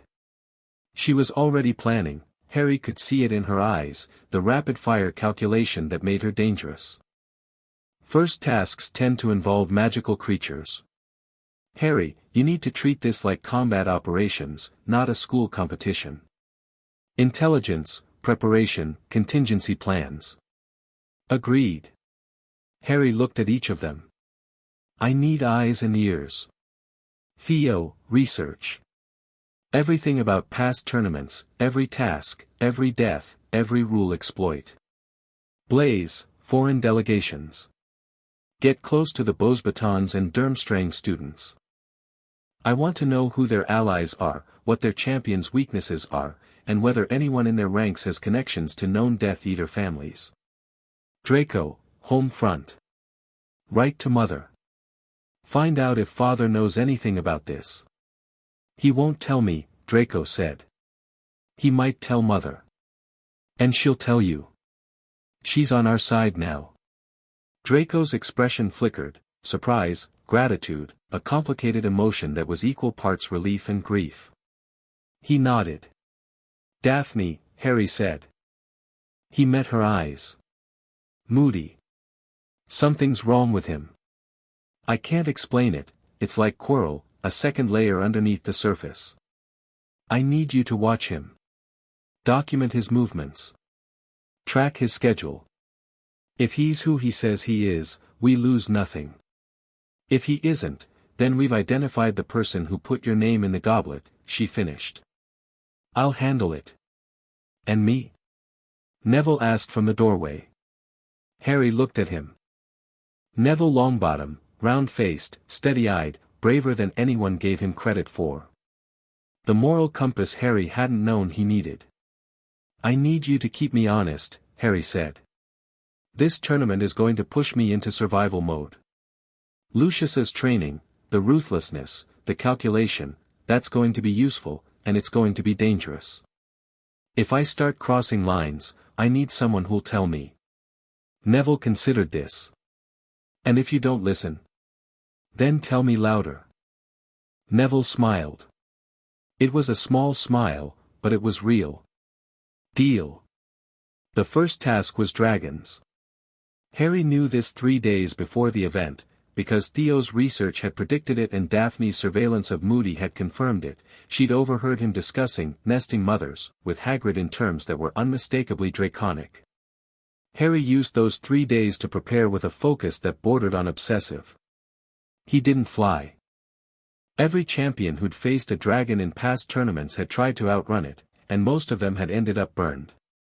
Harry's approach was different. He studied dragon behavior, their territoriality, their responses to perceived threats, their sensory capabilities. He practiced ward magic, working through Lucius's advanced texts on protective enchantments until he could layer 3 overlapping shields in under 2 seconds. And he practiced Parseltongue. Not because dragons were snakes, they weren't. But draconic communication shared linguistic roots with Parseltongue. Ancient texts suggested that Salazar Slytherin himself had used the serpent tongue to influence dragon behavior, not through commands but through emotional resonance, conveying intent, projecting calm, establishing a connection that bypassed the creature's predatory instincts. It was a theory. Untested. Possibly suicidal. Harry practiced anyway. The morning of the first task, Cedric Diggory found him outside the champion's tent. Cedric was pale, everyone was pale, because they were about to face dragons, but he carried his fear with a steady dignity that Harry respected. "Harry." Cedric extended his hand. "Whatever happens in there, good luck." Harry shook it. "You too, Cedric. For what it's worth, I don't think you entered yourself. You're too smart for that. That might be the nicest thing anyone said to me this year." Cedric laughed. Short, nervous, genuine. Then he ducked into the tent, and Harry was alone with the sound of a dragon roaring from inside the arena. The Hungarian horntail was the worst of the 4. 50 feet of armored fury, with tail spikes that could pierce steel and fire breath that could melt stone. It crouched over its nest of eggs, one of which was golden, Harry's target, and surveyed the arena with the ancient, furious intelligence of a creature that had been killing things since before humans existed. Harry walked into the arena. The crowd noise was deafening, a wall of sound that hit him like a physical force. He blocked it out. Focused. The dragon swiveled toward him, nostrils flaring, smoke curling from between teeth the size of broadswords. He raised his wand and cast 3 overlapping shield charms in a single, fluid motion, a technique that had taken him weeks to master. The shields materialized as shimmering barriers between him and the dragon, layered and reinforced, designed to absorb multiple impacts. Then he opened his mouth and spoke. Not Parseltongue exactly, something adjacent, something that existed in the overlap between serpent speech and draconic instinct. He didn't command. He didn't threaten. He projected. Calm. Non-aggression. A message that translated roughly to, "I am not a threat to your young. I want only the false egg. Let me pass." The horntail froze. 50,000 spectators held their breath. The dragon's massive head tilted. Its slit-pupilled eyes narrowed, processing this unprecedented input, a tiny human, speaking something that was almost language, offering something that was almost peace. Harry took a step forward. Then another. The shields floated with him, maintaining their protective geometry. The horntail tracked his movement with predatory focus but didn't attack. Its tail twitched. Its wings shifted. The fire stayed in its throat. He reached the nest. The golden egg glinted among the real ones, obvious, artificial, and the dragon clearly knew it wasn't hers. Harry picked it up. The horntail watched him. He backed away, maintaining the projection, keeping the shield steady, moving with the deliberate care of someone defusing a bomb. He cleared the nest's perimeter. The horntail settled. The arena erupted. 3 minutes. That's how long it took. The fastest completion in Triwizard Tournament history. The crowd was on its feet, screaming, stamping, chanting his name. The judges' scores flashed, 9s across the board, a perfect 10 from Dumbledore. Harry walked off the field and into the tent and sat down on a bench and let his hands shake, because they'd been wanting to shake for 3 minutes and he'd refused to let them until now. Daphne was the first one through the tent flap. She looked at him, sweating, trembling, the golden egg clutched in white-knuckled hands, and her composure cracked. Just for a second. A flash of something raw and unguarded in those ice-blue eyes, there and gone before anyone else could see it. "You spoke to a dragon," she said. Her voice was steady. "Almost. I suggested things to a dragon. There's a difference. You're insane." "Probably." She sat beside him on the bench. Their shoulders touched. Neither of them moved away. The political fallout from the first task reshaped everything. Harry's Parseltongue, used publicly, in front of thousands, to calm a dragon, was front-page news worldwide. The Daily Prophet ran competing narratives: Potter Malfoy, dark wizard or genius? Versus Parseltongue prodigy tames Horntail. Rita Skeeter, the Prophet's most vicious journalist, wrote a piece suggesting Harry was following in Slytherin's serpent footsteps that made Lucius so furious he actually contacted Harry by owl, the first direct communication since the diary confrontation. The Parseltongue display was reckless. "You've given our enemies ammunition. We need to discuss damage control immediately." Harry wrote back 2 words, "I won." Lucius didn't respond. But the Parseltongue spectacle had an unexpected benefit. It demonstrated, publicly, undeniably, that Harry Potter Malfoy was not a normal 14-year-old wizard. He was something else. Something unprecedented. And while that scared people, it also fascinated them, and fascination was a currency Harry could spend. He began spending it immediately. Between tasks, Harry launched what Daphne called the Charm Offensive, a systematic campaign of public engagement that used the tournament spotlight to build a political profile beyond anything Lucius had planned. He gave interviews. Not the controlled, message-disciplined interviews Lucius would have approved, but honest, thoughtful conversations that showcased Harry's intelligence without hiding his humanity. He spoke about magical education reform. He discussed blood status discrimination, carefully, diplomatically, but with a clarity that made pure-blood supremacists uncomfortable and reformers hopeful. He met with student groups from all 3 schools, building cross-cultural relationships that Lucius would have considered beneath him. He met with Muggle-born advocacy groups. This was the move that made Lucius incandescent. An owl arrived at breakfast, Narcissa's handwriting this time, which meant Lucius was too angry to write coherently. "Your father is concerned about your recent public statements regarding Muggle-born rights. He believes they are strategically premature. I believe he's wrong. Continue as you see fit, but please be careful." Harry showed the letter to Daphne. She read it, nodded, and said, "Your mother is a very dangerous woman. She's the most dangerous person I know." "Good. You need someone dangerous on your side who isn't trying to use you." Fudge, watching Harry's rising public profile from his office in the ministry, began to sweat.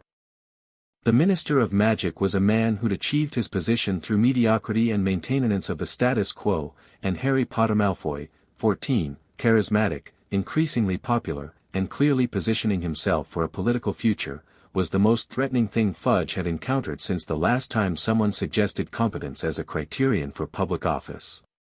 The counter-campaign started in January.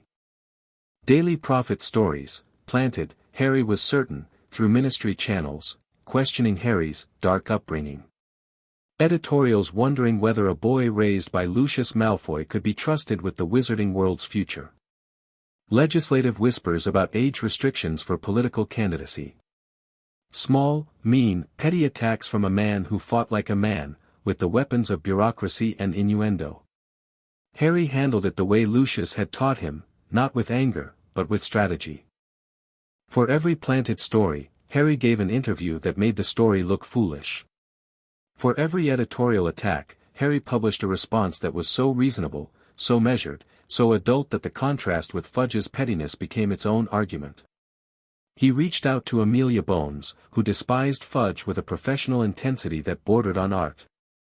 He wrote to Augusta Longbottom, whose political influence was enormous and whose opinion of the current minister was approximately equivalent to her opinion of garden gnomes. The political war was just beginning. But Harry was winning, and everyone knew it. The second task nearly broke him. The Golden Eggs clue led to the Black Lake, a hostage recovery from the Merpeople's village, 100 feet below the surface. Harry spent 3 weeks preparing, gillyweed for underwater breathing, combat spells adapted for aquatic environments, reconnaissance of the lake's topology using a scrying technique Theo had unearthed from a 16th-century text. What he hadn't prepared for was who they'd take. Daphne. He realized it the morning of the task, when she wasn't at breakfast. When her bed in the Slytherin dormitory was empty. When McGonagall's expression, as she briefed the champions, carried a particular tightness around the eyes that said I don't approve of this but I was overruled. Each champion's most valued person has been placed in an enchanted sleep at the bottom of the lake, McGonagall said. You have 1 hour to retrieve them. Harry heard the words. Processed them. Filed them in the strategic compartment of his brain alongside task parameters, environmental variables, and contingency plans. Then the other compartment, the private one, the one that held Draco's laugh and Narcissa's hugs and a photograph of parents waving from Godric's Hollow, that compartment caught fire. Daphne was at the bottom of a lake. Unconscious. Surrounded by merpeople in freezing water, held hostage to motivate Harry's performance in a game. They'd taken the person he stopped. Breathed. Locked the panic in a box and pushed it down deep where it couldn't interfere with function. Harry. Cedric was beside him, pale but determined. Cho's down there too. We go in together. We go in fast. Harry's voice was flat. Combat flat. The voice Thorn had drilled into him for high-threat situations. Get in, get them, get out. No heroics. The lake was black and cold and endless. Harry swallowed the gillyweed and dove, the transformation hitting him like electric shock, gills splitting open on his neck, webbing spreading between his fingers, his vision sharpening to cut through the murk. He kicked downward, wand in hand, the light charm on its tip cutting a narrow beam through water that grew darker and colder with every meter. The Merpeople's village was carved from the lake bed, stone structures encrusted with algae, lit by bioluminescent plants that gave everything an eerie blue-green glow. The hostages were tied to a massive stone pillar at the village center, Daphne, Cho Chang, a young girl Harry recognized as Fleur's sister, and Ron Weasley, apparently Crumb's hostage by some logic Harry couldn't fathom. Harry reached Daphne first. She floated in the enchanted sleep, her face peaceful, her hair drifting around her like seaweed. She looked fragile in a way she never looked on land, without the armor of her composure, without the shield of her wit, she was just a girl in cold water, trusting that someone would come for her. Harry cut the ropes with a severing charm. Pulled her to him. Held her with one arm and turned for the surface. A merman blocked his path. 8 feet tall, gray-skinned, holding a trident that crackled with water magic. Its mouth was full of sharp teeth. Its eyes were flat and predatory. 1 hostage per champion, it said, in a language that was half speech, half sonar. You take only yours. Harry looked at the other hostages. Cho was stirring, Cedric must be close. Fleur's sister was motionless. Ron was pale. He looked at the merman. At the trident. At the 20 other mere people emerging from the stone buildings, all armed, all watching. Then he looked at Daphne in his arms, unconscious, trusting, and he felt something crystallize inside him, hard, bright, sharp as a diamond. Not political calculation. Not strategic assessment. Something simpler. No more. Not one more person I care about gets used as leverage. He bowed his head to the merman. Not in submission, in acknowledgement. Then he kicked for the surface, holding Daphne against him, swimming faster than he'd ever moved, the gillyweed's webbed fingers cutting through the water like blades. They broke the surface together. The crowd roared. Harry didn't hear them.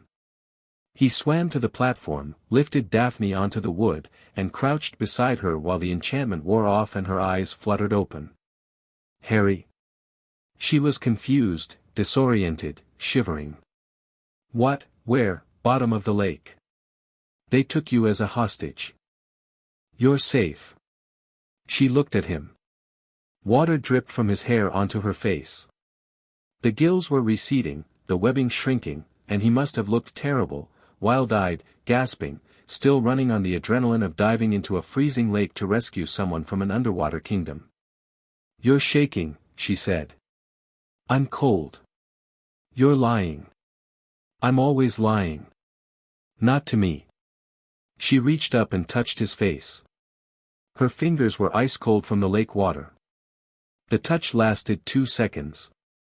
It was the most honest thing that had ever happened between them. Thank you, she whispered. For coming. I'll always come. He hadn't meant to say it.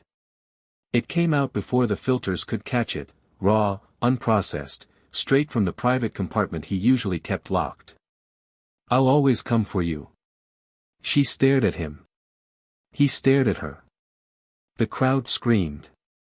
Champions surfaced. Judges scored. None of it mattered. Something had shifted. Something that had been building since a corridor on the 3rd floor where a girl dismantled his speech and rebuilt him better.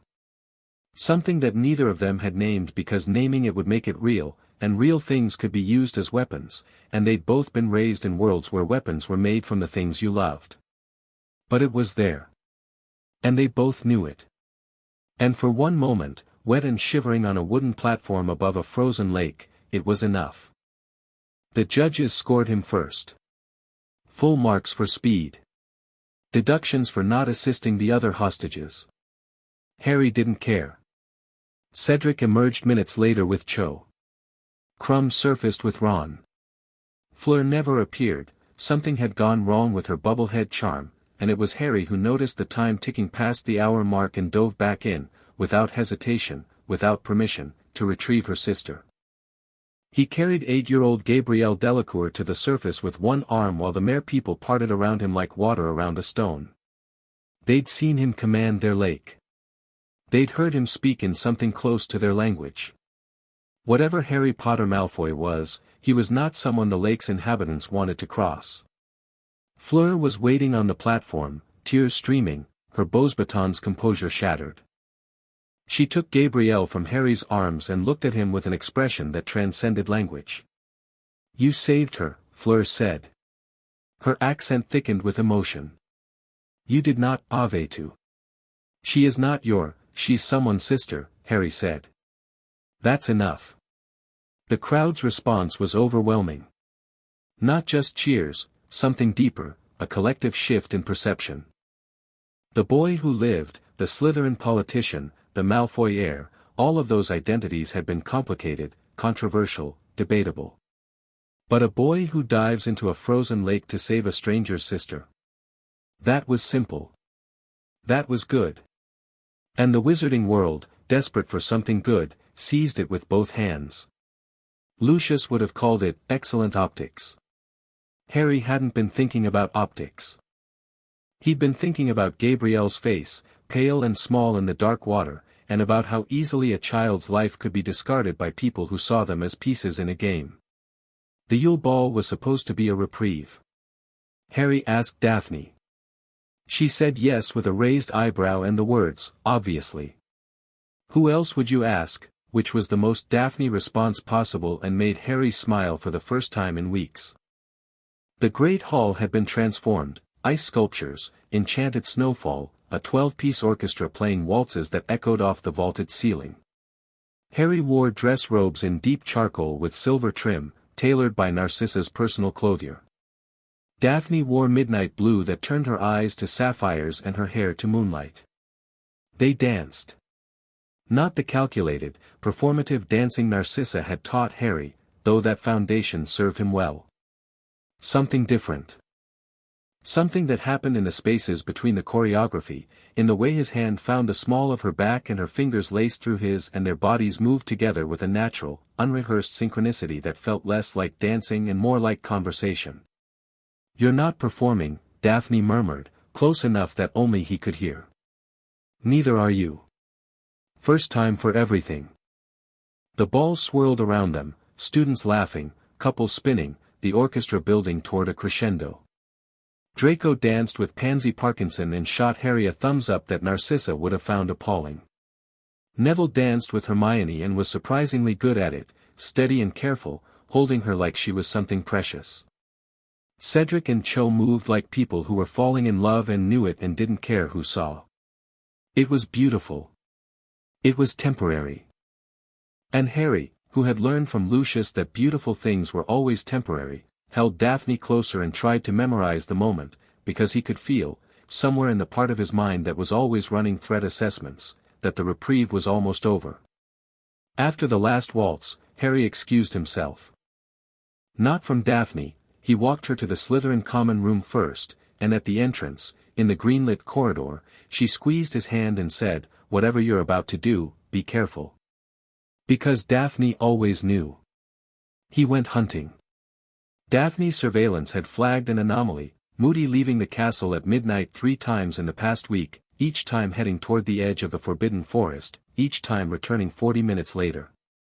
Harry had cross-referenced the timings with another pattern he'd noticed: Barty Crouch Sr., head of the Department of International Magical Cooperation, missing from public appearances at increasingly regular intervals.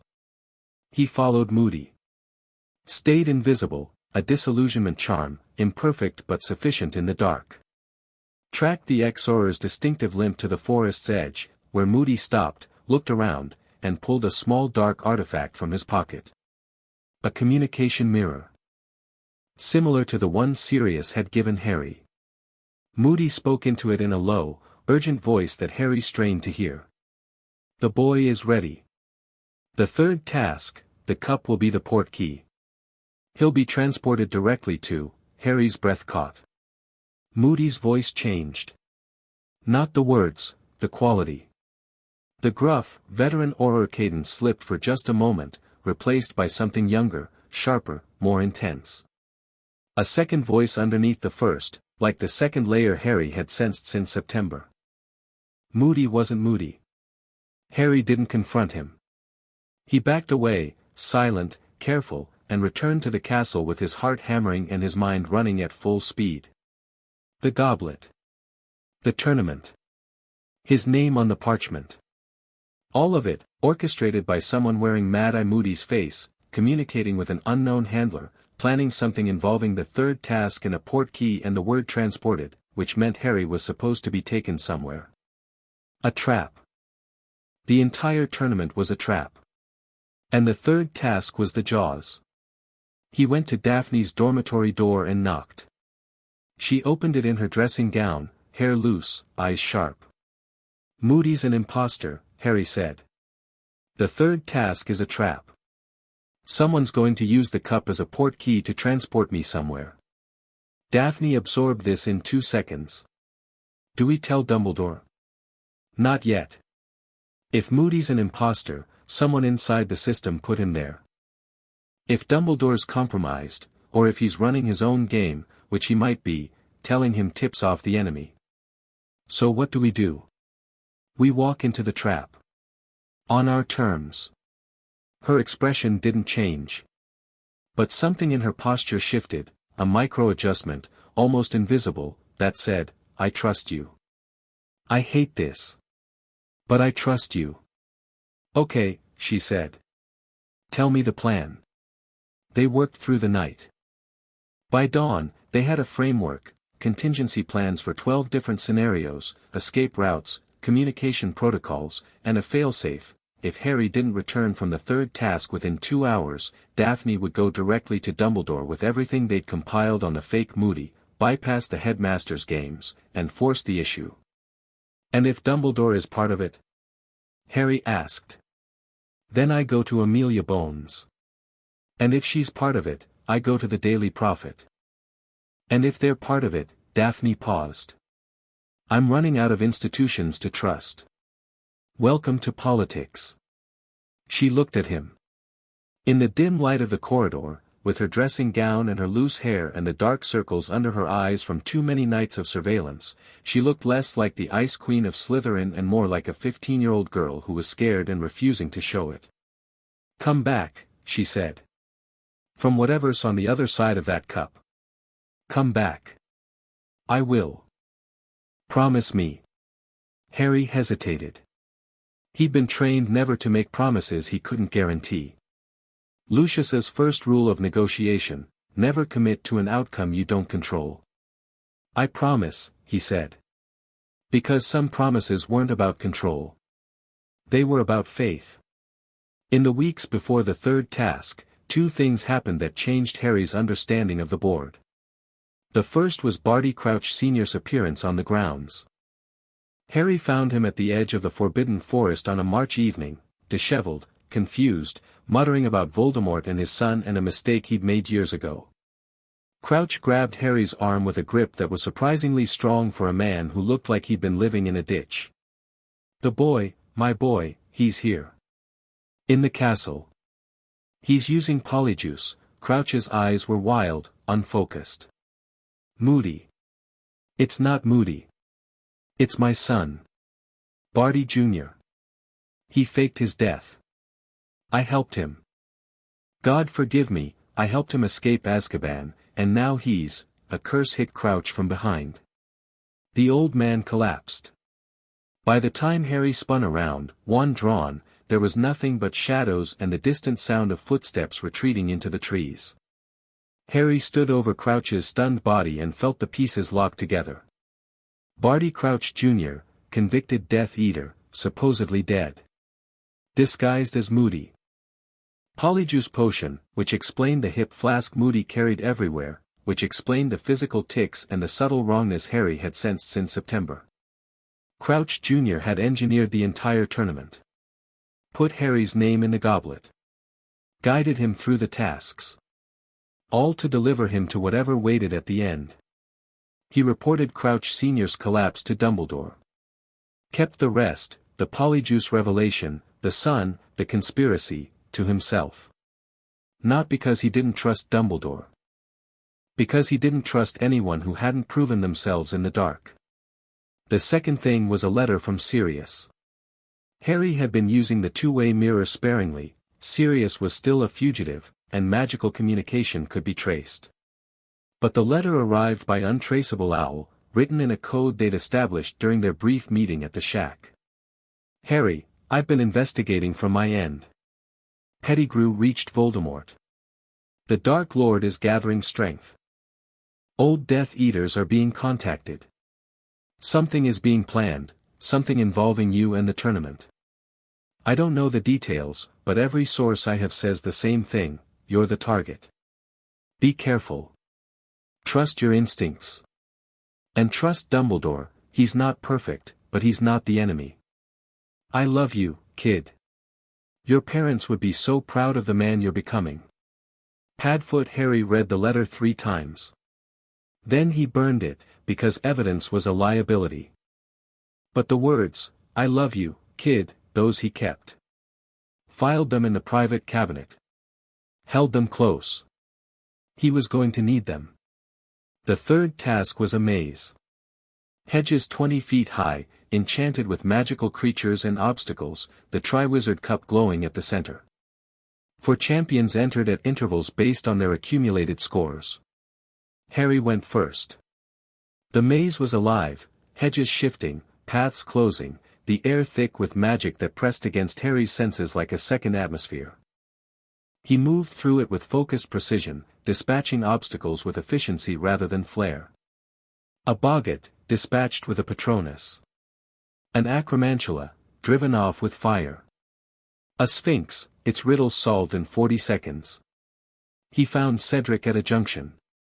The Hufflepuff champion was bleeding from a cut on his arm, his wand hand steady, his face set with the quiet determination that made him likable in a way Harry envied. Together? Cedric asked. Together. They reached the cup at the same time. It sat on a plinth at the maze's center, glowing blue-white, beautiful, wrong.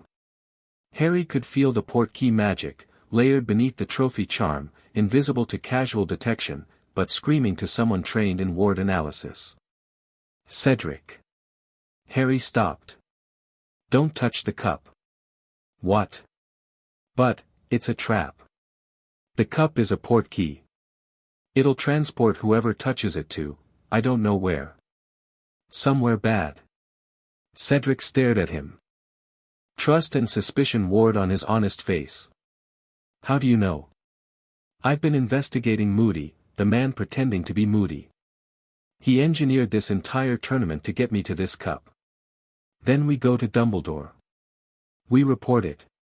If we leave the maze without the cup, whoever set this trap will disappear and try again. I need to spring the trap, but I need to do it prepared. Harry met Cedric's eyes. Go. Get Dumbledore. Tell him what I told you. I'll touch the cup and face whatever's on the other side. That's suicide. It's strategy. If I know the trap is coming, I can control the response. If I run, I spend the rest of my life waiting for the next one. Cedric shook his head. I'm not leaving you.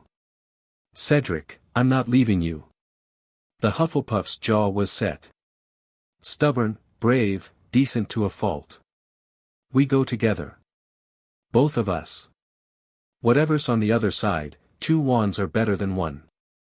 Harry looked at him. This boy, this genuinely good person, who had no reason to risk his life for a Slytherin with a complicated family, was refusing to abandon him. Not out of strategy. Not out of obligation. Out of basic, irreducible human decency. Who you are when no one's keeping score. Together, Harry said. They reached for the cup. The graveyard was cold. Not just temperature cold, existentially cold. The kind of cold that seeped into your bones and whispered that warmth was a lie and hope was a luxury and everything you'd ever loved was temporary. Harry recognized it. It felt like Dementors. It felt like the cupboard. It felt like the space inside his scar where the second heartbeat lived. Headstones. A dark church. A massive stone cauldron, already bubbling, emitting steam that smelled of iron and rot. And standing beside the cauldron, his rat-like face stretched in a rictus of terrified obedience, Peter Pettigrew. Kill the spare, said a voice. Not Pettigrew's voice. Something else. Something that came from a bundle of cloth in Pettigrew's arms, small, twisted, barely human. A voice like ice cracking. The green light, the light from Harry's nightmares, from the night his parents died, erupted from Pettigrew's wand and struck Cedric Diggory in the chest. Cedric fell. He didn't stumble. He didn't stagger. He fell the way a building falls, completely, irreversibly, all at once. One moment alive, the next not. His eyes were open. His expression was surprised, as if death was something that happened to other people and he couldn't quite believe it had happened to him. Harry screamed. It wasn't a calculated sound. It wasn't a political statement or a strategic display. It was the raw, animal howl of a boy watching someone die, someone good, someone brave, someone who'd refused to leave him alone because that's what decent people did. The sound ripped out of him like something being torn free, and it echoed off the headstones and the church and the cold, indifferent sky.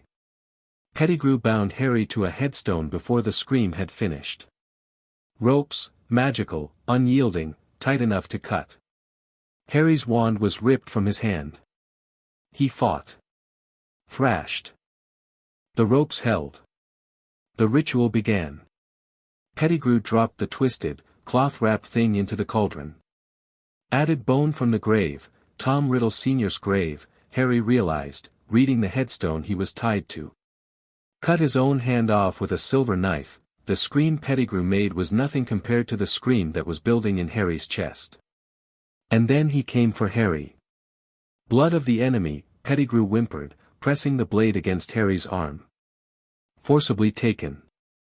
You will resurrect your foe. The cut was deep. Harry's blood ran down his arm, dripped into a phial, was poured into the cauldron. The liquid turned blinding white. Steam erupted. The cauldron shook. And from the steam, from the light, from the chemical marriage of bone and flesh and blood, Lord Voldemort rose. Tall. Bone-white. Red-eyed. His face was barely human, flat nose, slitted nostrils, lipless mouth. He looked like death had tried to imitate life and gotten the proportions wrong. He was wearing dark robes that seemed to form from the steam itself, and he moved with a serpentine grace that was beautiful and repulsive in equal measure. He looked at Harry. And smiled. Harry Potter Malfoy. The voice was cold and clear and carried the particular resonance of a man who had spent 13 years as a shade and was savoring the simple pleasure of vocal cords. We meet again. Death Eaters arrived. Summoned by the dark mark that Voldemort pressed into Pettigrew's remaining arm, they apparat in, one by one, black-robed, masked, falling to their knees in a circle around the cauldron. Voldemort greeted each one with a mixture of contempt and ownership. Named them. Shamed them. Made them grovel for the privilege of serving a man who'd been a bodiless wraith for over a decade. Harry watched through the haze of blood loss and rage and grief, and he counted the masks, and he studied the body language, and he listened. And then Voldemort said a name that stopped his heart. Lucius. Come forward. A figure stepped from the circle. Removed his mask. Platinum hair. Gray eyes. The face Harry saw across the breakfast table every morning, the face that had smiled at him over brandy and political maps, the face of the man who'd pulled him from a cupboard and given him a name and taught him everything and betrayed him in every way that mattered. My lord, Lucius Malfoy said, and knelt. Voldemort looked down at Lucius with an expression of amused disdain. Lucius. My faithful servant. You've brought me quite a gift. He gestured at Harry. The boy you raised. The weapon you forged. Delivered to me at last. Harry's eyes met Lucius's across the graveyard. The world ended. Not literally. The sky didn't fall. The ground didn't crack. But the world that Harry had built, the world where Lucius was complicated but not monstrous, where the Malfoy family was flawed but redeemable, where the man who'd given him a home was capable of drawing a line at his son's murder, that world ended in the space between one heartbeat and the next. Lucius told me you'd come. Lucius had known. Not just about the tournament. Not just about the trap. About this. About Voldemort's return. About the graveyard and the ritual and the blood and the resurrection. Lucius had delivered his own adopted son to the Dark Lord's altar. The betrayal was total. It was absolute. It was the kind of wound that doesn't bleed because it goes too deep for blood, it hits bone, hits marrow, hits the place where trust lives before trust learns to be careful. Something in Harry died. The part that still called Lucius father in the private spaces of his mind. The part that remembered the first real meal, the first warm bed, Lucius's hand on his shoulder the night before Hogwarts. The part that had believed, stupidly, desperately, against all evidence, that somewhere underneath the politics and the calculation and the cold Malfoy machinery, Lucius loved him. That part died in a graveyard in Little Hangleton, and Harry felt it go, and he let it go, because holding on to it would kill him. What replaced it was worse. Not rage. Not grief. Clarity. A terrible, diamond-hard clarity that saw every piece of the puzzle simultaneously, the cupboard, the adoption, the training, the diary, the tournament, the graveyard, and understood, at last, the shape of the hole. Lucius Malfoy had never rescued Harry from the Dursleys. He'd transferred him from one cage to another. From a cupboard to a manor to a graveyard, each step calibrated, each move designed to bring Harry to this exact moment, bound to a headstone, bleeding, watching the Dark Lord rise, understanding that he had always been a sacrifice.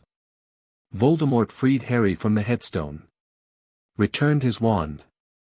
We duel, Harry Potter. As equals. As prophesied. The duel was not elegant.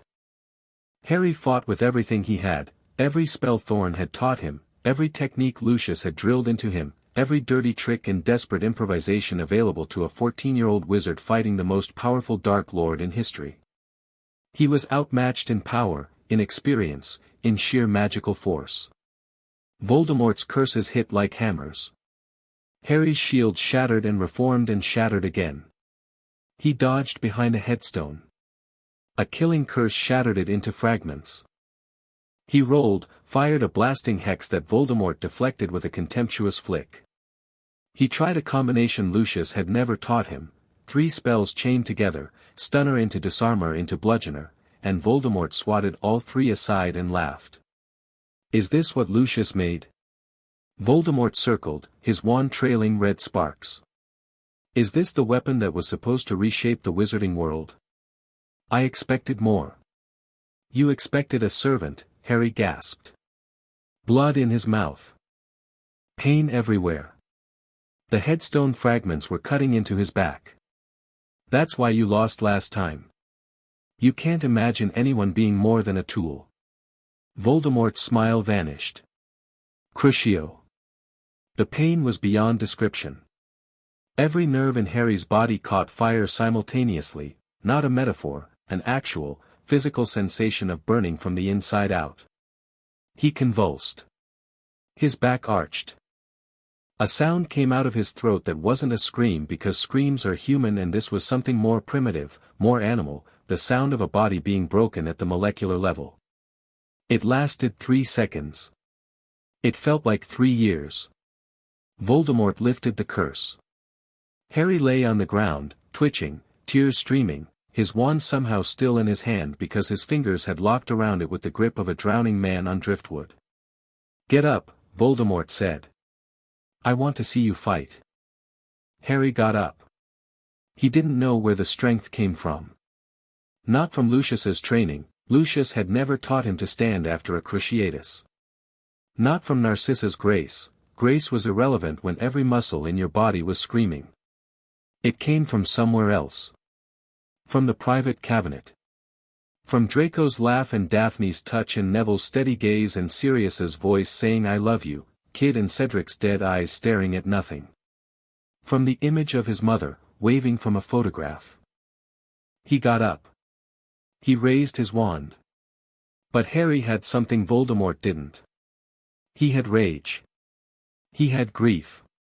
He had the image of Cedric falling and Lucius kneeling and Daphne's face on the platform and Draco's laugh in the dark. He had everything he'd ever loved, weaponized by loss, burning through him like fire through dry wood. Expelliarmus. Avada Kedavra. The spells met. Connected. The twin cores, Holly and Phoenix Feather, brother wands, locked together, and the air between them erupted in golden light. Priori incantatem. The cage of light surrounded them both, and from Voldemort's wand, ghostly shapes began to emerge, echoes of the wand's last victims, pulled from the spell's memory like bubbles rising through water. An old man. A woman Harry didn't recognize. Cedric, gray, translucent, but himself, smiling at Harry with a gentleness that was impossible for a dead boy to feel and yet unmistakable. Hold on, Harry, Cedric's echo said. Just a little longer. Lily Potter emerged last. She was beautiful, red-haired, green-eyed, radiant with a love so fierce it hurt to look at. She stood between Harry and Voldemort, and her ghostly presence pushed against the Dark Lord with a force that had nothing to do with magic and everything to do with the kind of love that survives death. We're so proud of you, she whispered. Let go on 3. The portkey will return you. Take Cedric's body. Don't leave him here. Mum, 3. Harry broke the connection. The golden cage shattered. He dove for Cedric's body, seized it with one arm, stretched his other hand toward the fallen Triwizard Cup, and his fingers closed around it, and the portkey activated, and the graveyard disappeared. Hogwarts. The crowd. The lights. Harry landed on the Quidditch pitch with Cedric's body in his arms, covered in blood, his own and others, shaking so violently that his teeth clattered. The crowd's cheers turned to screams as they saw Cedric. As they saw the blood. As they understood that something had gone catastrophically, irreversibly wrong. Harry didn't let go of Cedric. He held the boy, this good, brave, decent boy who'd refused to leave him, and he looked up at the crowd and found Lucius's face in the stands. Lucius was pale. Not guilty pale. Afraid pale. The pale of a man who had bet on a specific outcome and gotten a different one. The pale of a chess player whose gambit has failed and who is now staring at the board, calculating how to minimize the damage. Harry looked at him. Through the blood and the tears and the raw, nuclear grief, he looked at the man who had raised him and sold him and knelt before a monster, and he felt the last thread connecting them pull taut and then, very quietly, very finally, snap. He stood. Still holding Cedric. Still bleeding. And he addressed the crowd with a voice that carried across the pitch, across the stands, across the stunned silence of a wizarding world that had just been told its nightmare was back. Voldemort is back. A student is dead. And the people you trusted to protect us are the ones who opened the door. He didn't name Lucius. Not yet. That card was too valuable to play in public, too soon, in front of too many witnesses. Lucius would know. That was enough. For now. He lowered Cedric to the ground. Gently. Like laying a friend to sleep. Then he walked off the field, alone, into a darkness that had nothing to do with the sky. Moody found him. Or rather, the thing wearing Moody's face found him, in a corridor near the hospital wing, moving fast, the magical eye spinning wildly. Come with me, Potter. We need to, no. Harry turned. His wand was in his hand. He was covered in blood, half dead from the cruciatus, running on adrenaline and fury and the kind of cold clarity that only comes after everything you believed has been incinerated. You're not Moody, Harry said. You're Barty Crouch Jr. You've been using polyjuice all year. You put my name in the goblet. You made the cup into a portkey. You delivered me to Voldemort. The fake Moody's face contorted, surprise, rage, and then a grotesque smile that didn't belong on Mad Eye's scarred features. Clever little snake, Crouch said. His voice was shifting, Moody's gruff growl giving way to something higher, younger, more manic. When did you figure it out? Your father told me. Before you stunned him in the forest. Dear old dad. Always cleaning up my messes. Or trying to. Crouch raised his wand. Shame you won't live long enough to tell anyone. Stupefy. The red light came from behind Harry.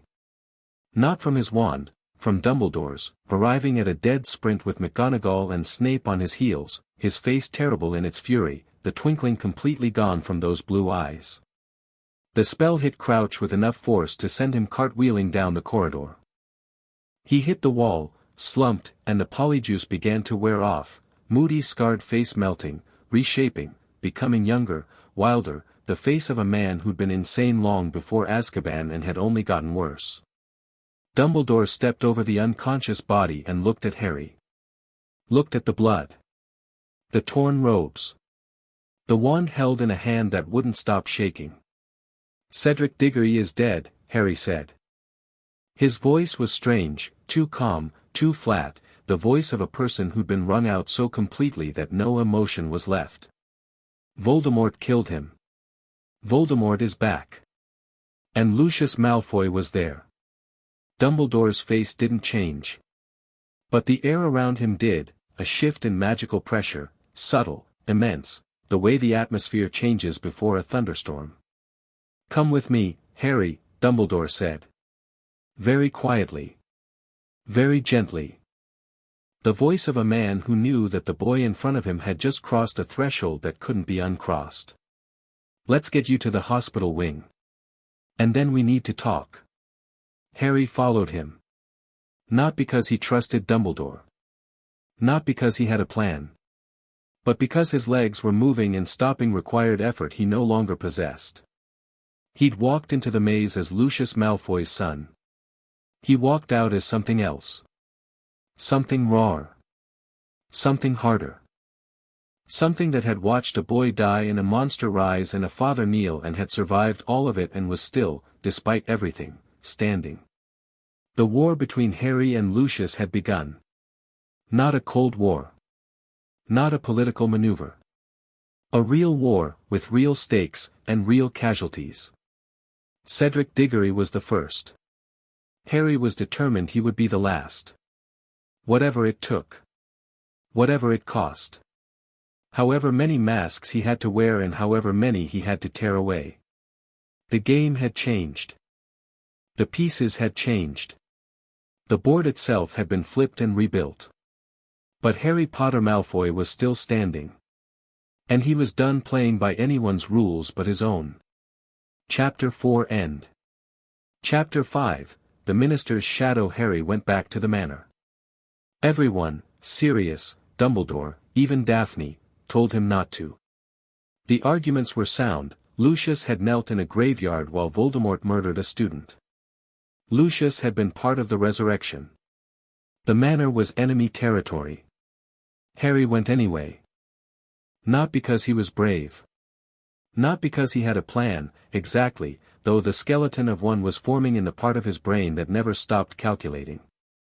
He went because the alternative was running, and running was what Lucius expected, and Harry had decided, somewhere between the graveyard and the hospital wing, between Cedric's dead eyes and Dumbledore's guilty ones, that he would never again do what Lucius expected. The manor was quiet when he arrived by Floo. Summer afternoon. Light streaming through the tall windows, catching dust motes, illuminating the marble floors and the portraits and the careful, beautiful lie of it all. Harry stood in the entrance hall and looked at the house that had been his home for 9 years, and he saw it the way a surgeon sees a body, not as a whole, but as systems. Load-bearing walls. Hidden passages. Weaknesses. Narcissa found him first. She came down the staircase in a summer dress, her dark hair loose, her face composed in a way that told Harry she'd been crying recently and had stopped specifically because she heard the Floo. Harry. She crossed the hall. Took his face in her hands. Studied him the way she always did, not the scar, not the name, the boy. "Are you hurt?" "Not anymore." "That's not what I asked." Harry looked at her. This woman who had held him in a green bedroom while he wept over a real bed. Who had taught him to dance, to read faces, to smile when he wanted to scream. Who had slipped him his mother's photograph in defiance of her husband's instructions and had been quietly, systematically undermining Lucius's agenda ever since. "I'm angry," he said. "And I'm going to use it." "Good." She kissed his forehead. On the scar. The way she always did. "Dinner is at 7. Your father will be home at 6. I suggest you use the intervening hour to decide exactly how much of the truth you want him to know you know." She walked away. Harry stood in the hall and loved her with a ferocity that frightened him, because love was the thing that made you vulnerable, and vulnerability was the thing that got people killed. He went to his room. Sat on the bed. The same bed he'd cried on at 5, overwhelmed by its softness. The constellation ceiling drifted overhead, Narcissa's charm, still holding after 9 years, still painting artificial stars on a ceiling in a house built on lies. He had 1 hour before Lucius came home. 1 hour to decide who he was going to be. The boy who confronted his father and demanded answers, burning the bridge that had carried him from a cupboard to a castle. Or the boy who smiled and played the game and used Lucius's own weapons against him, slowly, patiently, from the inside? Harry chose the second. Not because it was easier. Because it was meaner. Dinner was a performance worthy of the West End. Lucius arrived at 6, as predicted.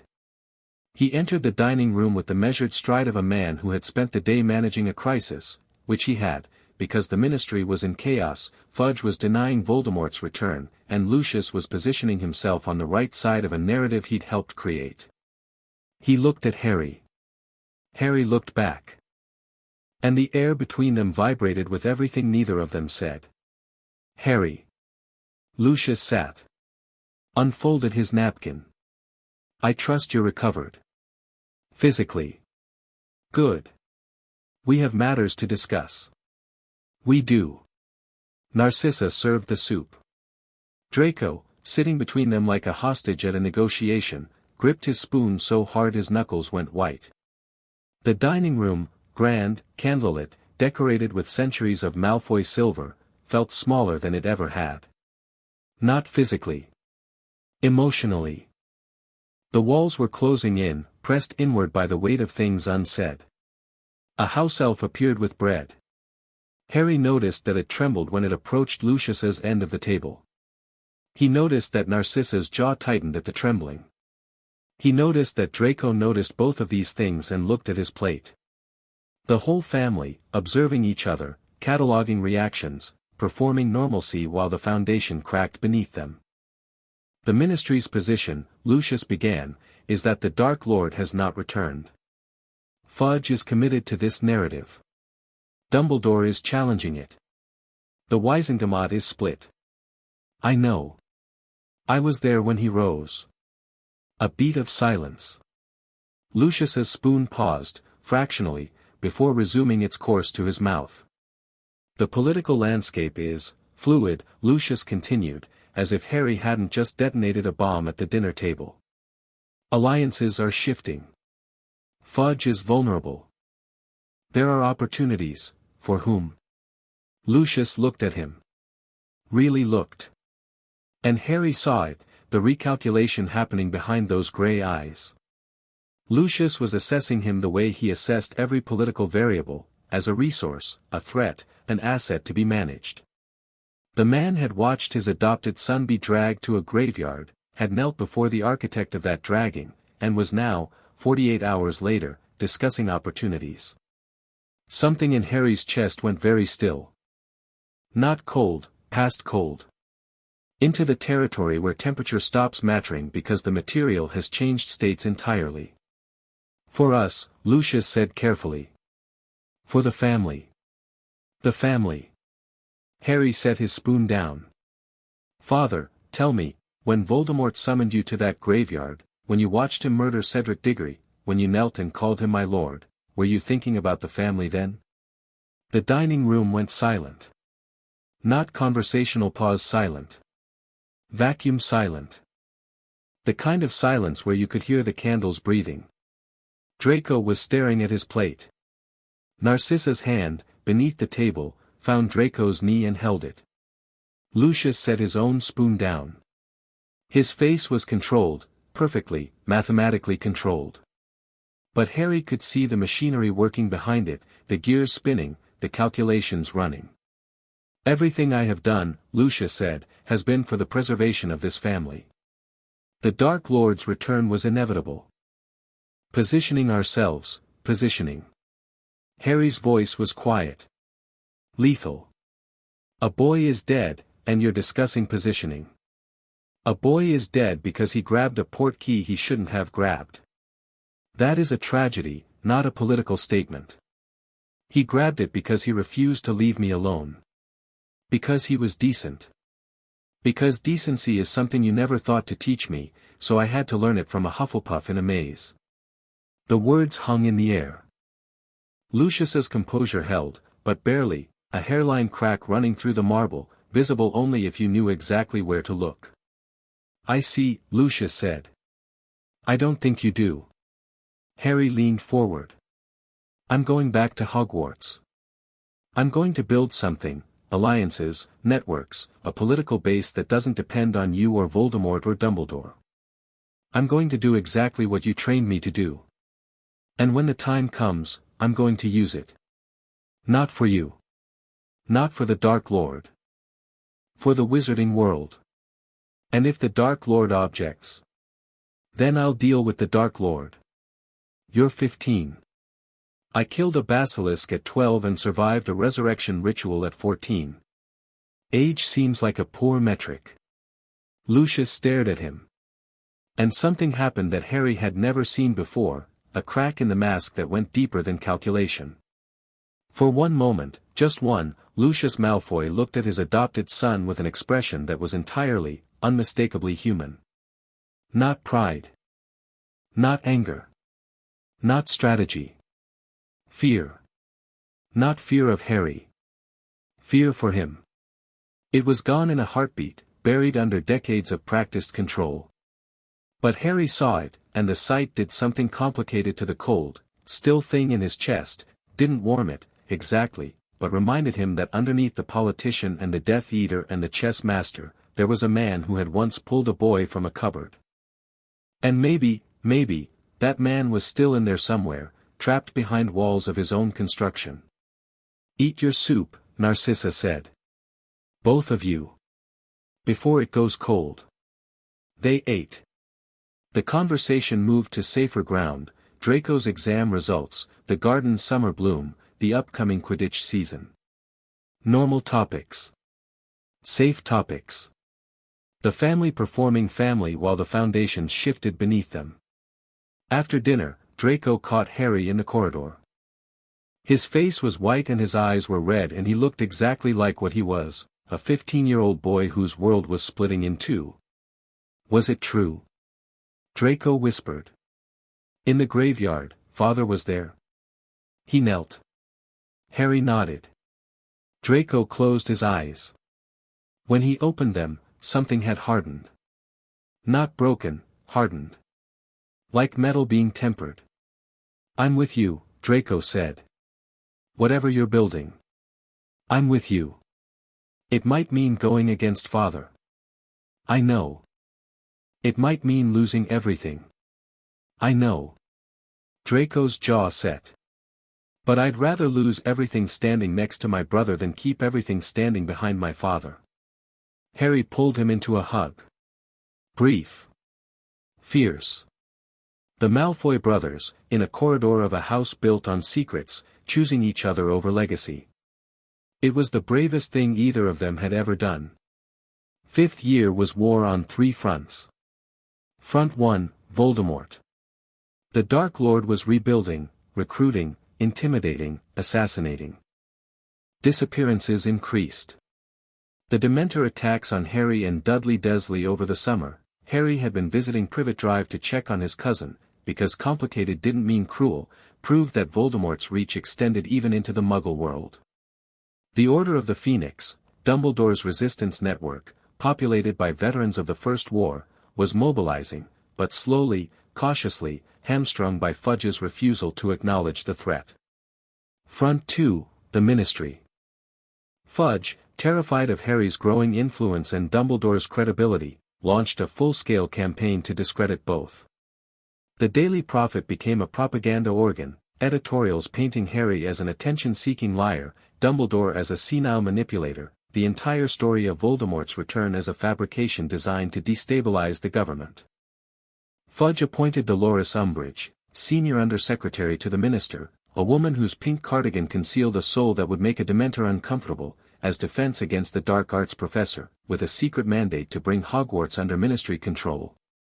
Front 3, Lucius. The Cold War at the Manor had frozen into something permanent. Harry and Lucius existed in parallel, sharing meals, exchanging pleasantries, operating in the same political ecosystem while conducting entirely separate campaigns.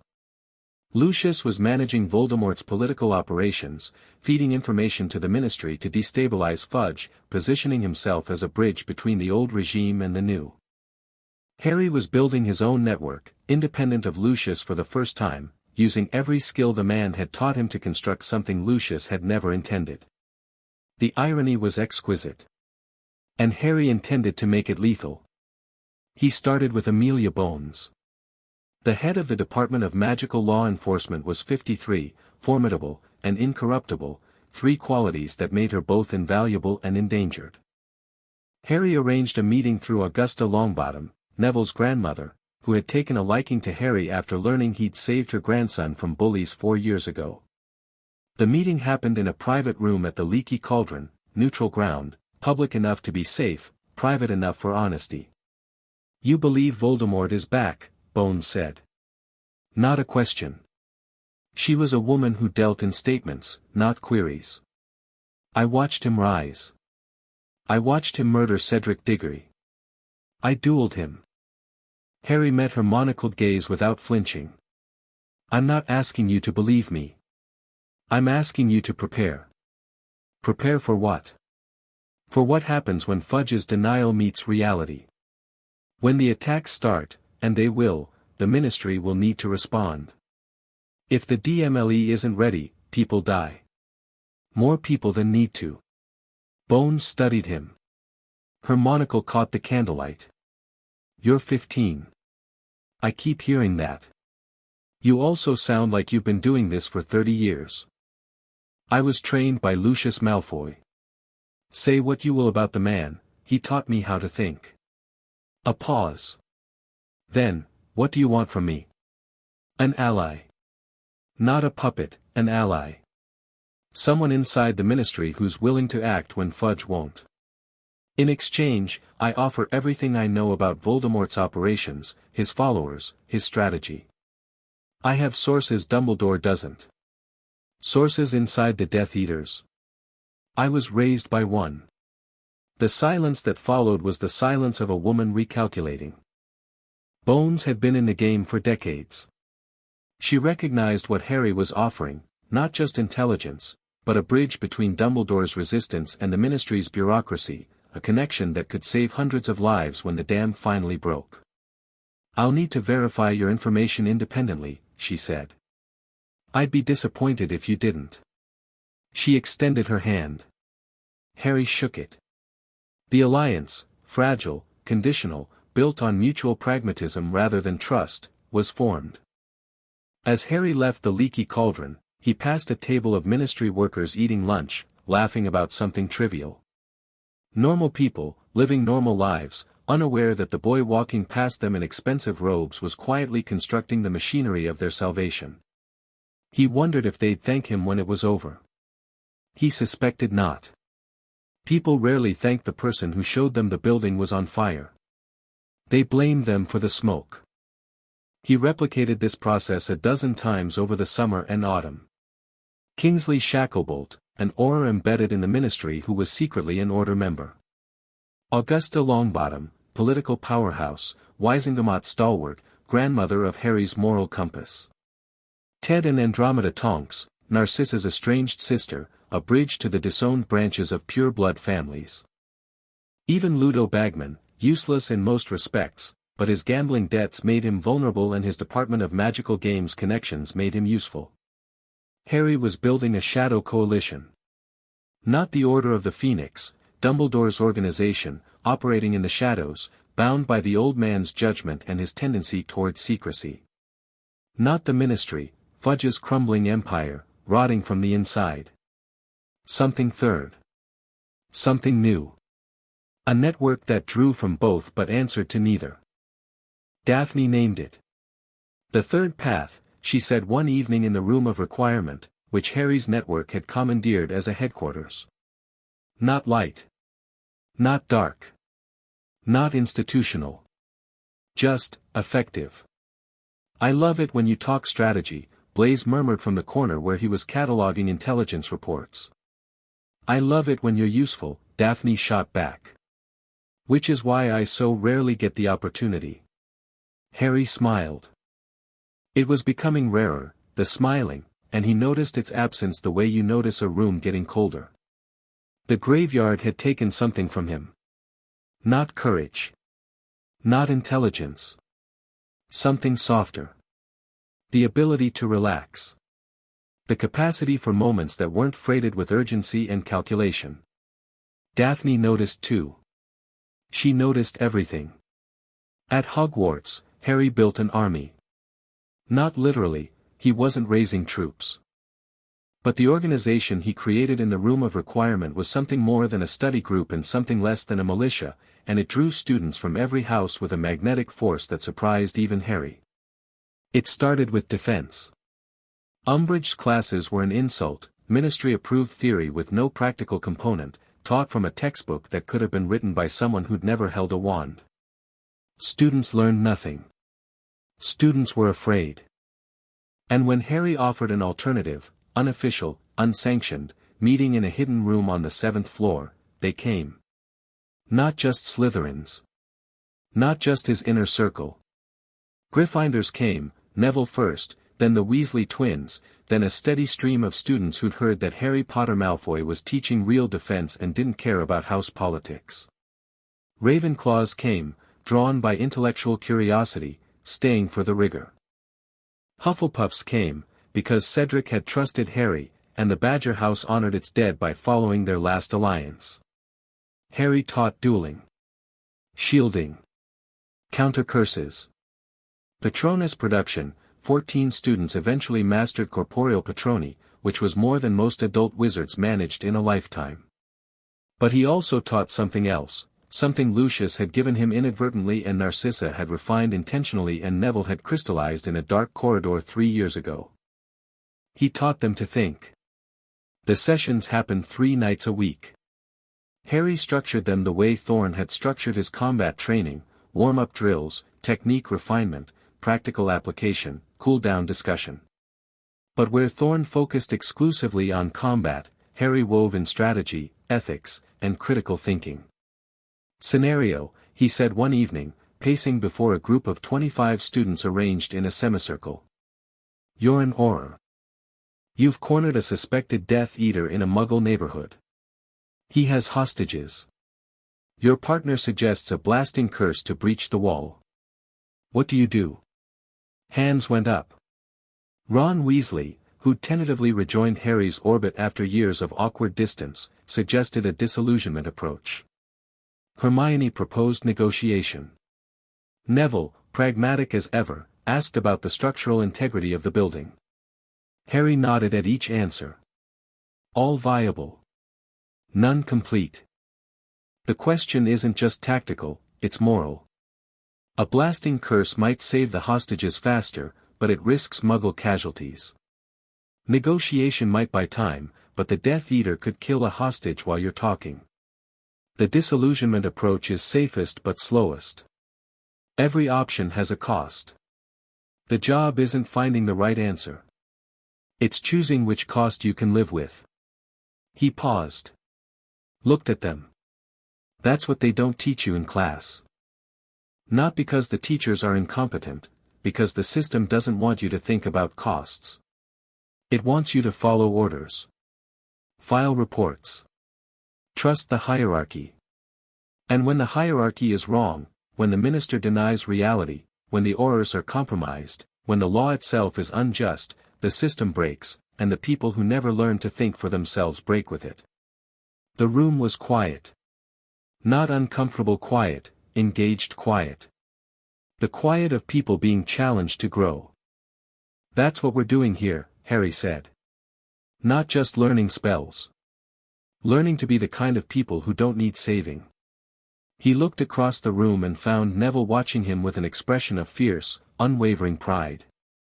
3 years ago, in a dark corridor, Neville had told Harry that who you are when no one's keeping score is the part that matters.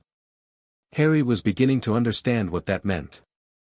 After sessions, Harry and Daphne would walk the 7th floor corridor together. It had become a ritual, not planned, not discussed, just something that happened the way sunrise happens, inevitable and necessary.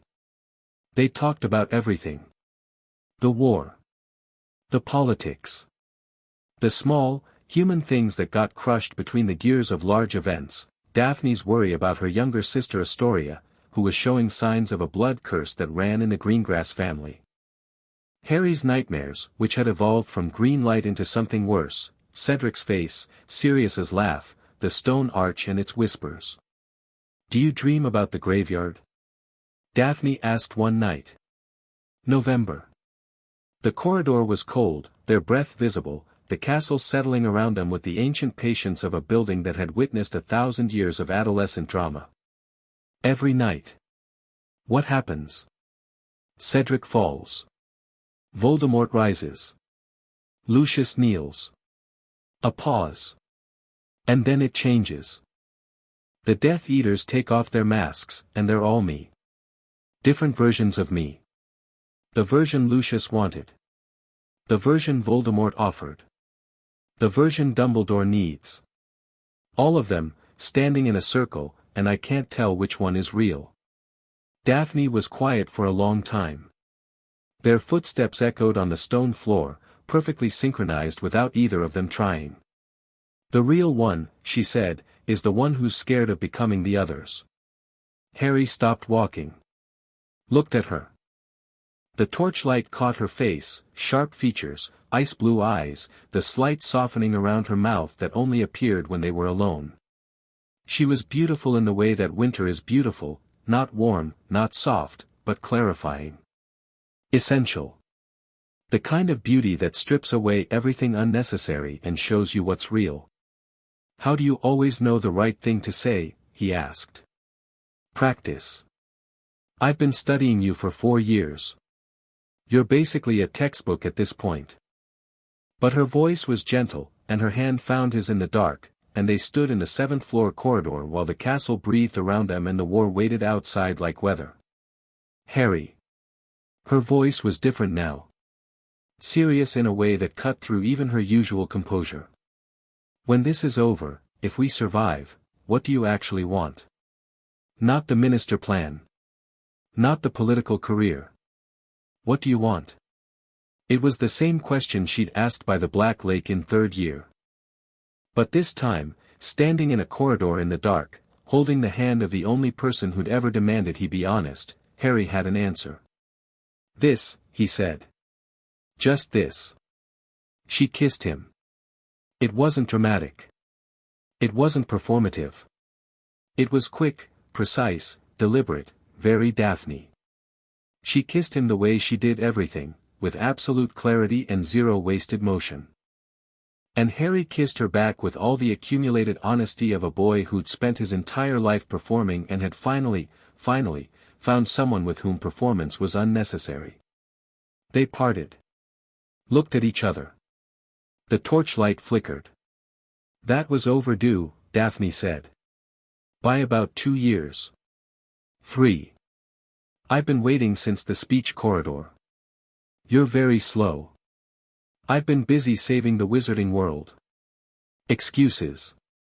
But she was smiling, really smiling, the rare, full, unguarded smile that she showed to approximately 4 people on Earth, and Harry felt something in his chest a knot, some tension he'd been carrying so long he'd forgotten it was there. We can't tell anyone, he said. Not yet. If Voldemort finds out, he'll use me against you. I know. Her smile didn't fade. I'll be devastated if a Dark Lord considers me important enough to kidnap. The validation alone would sustain me. You're impossible. I'm efficient. There's a difference. She squeezed his hand once, then let go. Stepped back. The composure settled over her like armor, the public Daphne, Ice Queen, untouchable. See you in class, Potter Malfoy. She walked away. Harry watched her go, and the private cabinet in his mind, the one that held everything real, everything important, everything that couldn't be reduced to strategy, expanded to accommodate something new. Something that felt like a future. If he lived long enough to reach it. Umbridge came for them in November. Educational Decree No. 24, all student organizations must be approved by the High Inquisitor. Umbridge had been given sweeping powers by Fudge, the ability to inspect teachers, override Dumbledore, and now control student assemblies. The decree was aimed squarely at Harry's group, which the Ministry had clearly gotten wind of through their network of informants. Harry had expected this. He'd planned for it since September. She's going to try to shut us down, he told his leadership team, Daphne, Draco, Neville, Hermione, who'd been brought in as a strategic advisor because her organizational skills were frankly terrifying, and the Weasley twins, who were useful in ways that defied categorization. Here's how we use it. Step 1, Documentation. Every decree Umbridge issued was recorded, analyzed, and cross-referenced with existing magical law. Hermione led this effort with the obsessive thoroughness of a woman who'd been born for bureaucratic warfare. Within a week, they had a file on Umbridge's legal overreach that would have made a Wisengamot prosecutor weep with joy. Step 2, Testimony. Students who'd received detention from Umbridge, specifically, students who'd been forced to write lines with a blood quill that carved the words into the back of their hand, were quietly interviewed and their accounts documented. Harry had experienced it himself in his first week. The scar on his hand, "I must not tell lies," was a permanent reminder and a devastating piece of evidence. Step 3, Channels. Harry filed formal complaints through the Wisengamot's Oversight Committee, using legal procedures Lucius had taught him during their study sessions at the Manor. The complaints were meticulously drafted, legally airtight, and politically catastrophic. They named Umbridge-specific violations, cited precedent, and requested immediate investigation. Fudge tried to bury the complaints. Harry leaked them to the Quibbler, an eccentric magazine run by Luna Lovegood's father that had a surprisingly large readership among the Wizarding World's political class. The story spread. Wisengamot members who'd been comfortably ignoring Umbridge's successes suddenly found their constituents asking uncomfortable questions. Umbridge was removed in February. Not by centaurs. Not by dramatic confrontation. By paperwork. By procedure. By the precise, devastating application of the legal and political tools that Lucius Malfoy had spent a decade putting in Harry's hands. The irony wasn't lost on Harry. He used it anyway. The Daily Prophet covered the removal with a front-page story that marked the beginning of the paper's pivot away from Fudge, Umbridge dismissed, student complaints upheld. Harry's name was mentioned 17 times. Fudge's approval rating dropped 11 points overnight. The victory should have felt good. It did, briefly, the satisfaction of a well-executed plan, the relief of students no longer being tortured in detention. But the feeling faded quickly, replaced by the relentless forward motion of a war that was accelerating regardless of what happened in Hogwarts corridors. The Department of Mysteries attack happened in June. Harry should have seen it coming. The visions had been intensifying all year, flashes of a dark corridor, a door, a room full of glass spheres. Voldemort, pushing through the connection in Harry's scar, feeding him images of the Department of Mysteries, luring him toward the prophecy that Dumbledore had been guarding since before Harry was born. Harry recognized the manipulation. He'd been raised by Lucius Malfoy, he knew what a lure looked like. But the final vision was different. Not a corridor. Not a door. Sirius. Captured. Tortured. Screaming in a dark room while Voldemort's voice said, "Come and get him, boy. Come or he dies." Harry knew it could be a trap. Every rational instinct screamed trap. But rational instinct was no match for the image of Sirius, broken, wild-eyed Sirius, who'd spent 12 years in hell for a crime he didn't commit and who loved Harry with a ferocity that asked nothing in return, being tortured. He went. Not alone. Never alone anymore, that was something the graveyard had taught him.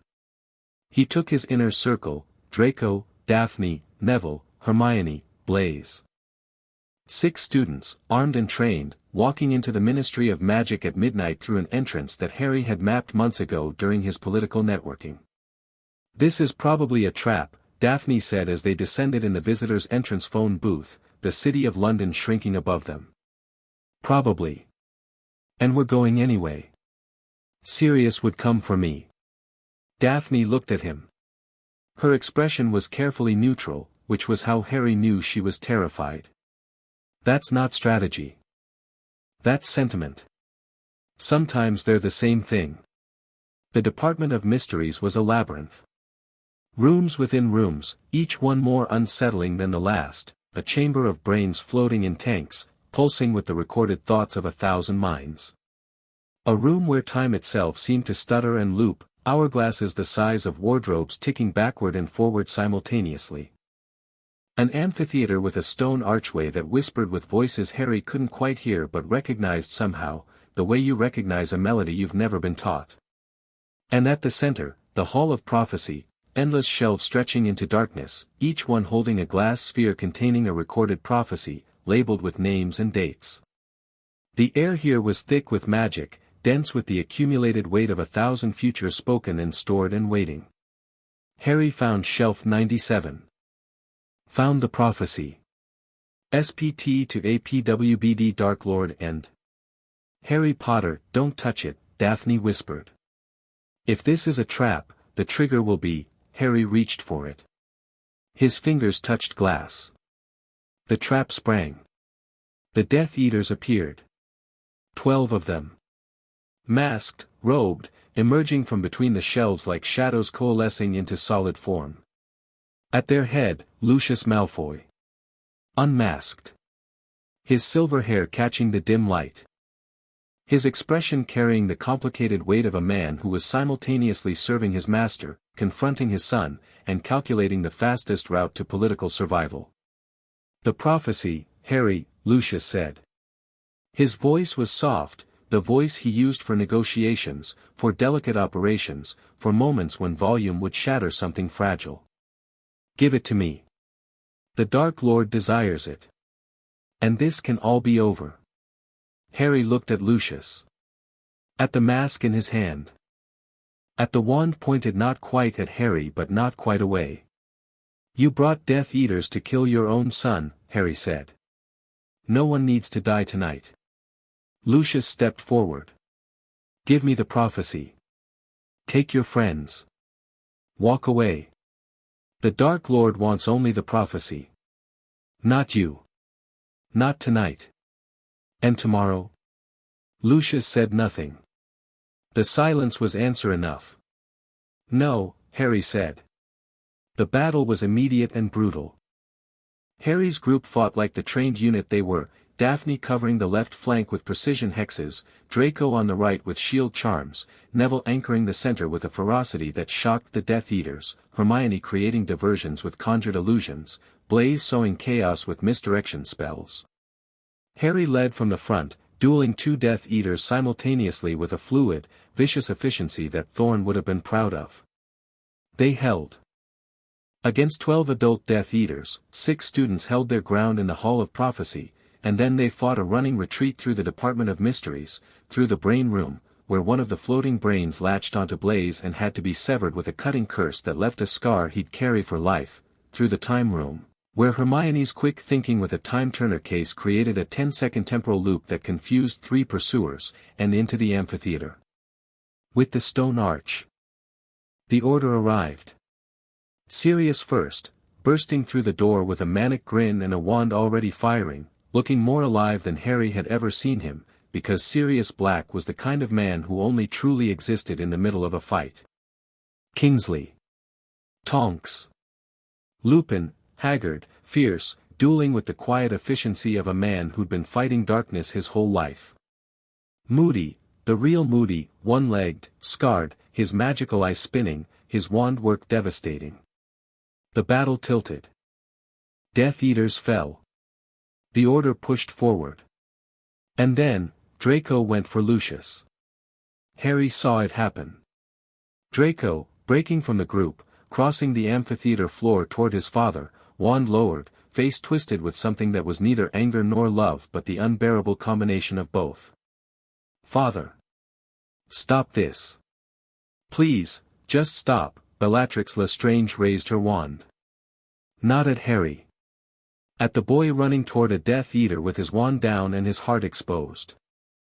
At Draco Malfoy, who'd committed the unforgivable tactical error of bringing hope to a battlefield. The green light erupted. Sirius moved. He didn't think. Didn't calculate. Didn't weigh political implications or strategic value.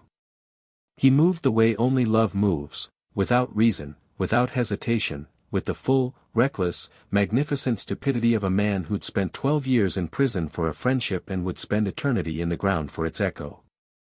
He shoved Draco aside. Took the curse in the chest. The expression on Sirius's face was almost peaceful. Surprise, yes, he hadn't expected this, hadn't planned it, had simply been it, the way a stone is a stone and water is water, and Sirius Black was the kind of person who threw himself in front of killing curses for people he loved. But underneath the surprise, a kind of satisfaction. A completion. As if his entire broken, brilliant, wasted life had been building toward this single, selfless, irreversible act. He fell backward. Through the stone arch into the whispers. And was gone. Harry screamed. The sound was different from the graveyard scream, rawer, deeper, pulled from a place that had nothing to do with strategy or politics or the careful architecture of self that Lucius had spent a decade constructing. This was the sound of a boy losing the last person who'd loved him without conditions, without agendas, without strings. The last bridge to his parents. The last proof that James and Lily Potter had existed and had mattered and had left behind something worth preserving. He lunged for the arch. Lupin caught him. Held him. Harry fought, thrashed, screamed, tried to tear free, but Lupin held on with the desperate strength of a man who'd just lost his last friend and would not lose his friend's son in the same breath. He's gone, Harry. He's gone. He can't be, I saw him, he's gone. Harry stopped fighting. Went limp in Lupin's arms.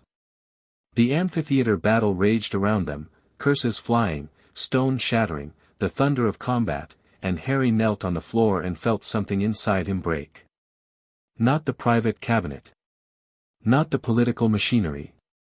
Something deeper.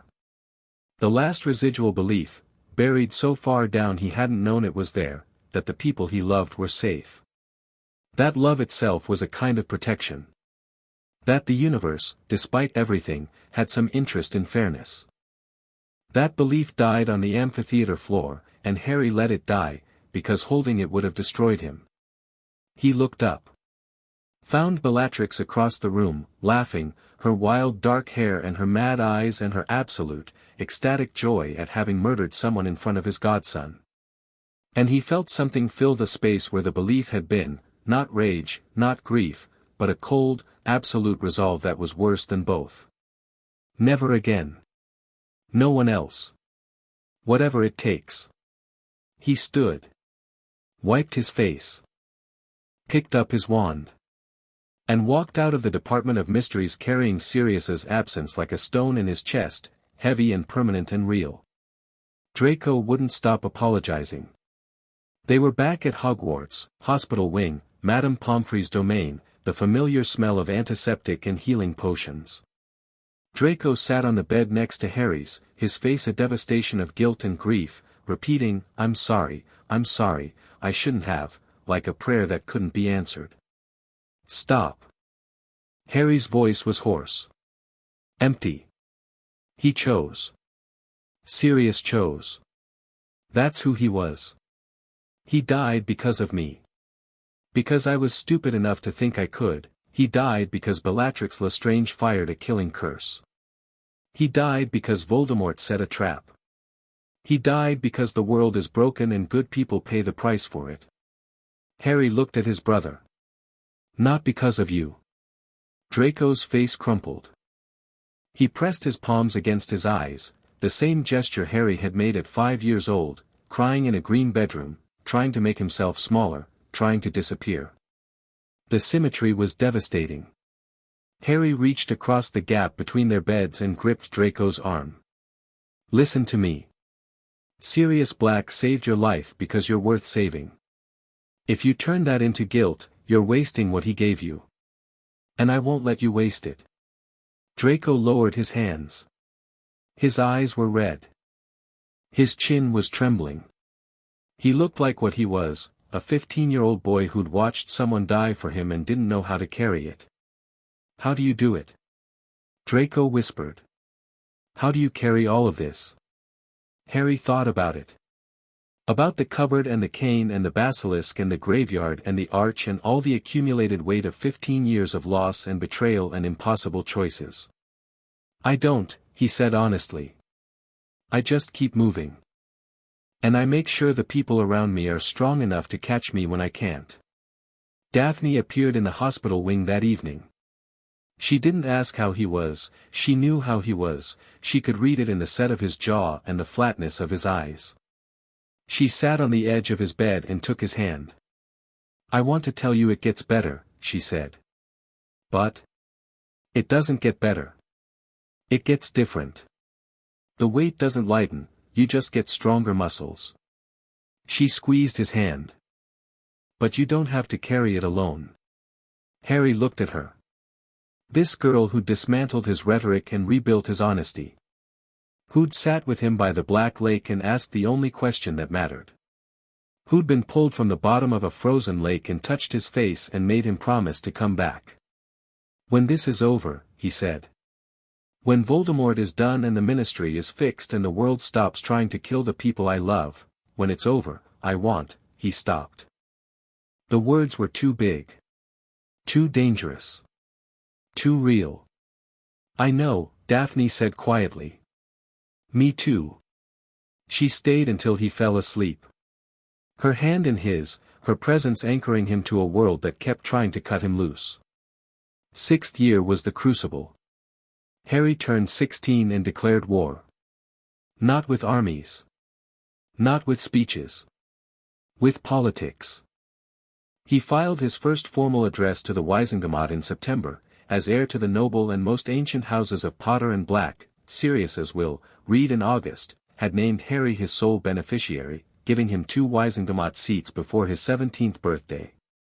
The address was a carefully crafted document that Daphne had helped write and Hermione had proofed and Narcissa had secretly reviewed. It proposed 3 things: abolishment of the blood status registry, legal rights for house elves, goblins, and werewolves, and a complete restructuring of the Order Department, with civilian oversight and transparent operations. The Wisengamot erupted. The progressive faction cheered. The conservative faction howled. Fudge, who had been replaced by Rufus Scrimgeour after the Department of Mysteries debacle forced the government to acknowledge Voldemort's return, called Harry dangerously naive. Lucius, through intermediaries, called it political suicide. Harry called it the beginning. The response was immediate and divided. Letters poured into the Wisengamot, supportive ones from Muggleborns and reformists, hostile ones from old families who saw their centuries of privilege being questioned by a teenager. The Daily Prophet covered the address on 3 consecutive days. Pure-blood hardliners called Harry a blood traitor, ironic, given his family name. Progressive voices called him the future, premature, Harry thought, given he might not survive the year. He published articles in the Daily Prophet, which had pivoted sharply toward Harry's position after Fudge's fall. He wrote about institutional corruption, not in abstract terms, but with specific examples and documented evidence. He wrote about the Department for the Regulation and Control of Magical Creatures, which regulated goblins and centaurs and werewolves with the casual cruelty of people who'd never questioned whether creature was the right word. He wrote about Azkaban, where prisoners were tortured by dementors with the Ministry's explicit approval, in a practice that would constitute a war crime in any Muggle legal system. Each article was meticulously researched. Each argument was airtight. Each conclusion was devastating. You're not just attacking policies, Daphne observed, reading his draft about werewolf registration laws. You're attacking the logic underneath the policies. The assumption that some magical beings deserve fewer rights because of what they are instead of what they do. That's the point. You can change a law and the old guard will change it back. You have to change the thinking. Once people see the logic differently, the old laws become indefensible. Lucius would be impressed. Lucius taught me to deconstruct systems. He just didn't expect me to start with his. Daphne set the draft down. You know he's going to fight back. He's already fighting back. Through Voldemort. Through the Wisengamot conservatives. Through every lever he still controls. Harry met her eyes. But his leverage is shrinking. Every day Voldemort terrorizes the wizarding world, support for the old pure-blood order erodes. Lucius bet on fear as a political strategy. I'm betting on hope. And historically, hope wins, it just takes longer and hurts more. He gave interviews to the wireless. He spoke at Wisengamot sessions with a composure and depth that made seasoned politicians uncomfortable, because a 16-year-old who could debate magical law at a postgraduate level was either a prodigy or a threat, and most of them couldn't decide which. Neville was with him at every public appearance. Not as a bodyguard, though Neville's combat skills had developed to the point where bodyguard was an understatement rather than an exaggeration, but as a moral anchor. Neville's presence reminded the public that Harry's movement wasn't just Slytherin political maneuvering. It was cross-house. Cross-blood. The Longbottom name, ancient, respected, untainted, lent Harry's campaign a legitimacy that no amount of rhetoric could have achieved alone. You know what's funny? Neville said one evening, after a Wisengamot session where Harry had debated a 70-year-old legislator to a standstill. My grandmother hated Lucius Malfoy for 30 years. Now she sends you biscuits. Your grandmother's biscuits are a strategic asset. They're better than anything the ministry canteen produces. I'll let her know. She'll be thrilled. The relationship between Harry's public campaign and his private network, the Third Path, was carefully managed. The public face was reformist politics, reasonable, legalistic, working within the system. The private reality was more complex, intelligence gathering, alliance building, preparation for a war that Harry knew was coming regardless of what the Wisengamot decided. Draco ran the intelligence operation. It was, Harry realized, the perfect use of his brother's talents. Draco was likable, charming, socially fluid in a way that made people forget he was gathering information. He cultivated sources among the Slytherin Old Guard, the Ministry mid-levels, even Voldemort's outer circle of sympathizers who weren't committed enough for the Dark Mark but were watching from the sidelines to see which way the wind blew. Blaise handled the foreign connections. His mother's network of dead husbands had, accidentally, left him with contacts across magical Europe, Italian banking families, French political dynasties, a Bulgarian dueling champion named Crumb who still owed Harry a favor from the tournament. Blaise wove these threads into a support network that could provide safe houses, intelligence, and resources when the war went hot. Hermione managed the research arm. She had assembled a team of Ravenclaws and her own Gryffindor network to systematically catalog Voldemort's historical operations, Death Eater family connections, and legal vulnerabilities. The resulting dossier, which Hermione called the Encyclopedia of Evil and Blaise called light bedtime reading, was the most comprehensive analysis of Voldemort's organization ever compiled. And Theo, not quiet, brilliant, fox-like Theo, did something no one else could. He went home. To his Death Eater father's house. And he listened. He sat at dinner with men who wore dark marks and spoke of the Dark Lord's plans, and he memorized every word and brought it back to Harry. It was the bravest thing any of them did, and Theo never acknowledged it as bravery. It's just dinner, he told Harry when Harry tried to express gratitude. Very unpleasant dinner, but just dinner. The old guard mobilized against him. Pure-blood families who'd sat comfortably atop the hierarchy for centuries found their foundations being questioned by a half-blood teenager wearing a Malfoy crest. The irony was as thick as London fog and twice as choking. Lucius watched. From the Manor, from the Wisengamot gallery, from the shadows of a war he was fighting on multiple sides. He watched his adopted son dismantle the political order he'd spent 30 years building, using the exact tools and techniques Lucius had taught him, with a fluency that was simultaneously his greatest achievement and his worst nightmare. They met in the study. One last time. You're destroying everything I built, Lucius said. His voice was calm. Almost admiring. I'm rebuilding it. There's a difference. The blood status registry has stood for 200 years. The creature classifications are foundational law. You're not reforming the system, Harry. You're demolishing it. The system is broken. It produces Voldemorts. It produces Death Eaters. It produces men who plant soul fragments on children and call it strategy. Lucius flinched. Barely. But Harry caught it. I taught you everything you know, Lucius said. Yes. And I'm grateful. Genuinely. You gave me the tools to tear down walls. It's not your fault I'm starting with yours. The silence stretched. The study, dark wood, political maps, the smell of brandy and ambition, felt smaller than it ever had. Two men, separated by a desk and a decade of lies, looking at each other with the particular clarity that only comes at the end of pretense. I won't stop you, Lucius said finally. But I won't help you either. I know. And if the Dark Lord asks me to move against you, then you'll have to decide what matters more. The Dark Lord's approval or your son's survival. Lucius's jaw tightened.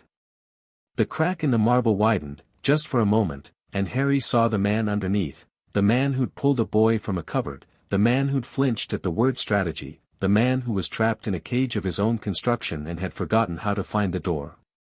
You are, Lucius said quietly, the most dangerous thing I have ever created. I'm not something you created, Father. I'm something you started. The rest was up to me. He left the study. Didn't look back. Dumbledore came for Harry on a cold night in March. I need to show you something, the headmaster said. He looked terrible, grey-faced, his right hand blackened and withered, hidden usually beneath a glove but tonight exposed, as if concealment had become too exhausting. Something about Tom Riddle. Something about you. They apparat to a cave on the coast, a dark, sea-battered hollow that reeked of salt and old magic. The cliff face was sheer, the water below churning, and the entrance was hidden behind a curtain of rock that required blood to open. Dumbledore pressed his uninjured hand against the stone and bled, and the rock parted, and they stepped into darkness. Inside, a hidden lake. Black water, perfectly still, stretching to the edges of a cavern so vast the opposite wall was invisible. The air was cold and dead and tasted of copper. On an island in the lake center, accessible only by an invisible chain-dragged boat, a basin of glowing green potion. And inside the potion, visible through the toxic liquid, a locket. The boat was designed for one wizard. It allowed Harry because, as Dumbledore noted with grim amusement, the magic didn't register Harry's Horcrux fragment as a separate passenger. Two pieces of Voldemort, the enchantment reasoned, were still just one. The irony was excruciating. A Horcrux, Harry said, looking at the basin. Not a question. Dumbledore looked at him. The green glow lit his face from below, casting his features in sharp, almost skeletal relief. He looked old. He looked tired. He looked like a man approaching the end of a very long road. You know. I've known since second year. The diary was one. This locket is another. The ring on your hand, the one that's killing you, that was a third. Harry met the old man's gaze. How many are there? Dumbledore's expression shifted. Surprise, genuine surprise, rare for a man who'd spent a century being the smartest person in every room. You worked out the ring. Your hand started dying in September. You visited the Gaunt shack over the summer. I found the record in the Ministry's property register. And the resurrection stone is set into that ring, which means Voldemort turned a deathly hallow into a Horcrux, which is exactly the kind of symbolic overkill that appeals to a man with his ego. You are. Dumbledore shook his head. Remarkable. And terrifying. 6, I believe, Dumbledore said, answering Harry's question. The diary. The ring. This locket. Hufflepuff's cup, which I believe is in the Lestrange vault at Gringotts. Ravenclaw's diadem, location unknown. Nagini, the snake.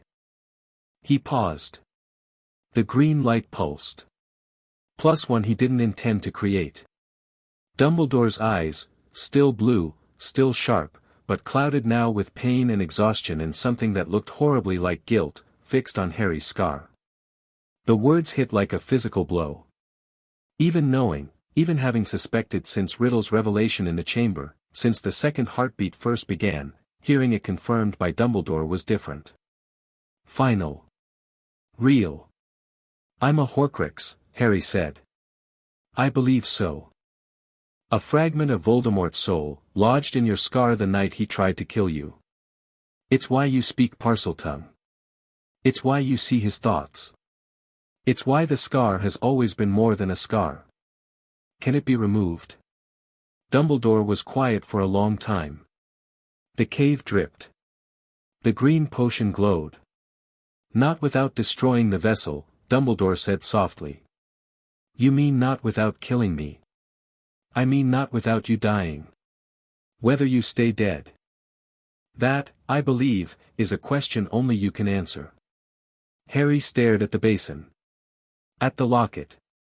At the reflection of two wizards, one old and dying, one young and marked for death, in the surface of a poison that was just a metaphor for everything else. You've known this whole time, Harry said. Since I was a baby. You left me at the Dursleys knowing I'd have to die. You watched Lucius take me knowing it didn't matter who raised me, because in the end, I was always a sacrifice. That is the cruelest possible reading of my actions. Dumbledore's voice cracked. And I cannot tell you it's wrong. You knew, Harry whispered. And you never told me. I was trying to give you a life, Harry. Before asking you to give it up. They retrieved the locket. Dumbledore drank the potion, screaming, begging, reliving horrors that Harry could only guess at. Harry held him through it, forced the poison down his throat cup by cup, because someone had to and because Dumbledore had earned this particular cruelty through 16 years of silence. The locket was a fake. A note inside, from someone called R.A.B., claiming to have stolen the real one. Another dead end. Another piece of the puzzle. Harry brought Dumbledore back to Hogwarts.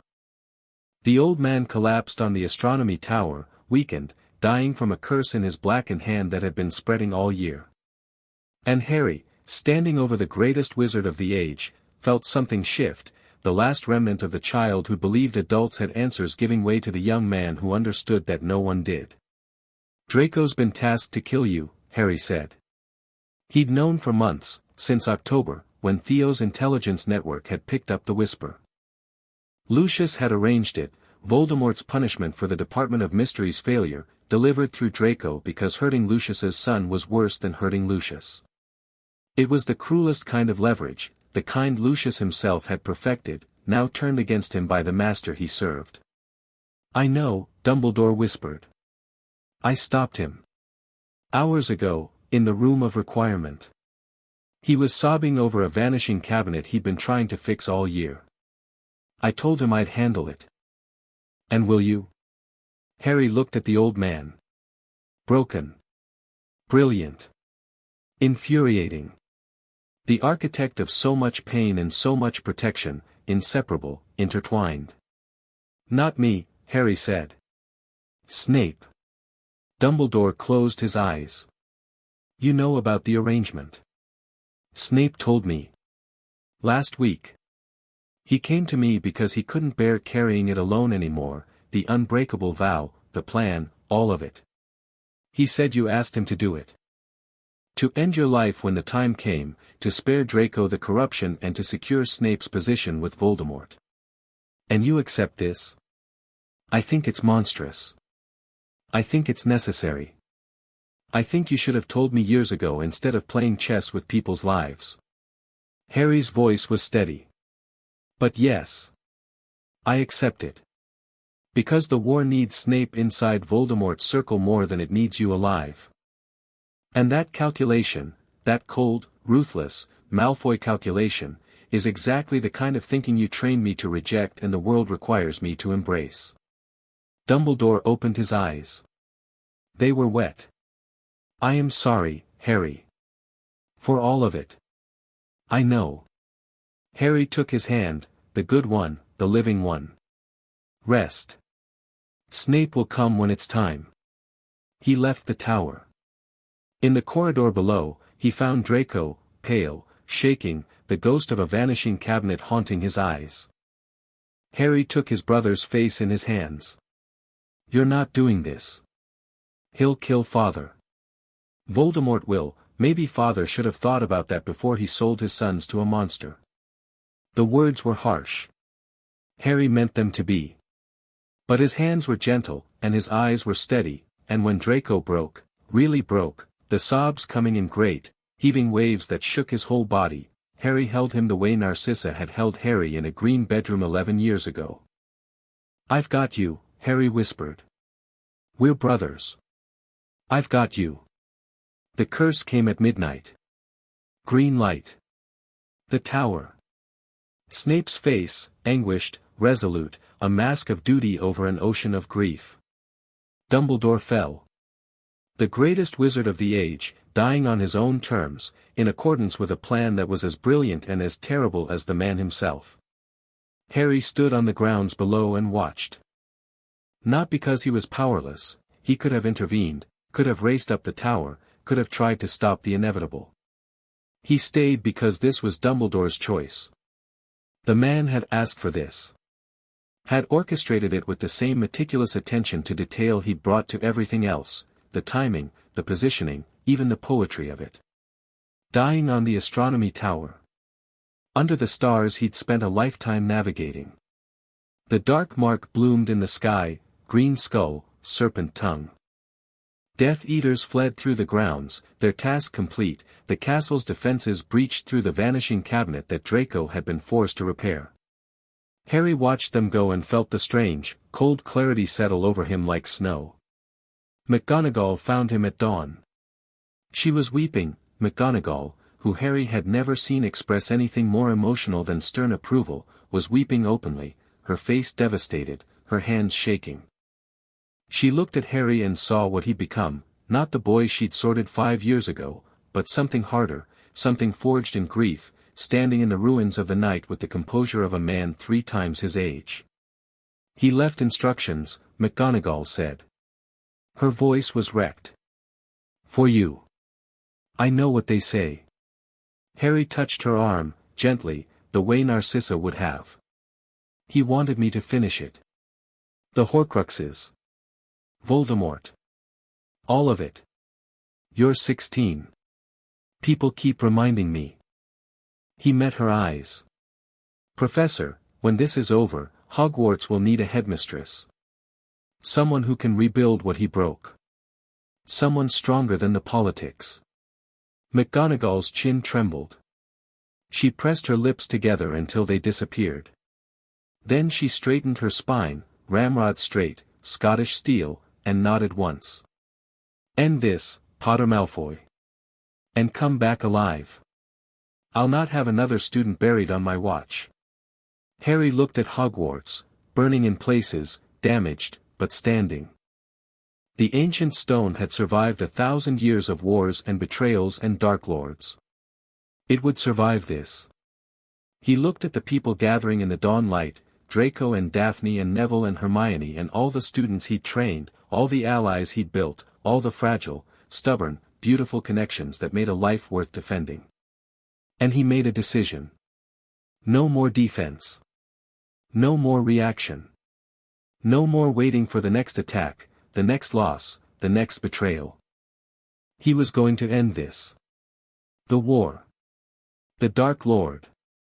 The broken system that had created both.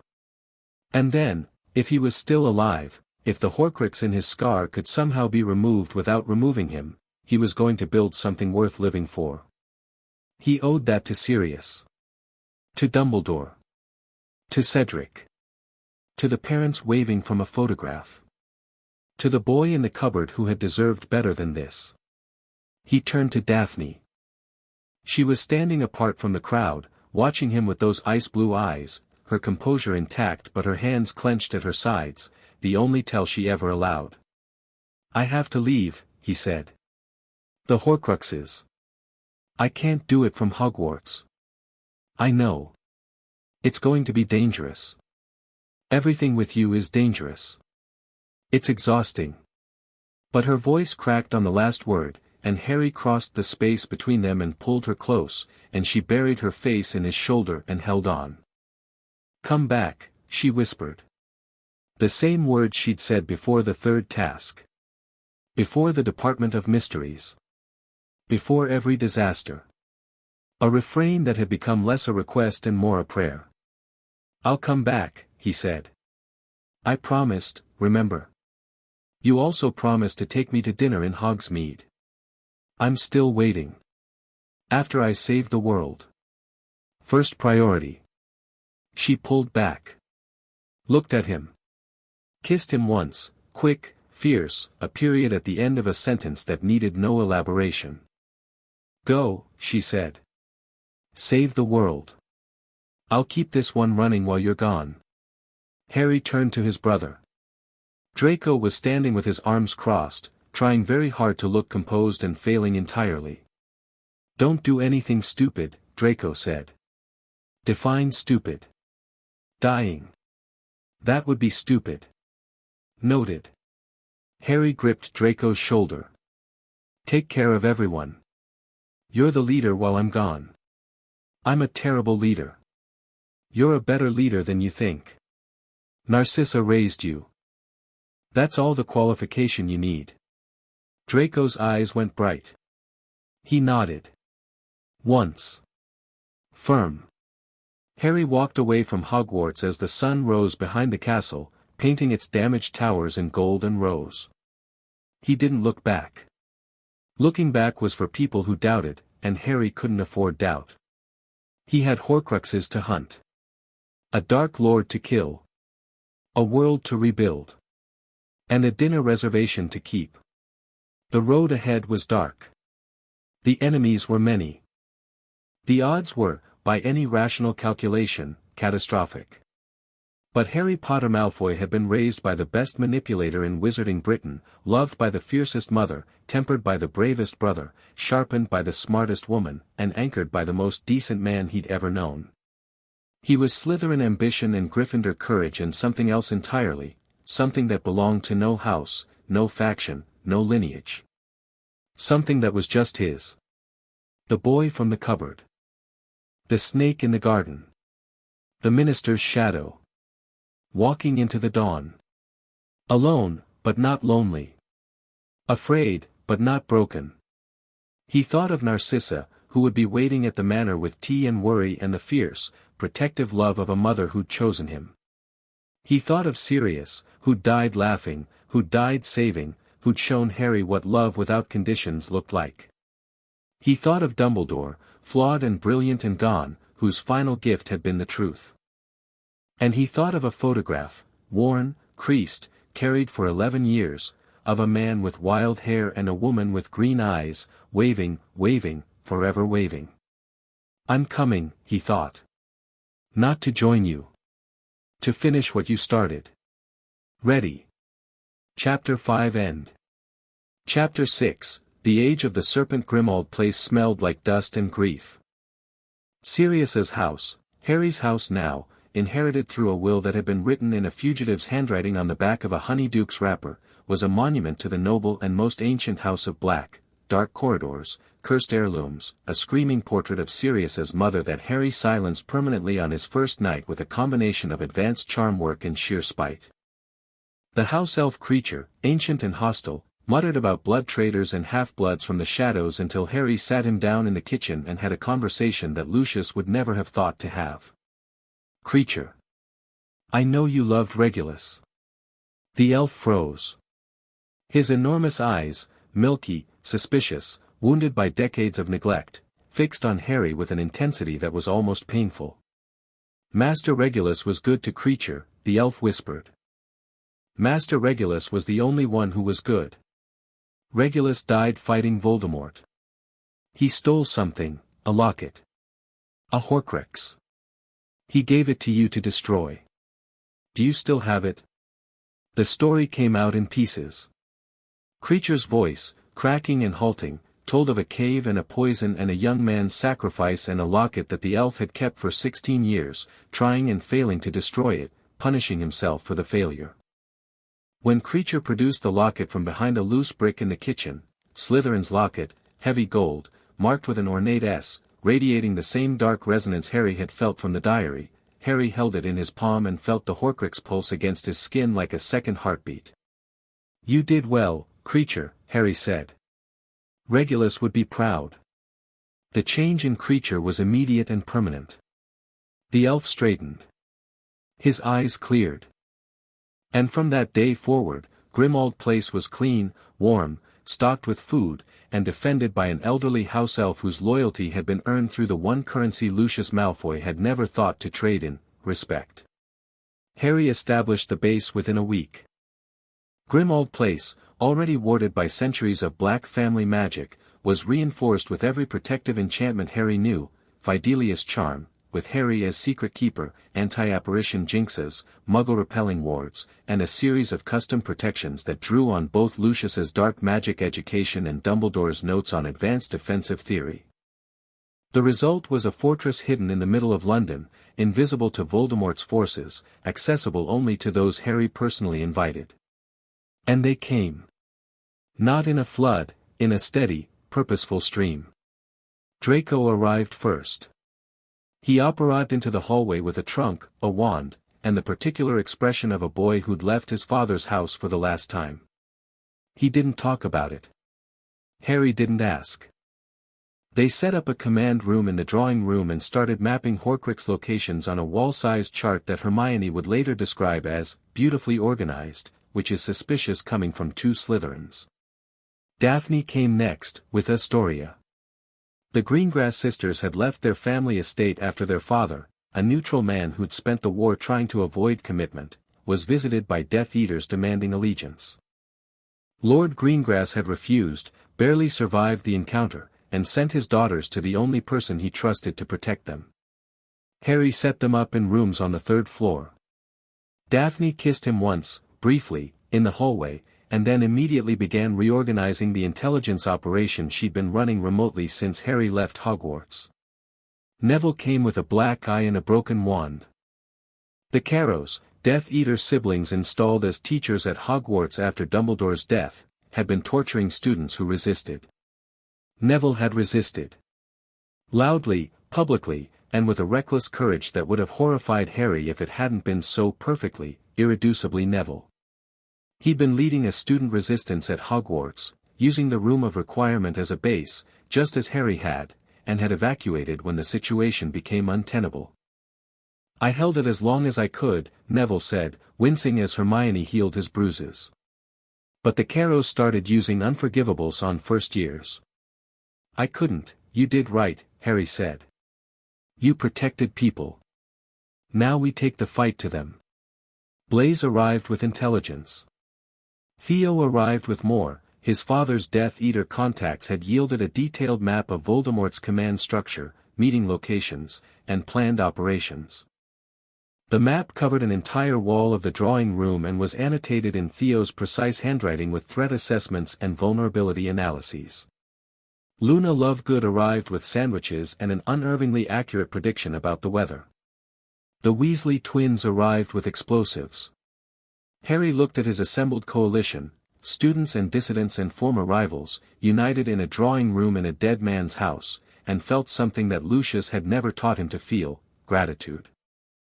Not the strategic kind, the kind you perform to create obligation.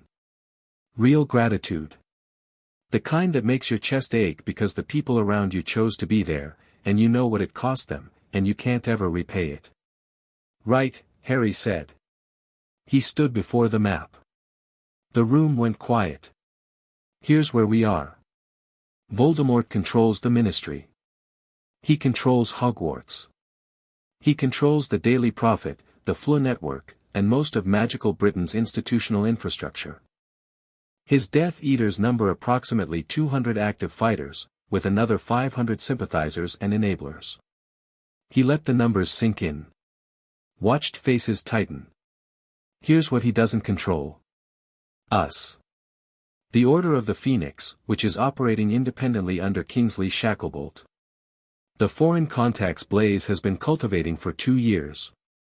The Goblin clans, who are angry about the banking seizures.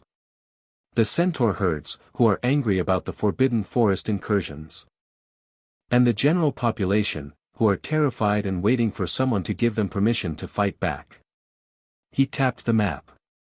5 locations marked in red. And here's how we beat him. 5 Horcruxes remain. The locket, we have it, creature retrieved it. Hufflepuff's cup, in the Lestrange vault at Gringotts. Ravenclaw's diadem, at Hogwarts, location unknown but I have a theory. Nagini, Voldemort's snake, kept close, heavily guarded. And me. The room went very still. My scar is a Horcrux. A piece of Voldemort's soul, lodged in my head since the night he killed my parents. Every Horcrux must be destroyed for Voldemort to die. Including this one. Silence. Not the productive kind. The devastating kind. Harry, Draco started. I'm not finished. Harry's voice was steady. This was the speech he'd been rehearsing for weeks, in the dark, alone, practicing the way Narcissa had taught him, not the words but the composure. Dumbledore believed that if I willingly accept death, if I walk into Voldemort's killing curse without fighting, the Horcrux will be destroyed and I might survive. He wasn't certain. It's a theory based on the magic of sacrifice, the same magic my mother used. Love willingly given. Life willingly offered. Might survive. Daphne's voice was ice. Not cold angry. Cold terrified. The only register in which Daphne Greengrass allowed fear to exist. Might. It's the best odds anyone can give me. Those aren't odds. Those are a suicide note. They're a plan. And unless someone in this room has a better one, it's the plan we're using. Nobody spoke. The map hummed with annotated threat levels. The locket pulsed in its containment box on the mantelpiece. We destroy the other Horcruxes first, Harry continued. All 4. Then I face Voldemort. If I survive, when I survive, we end the war. If I don't, you end it without me. Draco takes command. Daphne runs intelligence. Neville leads the ground forces. The plan doesn't depend on me living. It depends on Voldemort dying. The plan absolutely depends on you living, Draco said. His voice was shaking. Because I am not doing this without you. Then I'll make it a priority. You'll make it a guarantee. Harry looked at his brother.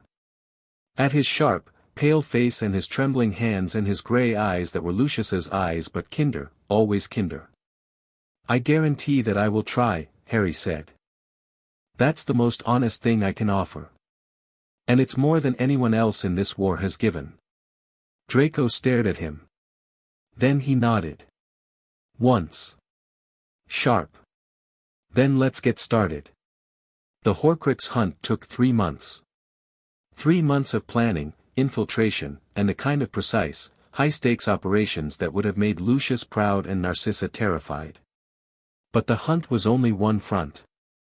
While Harry's team tracked and destroyed Horcruxes, the broader war continued, and the Third Path fought it on every level. The propaganda campaign was Harry's masterstroke. Lee Jordan's Potterwatch, an underground radio broadcast that had been running since Voldemort's takeover, was expanded into a full resistance network. Harry recorded messages. Not the inspirational platitudes of a general rallying troops, honest, specific, tactical communications that told the wizarding world what was really happening. This is Harry Potter Malfoy. This is the truth. He broadcast Voldemort's real history, Tom Riddle, half-blood orphan from a London orphanage, not the pure-blood messiah his followers worshipped. He named names, Death Eaters who'd claimed imperious defense at the First War's end and were now serving willingly. He published the evidence of ministry corruption, of Muggle-born persecution, of the registration camps that Voldemort had established through the puppet government. The effect was seismic. Death Eaters who'd signed up for pure-blood supremacy discovered their leader was a half-blood with a Muggle father. Sympathizers who told themselves, "It's not that bad," heard testimony from Muggleborns in hiding and discovered that it was considerably worse.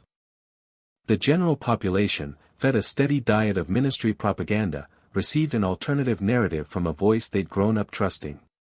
Defections began. Trickles at first, minor Death Eaters, low-ranking sympathizers. Then larger cracks. A Wisingamot member publicly renounced Voldemort. An Auror squad defected to the Order.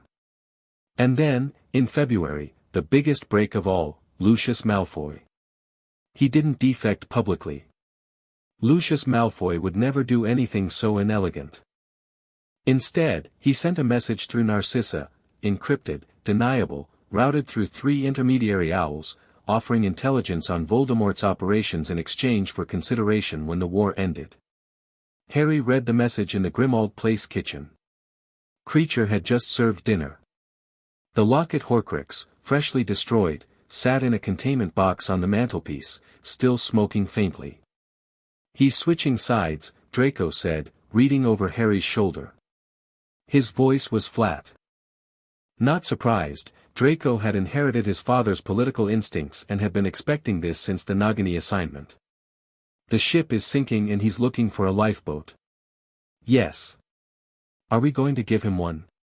Harry looked at the message. At Lucius's familiar handwriting, precise, elegant, the same hand that had annotated political maps and signed adoption papers and written the word father at the bottom of 1,000 letters. "We're going to give him a chance to be useful," Harry said. "That's not the same as a lifeboat." The intelligence Lucius provided was genuine: troop movements, security protocols, the location of Voldemort's headquarters. Harry verified everything through Theo's network before acting on any of it. Trust, once broken, couldn't be rebuilt by convenience. But the intelligence accelerated their timeline.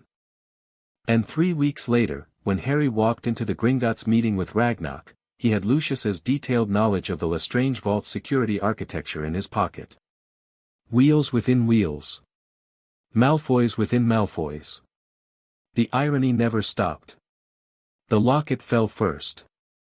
They destroyed it with basilisk venom. Harry had retrieved a Fong from the Chamber of Secrets during a covert visit to Hogwarts, entering through the pipes using Parseltongue, emerging with the Fong and a renewed appreciation for how deeply unpleasant giant snake skeletons were. The locket fought back when opened, projecting visions designed to exploit each person's deepest fears. It showed Harry a vision of Lucius, successful, triumphant, standing over a wizarding world remade in the Malfoy image while Harry rotted in a cupboard.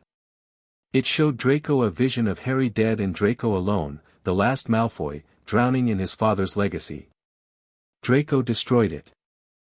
Drove the Fong through the locket's face while it screamed at him in Lucius's voice, and the look on his face as he did it, rage and grief and liberation, all at once, was the most honest expression Harry had ever seen on a Malfoy. "That felt good," Draco said, breathing hard. "You just stabbed a piece of the Dark Lord's soul to death." That also felt good. The cup was next. Gringotts, the most heavily guarded building in Wizarding Britain, staffed by goblins who had no love for wizards and even less for thieves. Harry's approach was, characteristically, political rather than violent.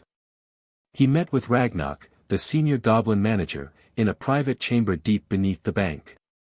Harry came alone, unarmed, a gesture of trust that Ragnarok acknowledged with the barest nod. "I need access to the Lestrange Vault," Harry said. "Impossible. Goblin law also prohibits the storage of cursed objects that pose a threat to the bank's structural integrity. The item in the Lestrange Vault is a Horcrux, a soul container. It's dark magic of the highest order, and its continued presence in your vaults constitutes a violation of the Banking Charter of 1342, Section 14, Subsection C." Ragnarok's expression, inscrutable to most wizards, but Harry had been reading faces since he was 7, shifted from dismissal to interest. "You know goblin law. My father taught me that understanding someone's rules is the first step to earning their respect. Your father is Lucius Malfoy. He has never respected goblins. My father is Lucius Malfoy. I am not. The negotiation lasted 4 hours. Harry offered banking reform, real reform, not the patronizing gestures the ministry had been making for centuries. Equal representation on the Wisengamot's financial committee. An end to the wand prohibition for goblin citizens. Renegotiation of the vault ownership treaties that had been tilted in Wizards' favor since the Goblin rebellions. In return, Ragnarok opened the Lestrange vault. Harry walked in, retrieved the cup, and walked out. No break-in. No dragon. No explosions. Just a 17-year-old wizard and a 1,000-year-old goblin, finding common ground in a world that had spent centuries keeping them apart. The cup was destroyed with basilisk venom in the Grimmauld Place kitchen. Creature served tea afterward. Nobody commented on the surreal domesticity of drinking Earl Grey beside the smoking remains of a Dark Lord's soul fragment. The diadem was the most dangerous retrieval. Hogwarts was under Death Eater control, the Carrows running the school with sadistic efficiency, Snape installed as headmaster, playing a double game so deep that Harry sometimes wondered if even Snape knew which side he was truly on. Getting in required stealth. Getting out required luck. Harry went alone. Through Hogsmeade, deserted, curfewed, the shops shuttered and the streets patrolled by Dementors, and into the castle through the secret passage behind the Hog's Head in that Aberforth Dumbledore guarded with gruff reluctance and a shotgun that was almost certainly decorative. The room of requirement opened for him. And there, buried under centuries of hidden objects, broken furniture, cursed jewelry, discarded textbooks, someone's entire collection of enchanted rubber ducks, sat Rowena Ravenclaw's diadem. A tarnished silver tiara, humming with the familiar dark resonance. Harry found it by following his scar, the Horcrux within him responding to the Horcrux within the diadem, calling to each other like tuning forks vibrating at the same frequency. He almost died getting out. Crabbe and Goyle, Draco's former Slytherin associates, now fully committed Death Eater recruits, had been patrolling the 7th floor. Crabbe, in a display of magical incompetence that would have been funny in less lethal circumstances, cast Fiendfire, cursed fire, uncontrollable, sentient in its hunger. The room of requirement erupted in flames that consumed everything, the centuries of hidden objects, the walls, the ceiling, the air itself. Harry grabbed the diadem and ran. The Fiendfire chased him, serpents of flame, chimeras of fire, creatures made of pure destruction. He sprinted through corridors that hadn't existed minutes ago, created by the room in its death throes, and burst through a door that slammed shut behind him as the fire consumed the room of requirement entirely. The diadem was destroyed. Not by basilisk venom, by the Fiendfire itself, which was one of the few forces powerful enough to destroy a Horcrux. The irony was not lost on Harry. Voldemort's followers had destroyed their own master's sole anchor. He'd file that under the growing list of evidence that evil was, ultimately, self-defeating. Nagini was the problem. The snake never left Voldemort's side. She was 6 meters of magical serpent, armored, venomous, intelligent, and protected by the most powerful dark wizard in history. Destroying her required getting within striking distance of Voldemort himself. Which meant the Battle of Hogwarts. Which meant Harry had to die first. The call went out on a Tuesday in May. Harry activated every network, every alliance, every connection he'd spent 7 years building. The message was simple, transmitted through enchanted coins, Hermione's design, adapted from the old DA communication system, through the wireless, Lee Jordan's Potterwatch, broadcasting from a hidden location, and through the two-way mirrors that Harry had distributed to key allies across magical Britain. Hogwarts. Tomorrow. Bring everyone. They came. The Order of the Phoenix, Kingsley, Lupin, who had survived the war's early years through a combination of werewolf resilience and Tonks's fierce protectiveness, McGonagall, the Weasley family, Hagrid. Professional fighters, veteran soldiers, people who'd been waiting for this moment since the First War. Harry's coalition, the Third Path.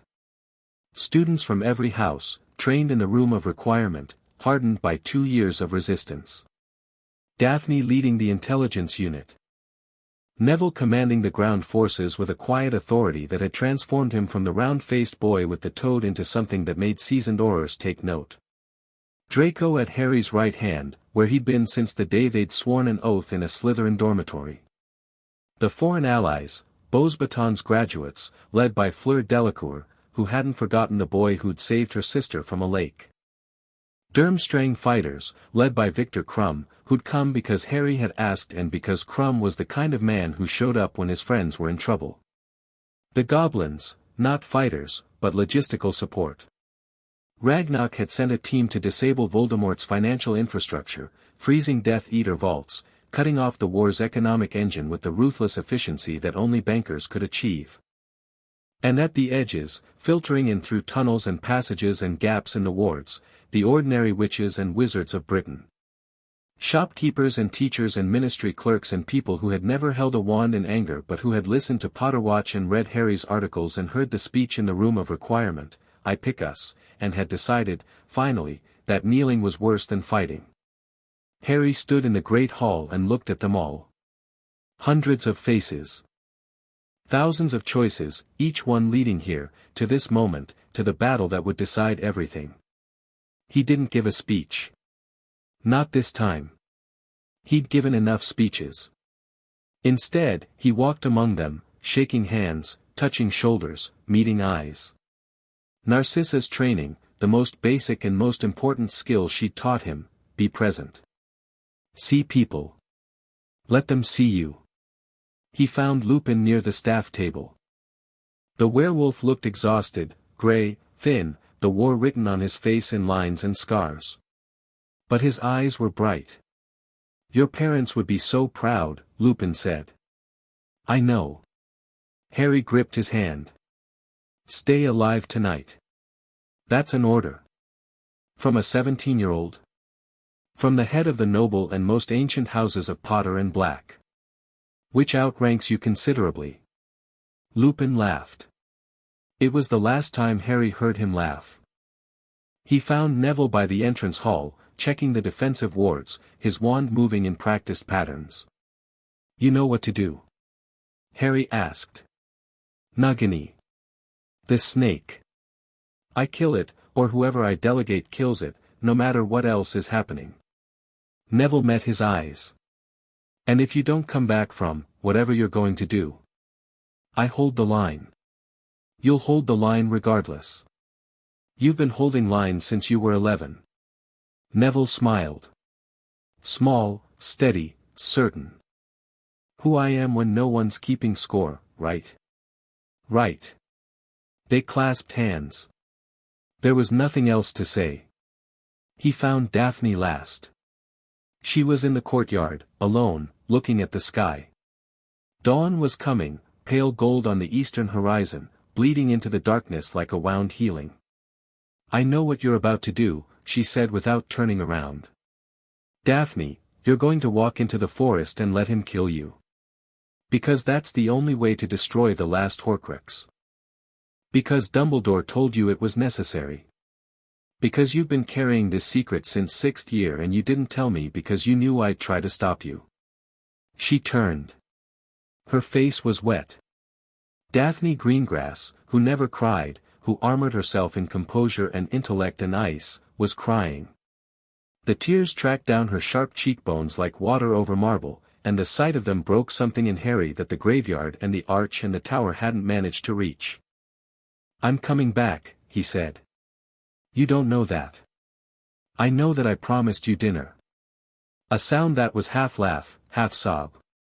She crossed the courtyard and hit him, actually hit him, a punch to the chest that he barely felt, and then she was kissing him, fierce and desperate and real, her tears on his face, her hands fisted in his robes, holding on the way you hold on to something you're afraid will disappear. If you die, she whispered against his mouth, I will find a way to bring you back just so I can kill you myself. That's the most romantic thing you've ever said to me. I hate you. I know. Come back. I will. He held her. For 1 minute. 60 seconds in which the war paused and the dawn held still, and two people who'd spent their entire adolescence building walls stood in the wreckage of every wall they'd ever built and just held on. Then he let go. Walked into the forest. Alone. The forest was dark and quiet in the way that only ancient places can be, not the absence of sound but the presence of silence, active, watching, aware. Harry walked between the trees with his wand lit, the resurrection stone turning in his fingers. He'd found it in the locket, not Slytherin's locket but the fake one from the cave, the one left by R.A.B. The stone had been hidden inside the snitch Dumbledore bequeathed him, eye open at the close. The close. The end. Death. He turned the stone 3 times. They appeared like mist solidifying, not ghosts, not memories, but something in between. James, messy-haired and grinning. Lily, green-eyed and luminous. Sirius, whole again, the Azkaban ruin erased, looking the way he must have looked at 20, handsome, reckless, alive with a joy that death couldn't diminish. "You've been so brave," Lily said. Harry's composure, the Malfoy composure, the armor he'd worn for 12 years, cracked. Not broke. Cracked. And through the crack, the boy from the cupboard looked out, the boy who traced his mother's face in a photograph for 11 years without knowing what she sounded like. "I'm scared," he said. "I know." James stepped forward. His face was Harry's face, the same jaw, the same wild hair, the same stubbornness in the set of the mouth. Being brave doesn't mean not being scared. It means being scared and doing it anyway. Does it hurt? Dying? Quicker than falling asleep, Sirius said. He smiled, that devastating, reckless, serious smile. And much less boring. Lily touched Harry's face. He couldn't feel it, not physically. But something passed between them, something that transcended touch. Love. Pure, uncut, the real thing. The thing Voldemort had never understood and Lucius had never been able to replicate and Harry had spent his whole life searching for. "We're so proud of you," Lily whispered. "All of us. Always." "Stay with me," Harry said. "Until the end," James promised. They walked with him. Through the trees. Into the clearing where Voldemort waited with his Death Eaters, with Nagini coiled at his feet, with the confidence of a man who believed he'd already won. Harry dropped the resurrection stone. Let it fall into the leaf litter. Let the ghosts dissolve into the dark. He faced Voldemort. Harry Potter. The Dark Lord's voice was triumphant. Red eyes gleaming. Wand raised. The forest clearing lit by wand light and the sickly glow of the dark mark overhead. The boy who lived. Come to die. Harry didn't draw his wand. Didn't raise his hands. Didn't fight. He stood in the clearing and thought of Daphne's kiss and Draco's laugh and Neville's steady eyes and Narcissa's arms around him in a green bedroom. He thought of Sirius falling through the arch and Cedric falling in the graveyard and Dumbledore falling from the tower. He thought of the cupboard under the stairs and the first real meal and the photograph of his parents waving, always waving.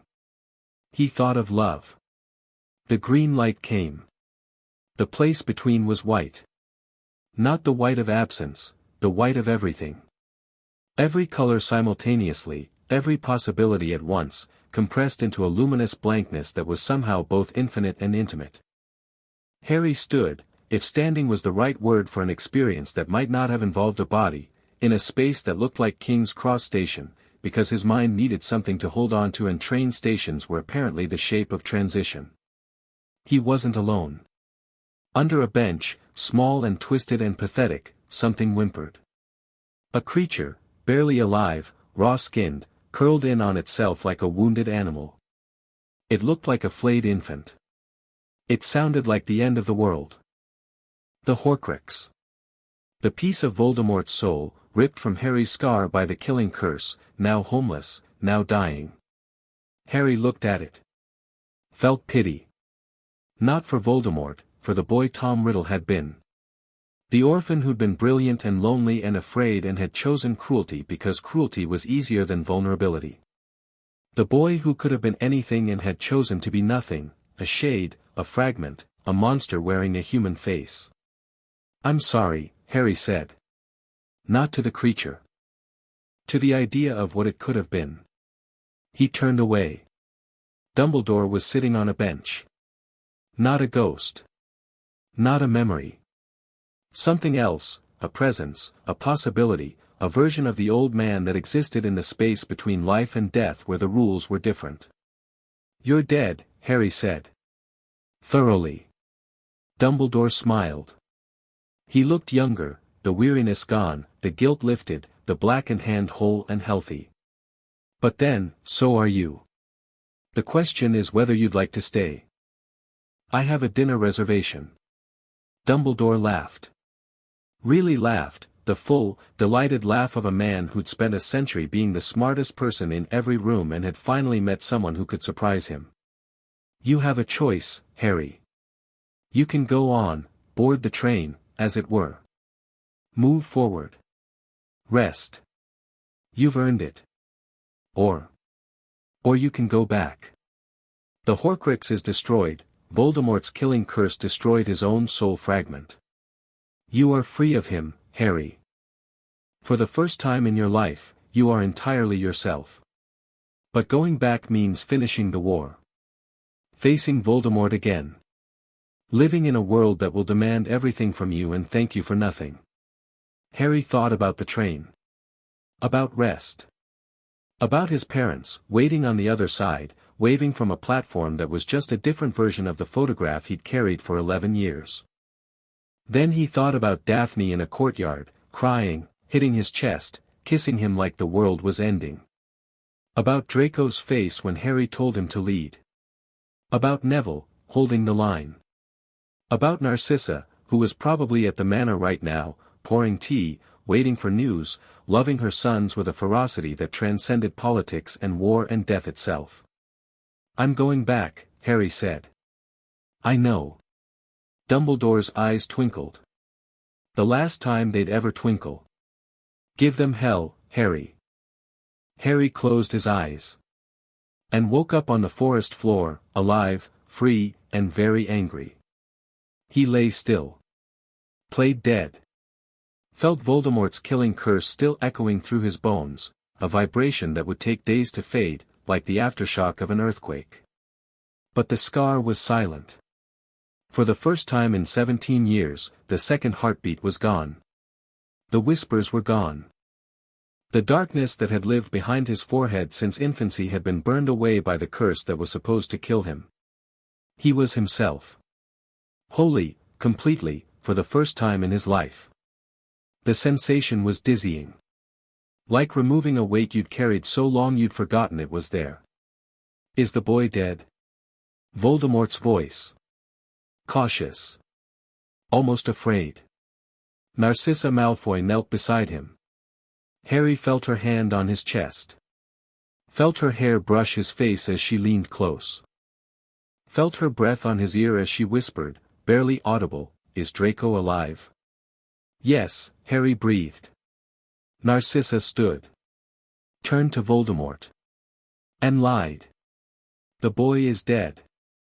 It was the bravest thing Harry had ever witnessed. Narcissa Malfoy, standing before the most dangerous wizard in history, lying to his face to protect her sons, both of them. The woman who taught Harry to smile when he wanted to scream, performing the ultimate performance. Calm. Composed. Utterly, magnificently defiant. She hadn't asked about the war. Hadn't asked about Voldemort. Hadn't asked about strategy or politics or the future of magical Britain. She'd asked about her son. Her sons. Because Narcissa Malfoy's loyalties had never been to the Dark Lord or the Ministry or even the Malfoy name. They'd been to the two boys she'd raised, the one she'd born and the one she'd chosen, and in this moment, crouched over a body that might be alive or dead, she'd revealed the hierarchy that had governed her entire life. Family first. Everything else second. Everything else always second. Voldemort believed her. Because Voldemort had never understood love, and therefore couldn't conceive that a mother's love would be worth lying to a Dark Lord over. It was, Harry thought, the most fitting way for the war to turn, not on a spell or a strategy, but on a mother's love, offered freely, asking nothing in return. The same force that had saved him 17 years ago, in a nursery in Godric's Hollow, from the same man. Lily's legacy, living in Narcissa's voice. The procession to Hogwarts was Voldemort's victory march, Death Eaters celebrating, giants stomping, the Dark Lord's army sweeping toward the castle with Harry's body levitated before them like a trophy. Hagrid carried him, the same hands that had carried infant Harry from the ruins of Godric's Hollow now carried him again, weeping, shaking, mourning. Harry could hear, through the procession's noise, fragments of what was happening at the castle. The defenders receiving the news. Screams. Denials. McGonagall's voice, cracking for the first time anyone could remember. And underneath it all, like a current beneath choppy water, Daphne's silence. Worse than any scream. The silence of someone for whom the worst possible thing had happened and who was refusing, with every atom of her being, to let the grief become surrender. Later, Harry would learn what happened in those minutes. How Draco had gone utterly still, then tried to walk toward the forest, and Blaise and Theo had held him back. How Neville had picked up the sword of Gryffindor without a word and walked to the front of the defenders and planted himself there like a tree. How Daphne had taken over the communication network and said, in a voice that carried no emotion at all units, defensive positions. The plan continues. Harry would want the plan to continue. How the plan continued because the plan didn't depend on Harry living. Because Harry had built something that could survive his death. Because that was the whole point, not to be a savior, but to create a world that didn't need one. He'd learn this later. And it would be the thing he was proudest of. Not the Horcruxes. Not the battle. Not the speech. The fact that when he died, the people he trained kept fighting. Because they believed in what they were fighting for, not just in the boy who'd told them to fight. The castle courtyard. The defenders assembled, wounded, exhausted, desperate. Harry could see them through barely open eyes, Neville, bloodied, standing at the front with the sword of Gryffindor in his hand. Draco, white-faced, held back by Blaise and Theo. Daphne, her composure gone entirely, her face a devastation of grief that made Harry's chest constrict. Harry Potter is dead. Voldemort's voice boomed across the courtyard. He died running, fled into the forest, begging for mercy. Your hero is nothing. Your resistance is over. Kneel, and you will be spared. Silence. The defenders stared at Harry's body. Some wept. Some shook. Ginny Weasley made a sound that was barely human. Then Neville stepped forward. Not with a speech. Not with a grand gesture. He just stepped forward, one pace, out of the crowd and into the no-man's land between the defenders and Voldemort's army, and he stood there, battered, bleeding, holding a goblin-forged sword, and said, "No." One word. The word that Neville Longbottom had been building toward his entire life. The word that contained every corridor confrontation and every DA session and every dark night when courage was the only thing standing between him and despair. Voldemort laughed.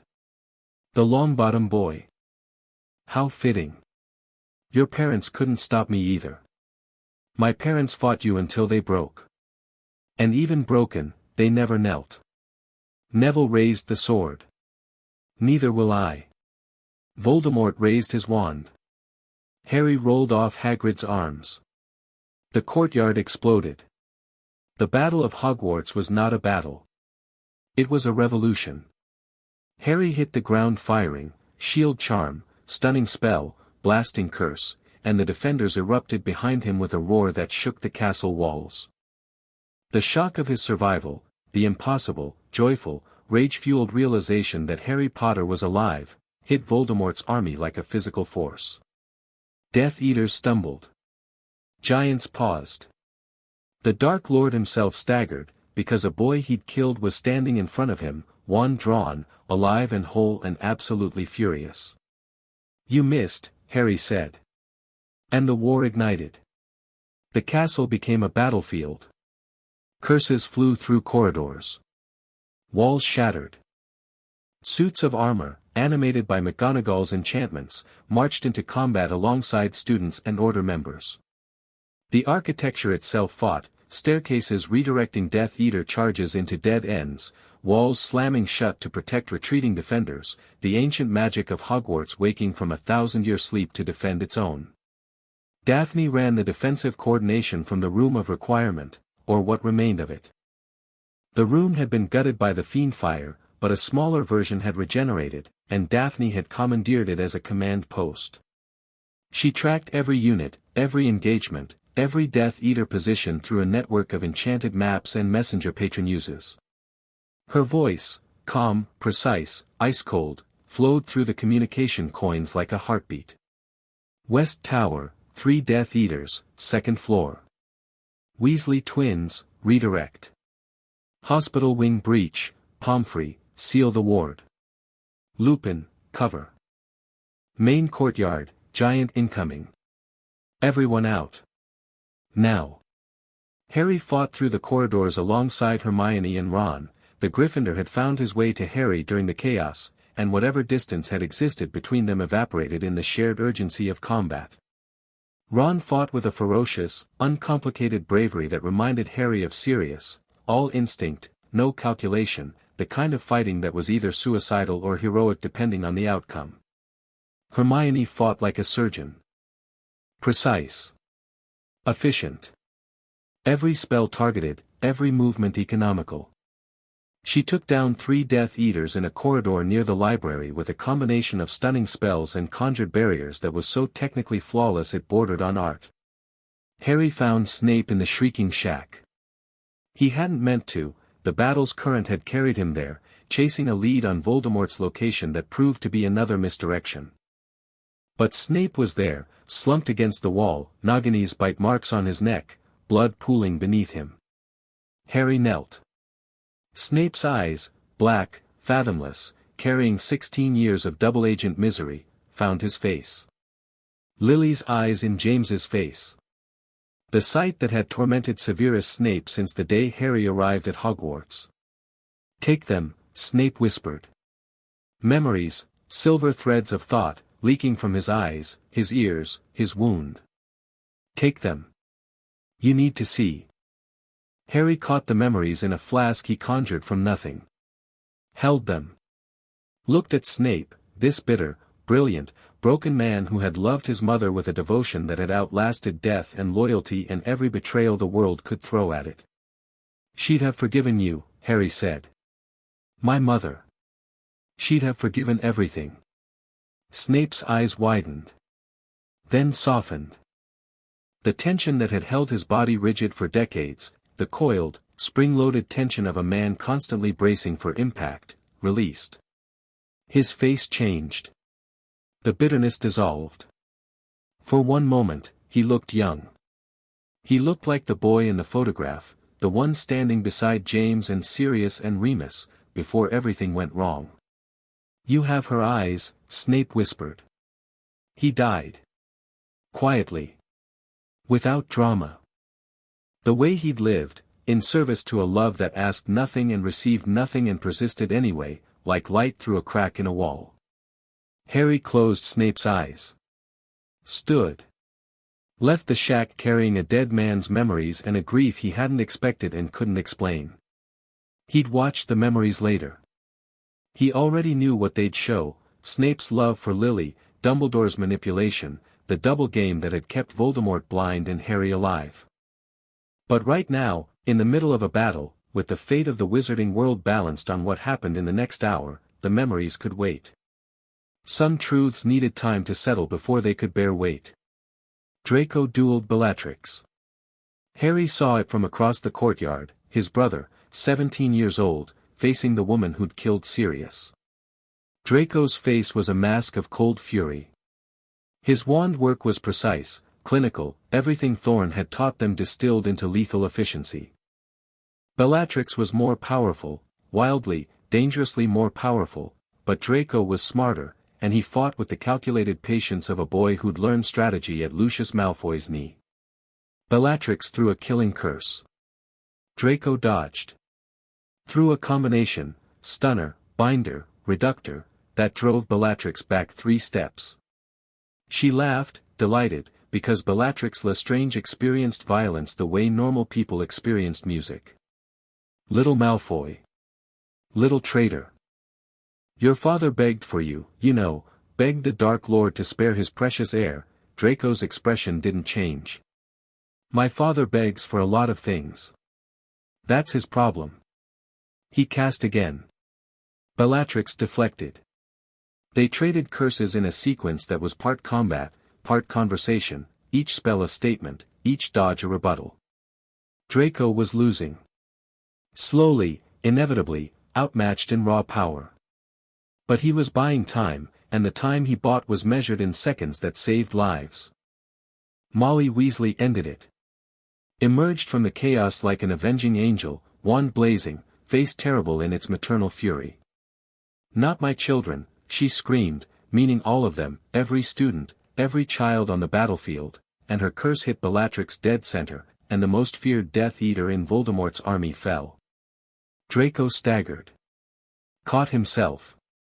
Found Harry's eyes across the battlefield and gave him the smallest, most exhausted, most triumphant nod imaginable. Neville killed Nagini. The snake struck during the confusion of Bellatrix's fall, lunging from Voldemort's side toward a cluster of wounded defenders with the speed of a creature that existed to kill. Neville was there. Had been waiting there, positioned exactly where Harry had asked, holding the sword of Gryffindor with both hands and the unwavering patience of a boy who'd learned that courage wasn't about being brave, it was about being ready. The sword caught Nagini mid-strike. Goblin-forged silver, imbued with basilisk venom from the Chamber of Secrets, cutting through enchanted scales and dark magic and the last of Voldemort's soul anchors with a single, clean stroke. Nagini's head hit the ground. The body convulsed. And somewhere across the battlefield, Voldemort screamed, not in anger but in something beyond anger, something existential, the sound of a man feeling his immortality shatter. The last Horcrux was gone. Voldemort was mortal. And Harry walked toward him through the wreckage of a 1,000-year-old castle, through the smoke and the screams and the chaos, and felt nothing but clarity. They faced each other in the Great Hall. The battle had pushed inward, through the courtyards, through the entrance hall, into the heart of the castle. The Great Hall's enchanted ceiling showed a dawn sky streaked with smoke. The 4 house tables had been shoved aside, the floor scarred with curse marks, the windows shattered. Voldemort stood at one end. Harry at the other. Between them, the entire war, 7 years of politics and battles and lost friends and impossible choices, compressed into the space between 2 wands. You cannot win, Voldemort said. His voice was different now. The triumph was gone. Something else had taken its place, not fear, exactly. Uncertainty. The most alien emotion a man who'd never doubted himself could experience. I am the Elder Wand's master. I took it from Dumbledore's tomb, you took a stick from a dead man's hand, Harry said. That's not how wand allegiance works. The hall went quiet. Every eye on them. Death Eaters and Defenders alike, frozen, watching.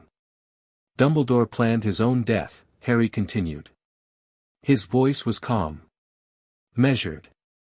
The voice Narcissa had given him, warm, clear, carrying. Snape killed him on his orders. The wand's allegiance didn't pass to Snape because Snape wasn't the conqueror, he was the instrument.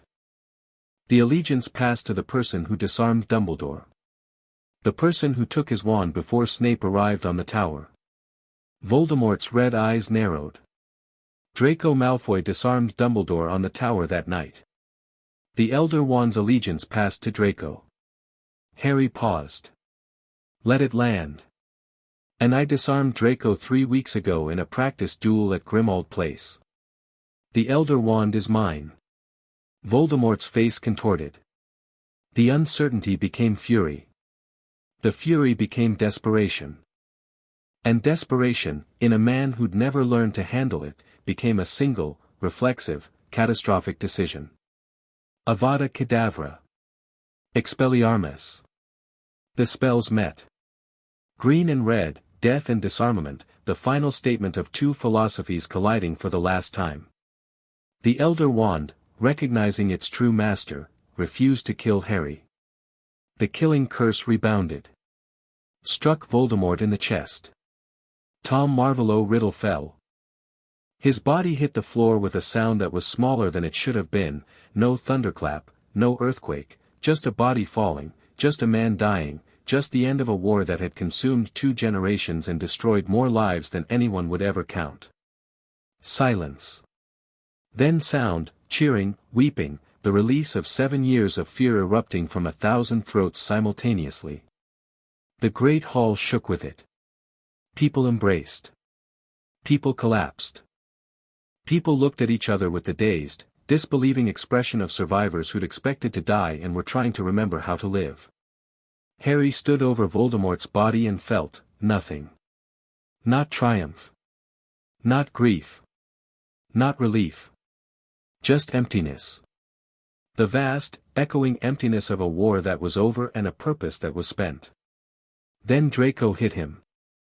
A full-body tackle that knocked Harry sideways, arms around him, crushing, sobbing, laughing, making sounds that no Malfoy had ever made in public and that Draco would deny making for the rest of his life. You died. Draco shouted.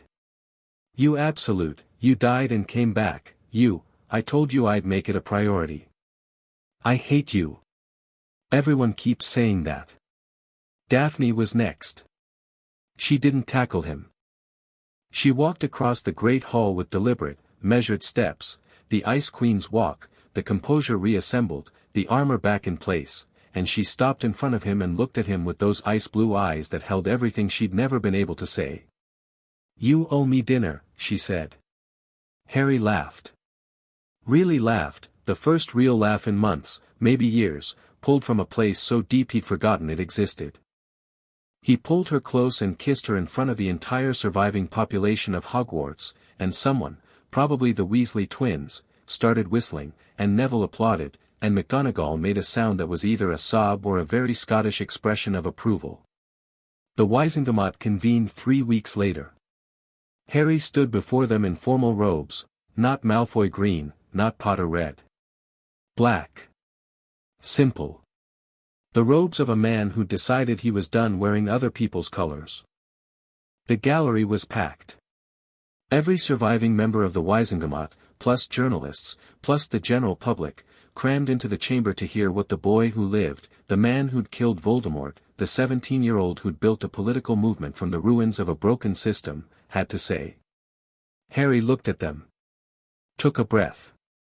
I'm not here to ask for power, he said. I'm here to give it back. Murmurs. Confusion. For the past century, our world has been organized around great men.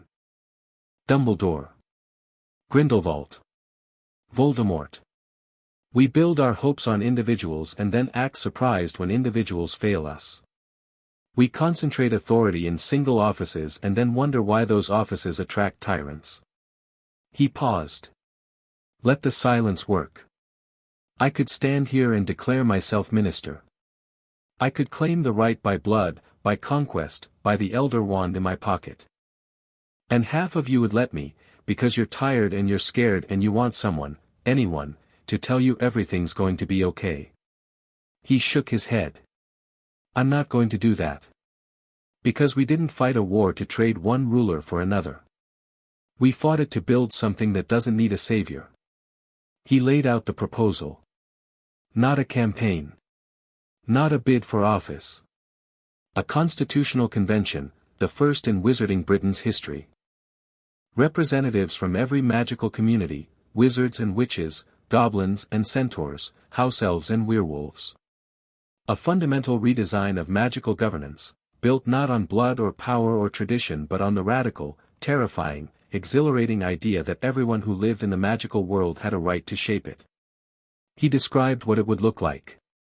A council of representatives, elected by proportional systems that gave voice to populations that had been silenced for centuries. A Bill of Rights for magical beings, all magical beings, not just the ones who looked human and carried wands. An independent judiciary, free from ministerial interference. Transparent governance, with public records, civilian oversight, and accountability mechanisms that made corruption not just illegal but difficult. "I know what you're thinking," Harry said, watching the Wizengamot members shift in their seats. "You're thinking this sounds naive. You're thinking a 17-year-old who's been fighting a war for 3 years doesn't understand the complexity of governance." He paused. "Let the tension build. You're right. I don't understand all of it. No one does. That's the point.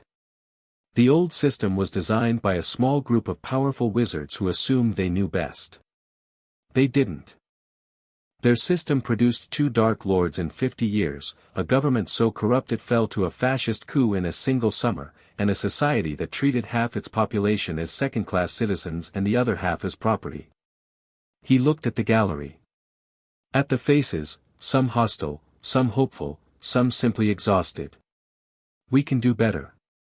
Not because I have all the answers. Because all of us, together, have more answers than any one person ever could." He stepped back from the podium. "It will be messy," Harry said. "It will be slow. It will involve compromise and conflict and people who disagree about everything sitting in rooms together until they find something they can agree on. It will be the hardest thing any of us has ever done." He smiled. For the first time in a long time, it reached his eyes. "But it will be ours." The applause started slowly. Then built. Then became something enormous, a sound that filled the chamber and spilled into the corridors and echoed through a ministry that was, for the first time in its history, being asked to serve instead of rule. Lucius Malfoy watched from the gallery. His expression was unreadable. The platinum hair was thinner now. The face was lined. The cane rested against the railing, the snake head gleaming. He looked like a man watching a building he'd spent his life constructing being dismantled with tools he'd made, by a craftsman he'd trained, and the expression on his face was not anger and not pride but something in between, something that lived in the narrow, painful space between a father's ambition and a father's awe. Draco stood beside Harry. Stood, not behind. Beside. Equal. His posture was straighter than it had ever been. His expression was calm. He wasn't performing composure, he was composed, genuinely, naturally, the boy who'd spent his life in Harry's shadow finally stepping into his own light. Narcissa sat in the first row of the gallery. She was smiling, really smiling, the full, unguarded smile that she'd hidden for decades behind layers of Malfoy propriety. Tears tracked down her face. She didn't wipe them away. Daphne waited by the chamber doors. Arms crossed. Eyebrow raised. The Ice Queen, watching her boyfriend propose the wholesale restructuring of magical civilization, and looking thoroughly, devastatingly unsurprised. After. The corridors emptied. The journalists left. The politicians dispersed to their offices to begin the long, complicated work of implementing a vision that most of them didn't fully understand and all of them were slightly afraid of. Harry found Lucius in a hallway near the lifts. The man was standing alone, his hand on the snake-headed cane, looking at a portrait on the wall, some long-dead minister, forgotten, irrelevant. "You didn't name me," Lucius said. Not accusatory. Observational. In the graveyard. In the speech. In the Wizengamot. You could have destroyed me a dozen times, and you didn't. No. Why? Harry looked at the man who had pulled him from a cupboard. Who had taught him to read rooms and speak to power and think in systems. Who had given him a name and a home and an education and a brother. Who had knelt before a monster and planted a Horcrux on a child and delivered his own son to a graveyard. Who had done all of these things, and who was standing now in a ministry hallway, smaller than Harry remembered, older than Harry remembered, and more human than Harry had ever allowed himself to see. I need you to answer one question honestly, Harry said. Not as a politician. Not as a Death Eater. Not as a Malfoy. As the man who pulled me out of a cupboard 20 years ago. Lucius was very still. Did you ever actually love me? Or was I always just the plan? The hallway was quiet. The lifts hummed. Somewhere, an interdepartmental memo fluttered past like a paper bird. Lucius's jaw worked. His hand tightened on the cane. And something happened to his face, something that Harry had never seen in 12 years of watching this man perform emotions for political advantage. The mask cracked. Not the calculated crack of a man deploying vulnerability as strategy. A real crack. The kind that happens when something inside gives way, a wall that's been holding back water for 20 years finally, quietly, irreversibly collapsing. Both, Lucius said. His voice broke on the word. Cracked like ice over water, revealing something dark and deep and real underneath. Both, Harry. Always both. I saw a weapon when I found you. I saw a political opportunity. I saw the future of the Malfoy name. And I saw a boy in a cupboard who deserved better than the world had given him. And I wanted, he stopped. Swallowed. I wanted to give him better. Even if better was also useful. And the graveyard? I was afraid. The words came hard. Each one a stone pulled from a wall. Of the Dark Lord. Of what he'd do to Draco. To Narcissa. I told myself I was protecting the family. I was protecting myself. I know. And I know that's not enough. Lucius looked at Harry. The grey eyes, Draco's eyes, always Draco's eyes, but without Draco's kindness, were bright. Wet. The cane trembled in his grip. I know it will never be enough. Harry looked at him. At this broken, brilliant, terrible man who had shaped him and failed him and loved him in the only way he knew how, imperfectly, conditionally, with the constant, corrosive caveat of useful. He didn't forgive him. Forgiveness was too simple. Too clean. The relationship between Harry and Lucius Malfoy would never be clean. It was built on a cupboard and a cane, on love and manipulation, on the impossibility of separating the man who saved you from the man who sold you. But he didn't destroy him either. Go home, Harry said. Go home to Narcissa. Be a better man. Not for me. Not for the name. For Draco. For the world that's coming. Lucius stared at him. The moisture in his eyes didn't fall, Malfoy's didn't cry, not even now, not even when everything they'd built had been rebuilt by the boy they'd built it for. You are, Lucius said, the greatest thing I never deserved. He turned. Walked away. The cane clicked on the marble floor, each step measured, familiar, receding. Harry watched him go. And in the private cabinet, the one that held everything real, everything true, everything that couldn't be reduced to strategy, he placed this moment carefully. Not with the warmth. Not with the grief. In its own space. The space for complicated things. The space for truths that hurt and heal at the same time. The space for fathers who loved you wrong. The astronomy tower. Hogwarts. Midnight. The same tower where Dumbledore had died. The same parapet. The same view of the grounds, stretching to the forbidden forest and the Black Lake, where moonlight turned the water to mercury. Harry had come here deliberately. Not from morbidity, from completion. This was where the old world had ended, where Dumbledore's generation had passed the torch whether they'd meant to or not. It felt right to sit here now, in the aftermath, and look at what remained. The dead were being mourned. The count was devastating. 47 defenders, including Lupin and Tonks, whose orphaned son Teddy would be raised by Andromeda.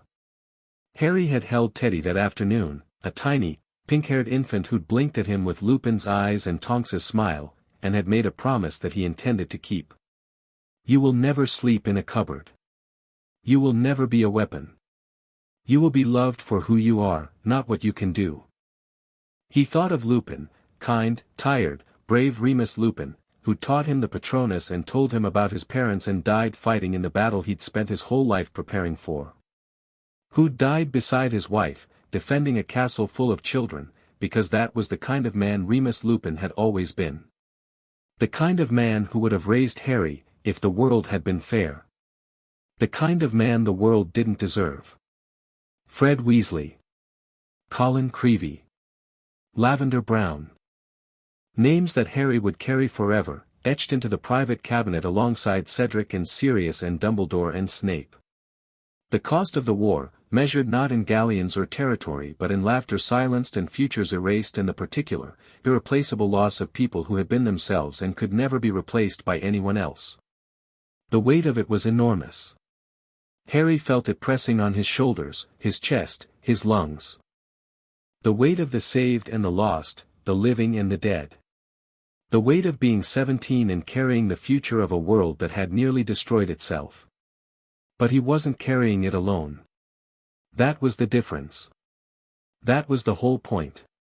Harry and Daphne sat on the parapet, legs dangling over the edge, the castle spread below them in a patchwork of restoration and ruin. Half the towers were scaffolded. The great hall's roof was temporary. The Quidditch pitch was a crater. But the lights were on. In every window, in every tower, the lights were on, students and teachers working through the night, rebuilding, repairing, reclaiming. The sound of hammers and spells drifted up from below. Laughter, somewhere. Music, somewhere else. The sounds of a world learning to live again. Daphne leaned against him. Her hair was loose. Her armor was down. She smelled like parchment and winter air and something floral that Harry had never identified and privately thought of as home. "So," she said. "Not minister." Harry laughed. "Not yet. Give me 10 years. The world's going to try to eat you alive, you know. Let it try." She looked at him sideways. Those ice-blue eyes, warmer now than they'd ever been, holding a future that neither of them could see but both of them could feel, vast, uncertain, brilliant with possibility. "You never did take me to dinner.